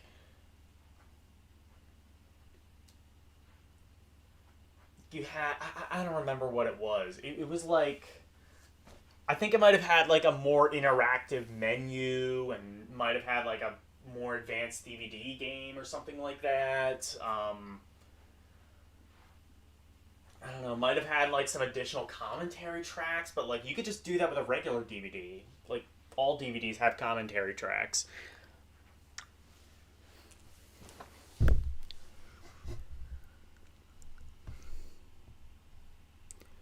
Not LG, but Samsung. Yeah, no. So the new one was licensed to a whole bunch of different companies. So like LG, I think had a new one. Samsung. It's sort of like the 3DO. If anybody is like aware of that, like you know how like there's the Panasonic 3DO. There's also the Gold Star 3DO. I think Sanyo might have had a 3DO. Nuon was basically the same thing. They licensed it out to a whole bunch of companies. Like, hey, put this technology in your high-end DVD players, and we will provide the software, and we're gonna make this basically a standard for DVD going forward. It didn't really work out that way, to say the least. Um, and the reason Tempest was on there was basically it was the people behind it were ex Atari Jaguar devs. Including Jeff Minter, I think, might have been part of the Nuon project. But yeah, there was a Toshiba Nuon, there was an LG Nuon, there was a Samsung Nuon. There might have been a Sanyo Nuon. So Sanyo might have backed both horses and failed. Poor Sanyo. What are they doing now other than making really shit TVs? You can play in a gamepad too, yeah.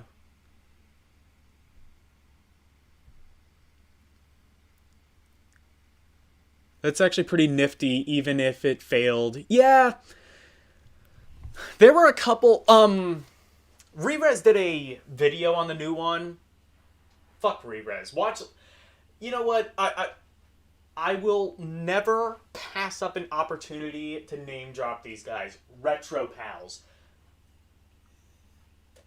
They did a live stream of the new one, and it is definitely worth watching. If you want just like a crash course on the new one, NUON Retro Pals. It basically has, I think, all of the games except maybe one or two that they couldn't play. But and that was the other thing too, is like they were like, oh, this is supposed to be a standard, but like not all of the new one games were actually compatible with one another. I think. Oh, there was also I think there was also a port of Zuma for the new one. which is that, or Puzzle Loop, or whatever it's called. Yeah, it is called Puzzle Loop, I think. It's that game where you, like, shoot marbles at other marbles and make the marbles disappear. And, like, the marbles are on a conveyor belt. It's that game.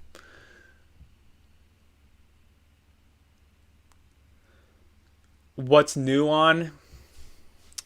Go back in the stream. I just, like, spent, like, 15 minutes explaining it. Anyway. This is like 98% of the reason I bought this collection was to play Tempest 2000.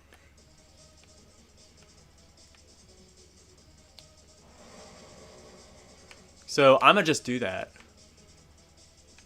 for a few minutes, and if you don't like it, kiss my ass.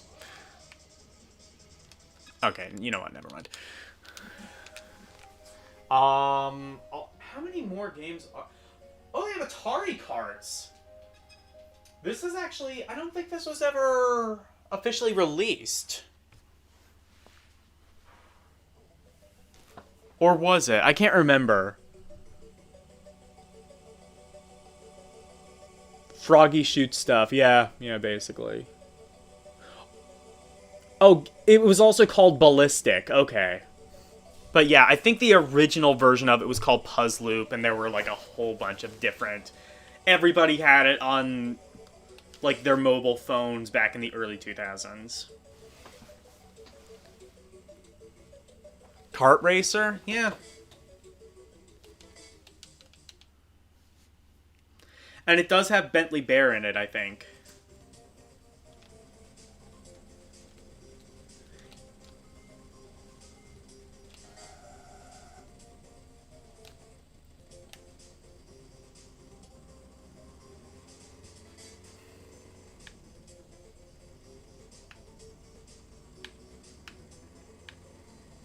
I mean, yeah, it's Super Mario Kart.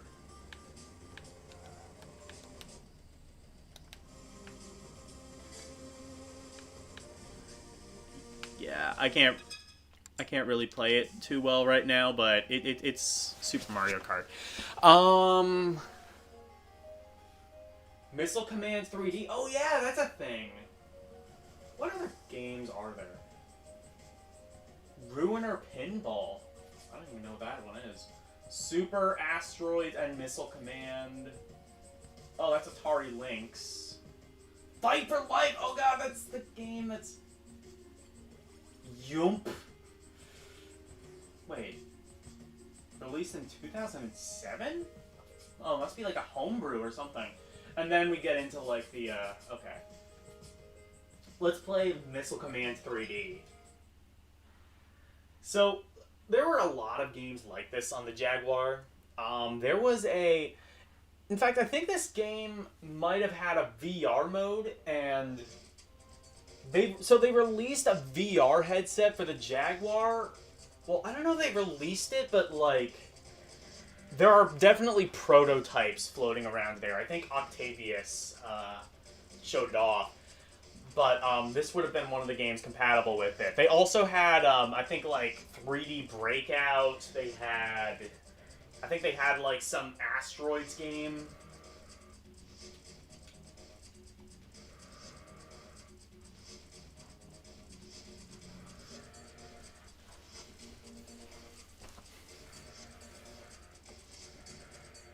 VR?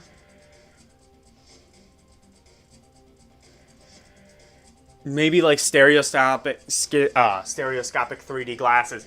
No, there was an honest to god VR headset, if not released for the Jaguar. It got very late in development before it was canned.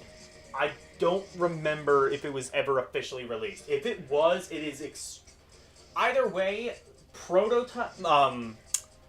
There are units that exist, and they are unbelievably rare. Like I said, I've only ever seen one, and it just amazed me to see that somebody actually had one that functioned and existed.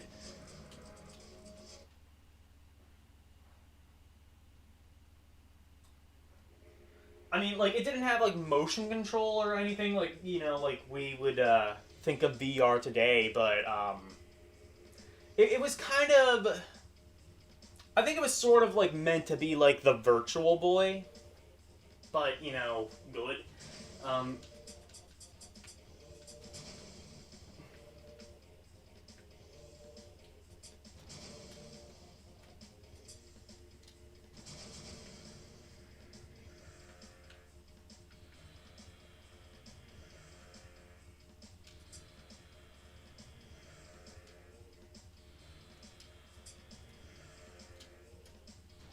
oh, there we go. That's how that works.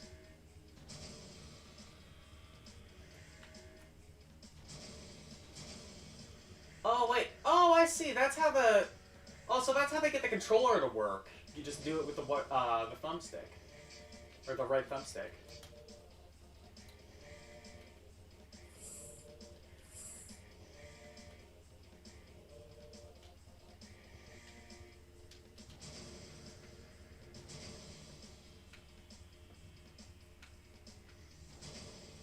This might be like a fun game to like get into at one point.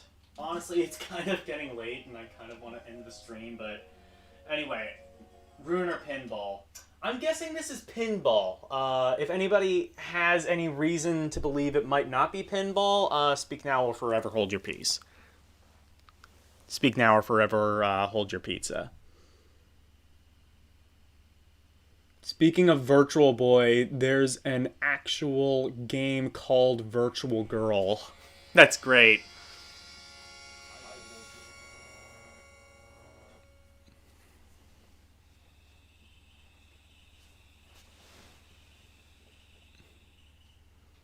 Virtual girls, you say? Interesting. I see.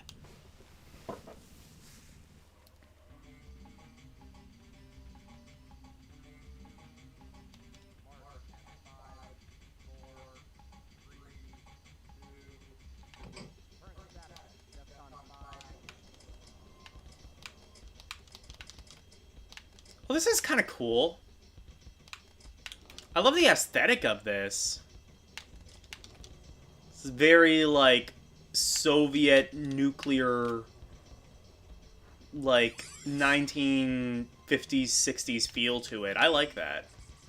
Like, 60s kind of sci-fi feel.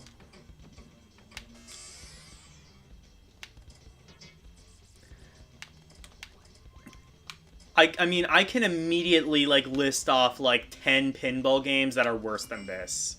This is not that bad.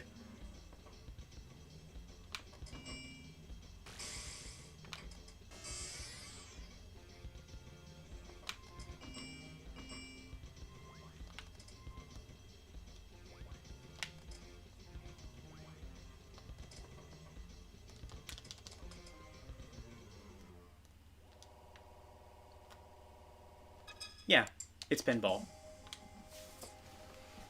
Although, admittedly, pinball with a pretty neat design.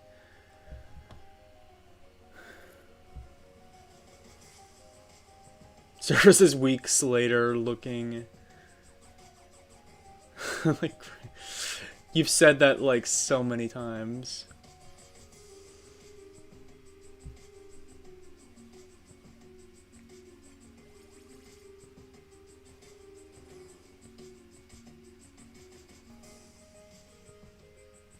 Hold ball and aim it.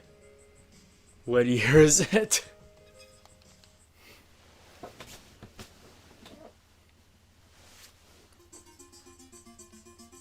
Oh god, terrible.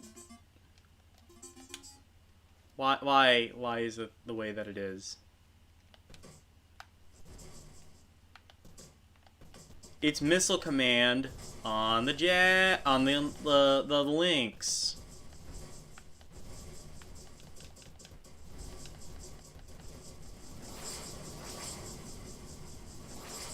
Anyway, I think you know how Missile Command works, namely because you've already seen it, like, several times.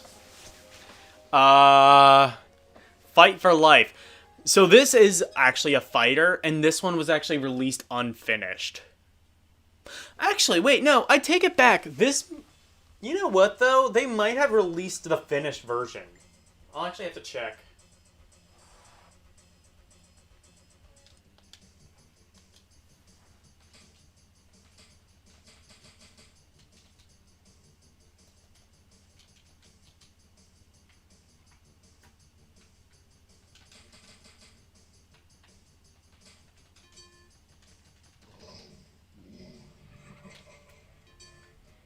Yeah, so it's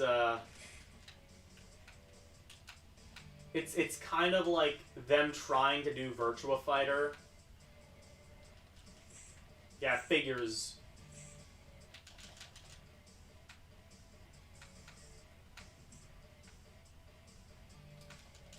Yeah, figures I would end on a fucking fighting game, but here we are.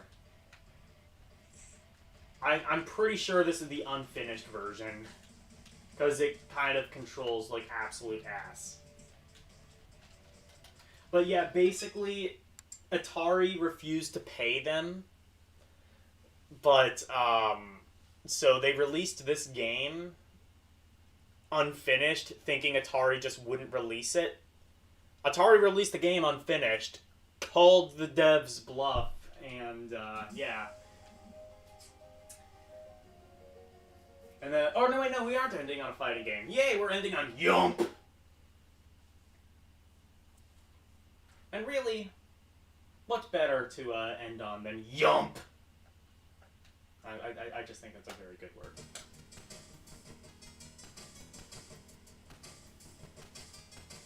I like the soundtrack.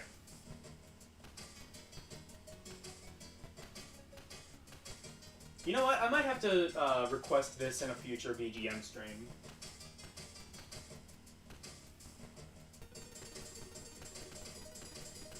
Or this. Is it Tempest? Oh my god, it's, I know this game. It's, what is it? LSD Dream Simulator on PlayStation.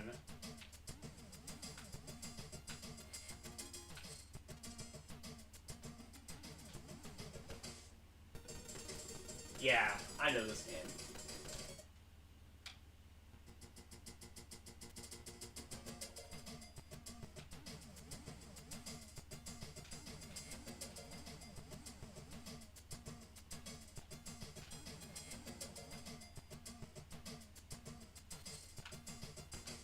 Anyway. That was Yump! And, I think it, fits the title well.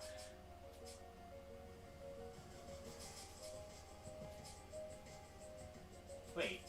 There's more, I think. Okay, so that one I think we played. Oh wait, no, these are prototypes, I think. Aka-Ara? Aka-R? What is this? So it's a prototype. A tunnel of enemies on all sides. Okay. Whoa, what is this?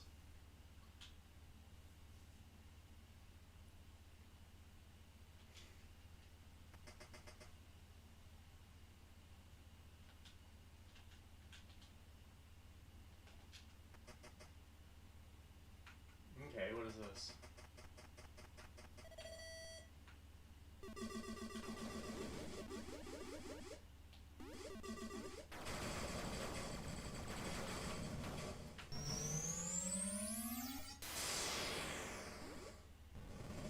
I mean, this makes about as much sense as any other,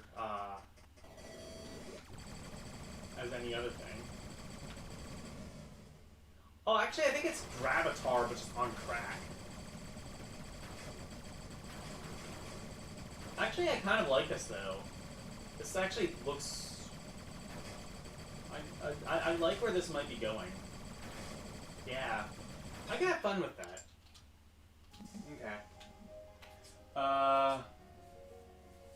Maze Invaders. This was another, prototype game. Oh, it's Berserk! And I'm not talking about the anime. Oh, wait, no, never mind. It's just Pac-Man. I should have just guessed that from Maze Invaders. I thought you could go inside those little things and it would just be like Casey Munchkin. Those aren't, they don't give you, invincibility, it seems. Oh, wait, you could shoot? Oh, that's cool.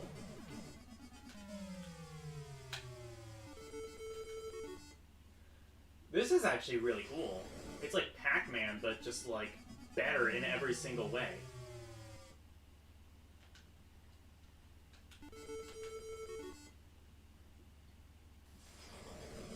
Not as good of music, but... or sound effects, but it's neat.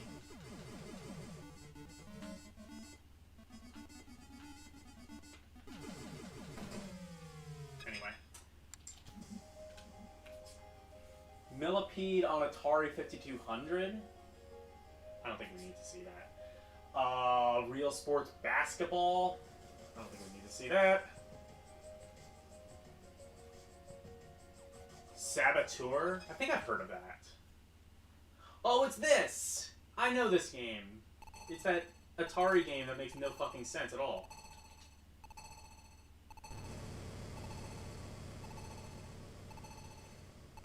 You know, just like all the other ones.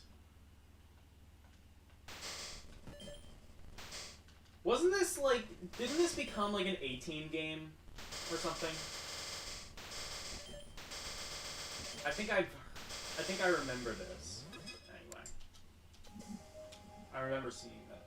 And there we are. Those are all of the games. Wow, there are a lot of games. And that's not even getting into all of the commercials and just everything.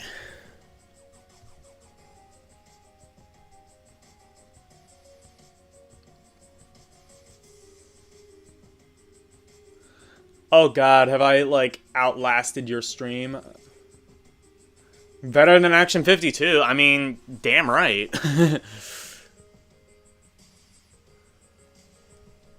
Atari Sports? Yeah, no, I'm good on that. Super Monkey Ball in a Tube. That, yeah, that too. Atari 52. No, it's Atari 50, guys. Atari isn't 52 yet. Anyway, but, that is Atari 50. I mean... No, please. I don't actually want to play that again.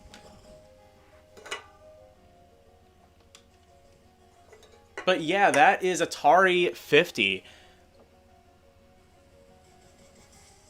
Imagine E.T. being in the Atari 50. You know what? They had some movie licensed games. I'm a little surprised about that. You know, if you could, I think the rights to that would have been too difficult to include. But I mean, just like as a historical piece, I would have included E.T. in there if you could, which you really couldn't. I mean, games that I wish would have been included, like I said earlier in the stream, I wish the Epix games would have been released. Because Epix, they, like, basically created the Atari Lynx, and then Atari bought it off of them. And as a result, I would argue, like, some of the best games for the Atari Lynx were made by Epix. Again, Chip's Challenge, Todd's Adventures in Slime World. I would have included Rampart. That would have been a good one to include. Rampart, you know what? LCX, if you're still watching, that's going to be my request. Rampart on whatever you can play it on. Ideally, the Super Nintendo. That's kind of the best port. But, yeah, Atari Lynx had a really good port of Rampart. NES had a pretty good port of Rampart. Genesis, Game Boy, I think it exists on. Rampart it's interesting. So it's a tower defense game mixed with Tetris. And that is way better than it sounds, and it actually works really well. So basically, like, you have to shoot you have to, like, find a tower, shoot people who are trying to destroy it, and then once they, like, destroy, like, the brick wall around your tower, you have to, like, rebuild it by means of Tetris. It's such it's such an Atari idea, and I love Rampart. I love Rampart so much. Um,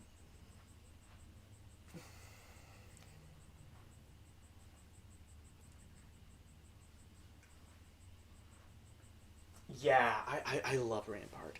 Um,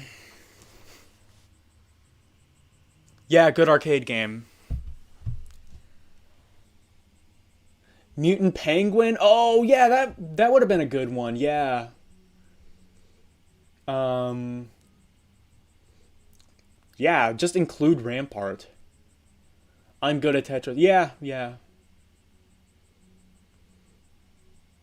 Yeah, I mean, like, you could have. I mean, you could release Rampart on anything. There was an original arcade. There was an arcade version of. It started in arcade, actually. Um, I think if they were going to release it on anything, it would be the Lynx port. Which, you know. Also, I wish Lynx emulation was better. It's very poor, especially poor sound emulation. That is just, you know, like the 3DS can emulate the Lynx properly. Why can't this collection that they clearly put a lot of time and effort into it, above and beyond in terms of presentation, and they fucked up the emulation of Lynx so bad, especially with the sound. Um, that is really disappointing. Um, Also, like, maybe. Oh, you know what? Blue Lightning. That would have been a good one to include on the Lynx. Blue Lightning is a really good. Um, it's like a really good, like, on rails flying game, kind of like Afterburner, but it has a lot of really good, like, scaling 3D effects for the Atari Lynx. There was also a sequel released on the Jaguar CD, Blue Lightning 2. That would have been another cool one to include, I think. Um,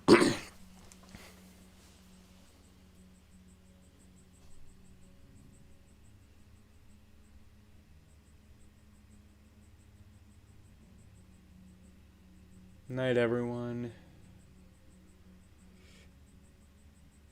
It's probably yeah, yeah. Rampart was like one of those games ported to everything. Also, what about Clax? Clax was I think Atari was behind Clax. You could have, like, included that. That's a really fun, like, puzzle game. Uh Again, kind of like Tetris, but not. It's sort of like 3D columns, if that makes sense. Basically, like, little bricks go on a conveyor belt. That was another one they ported to fucking everything. Ported it to the 2600. There were two ports on the Sega Genesis. There was a port on the NES, SNES, Lynx. The Lynx version was actually kind of interesting because you would play it sideways. You would play it sideways, kind of in, like, a cocktail arcade, uh, that kind of, like a stand-up arcade mode.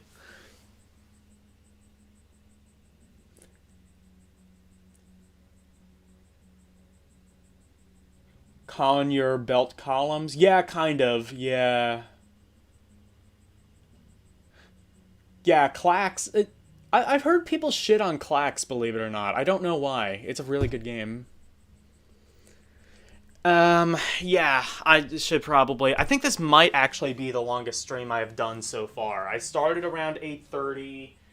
9, 10, 11. 12. Yeah, I think we've been going on about 5 hours now. This might be the longest stream I have ever done. But anyway, in general, I really like this. I think emulation was a little bit spotty on this collection, especially with the links, but also with like things like Major Havoc, which is so odd because they had the Atari Flashback collection, which did a really good job with that game. But yeah, I don't know. I would still say it's worth the money.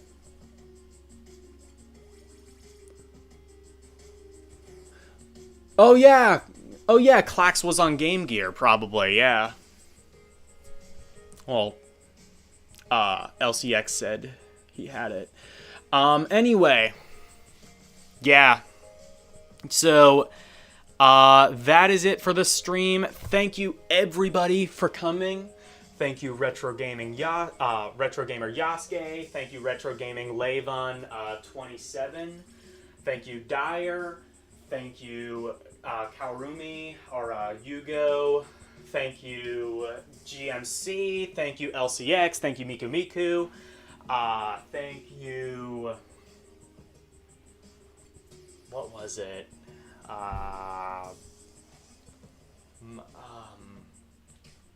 Who else was here? Wolfpack. Wolfpack was here, of course. Wolfpack 1.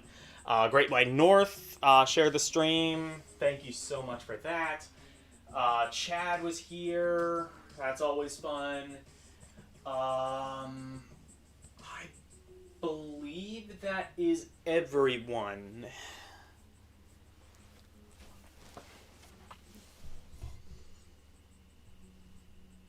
But yeah, thank you guys so much.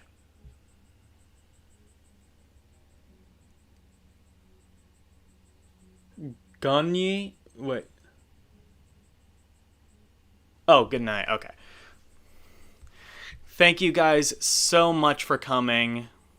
And thank you for coming to my TED Talk. Bye, everyone.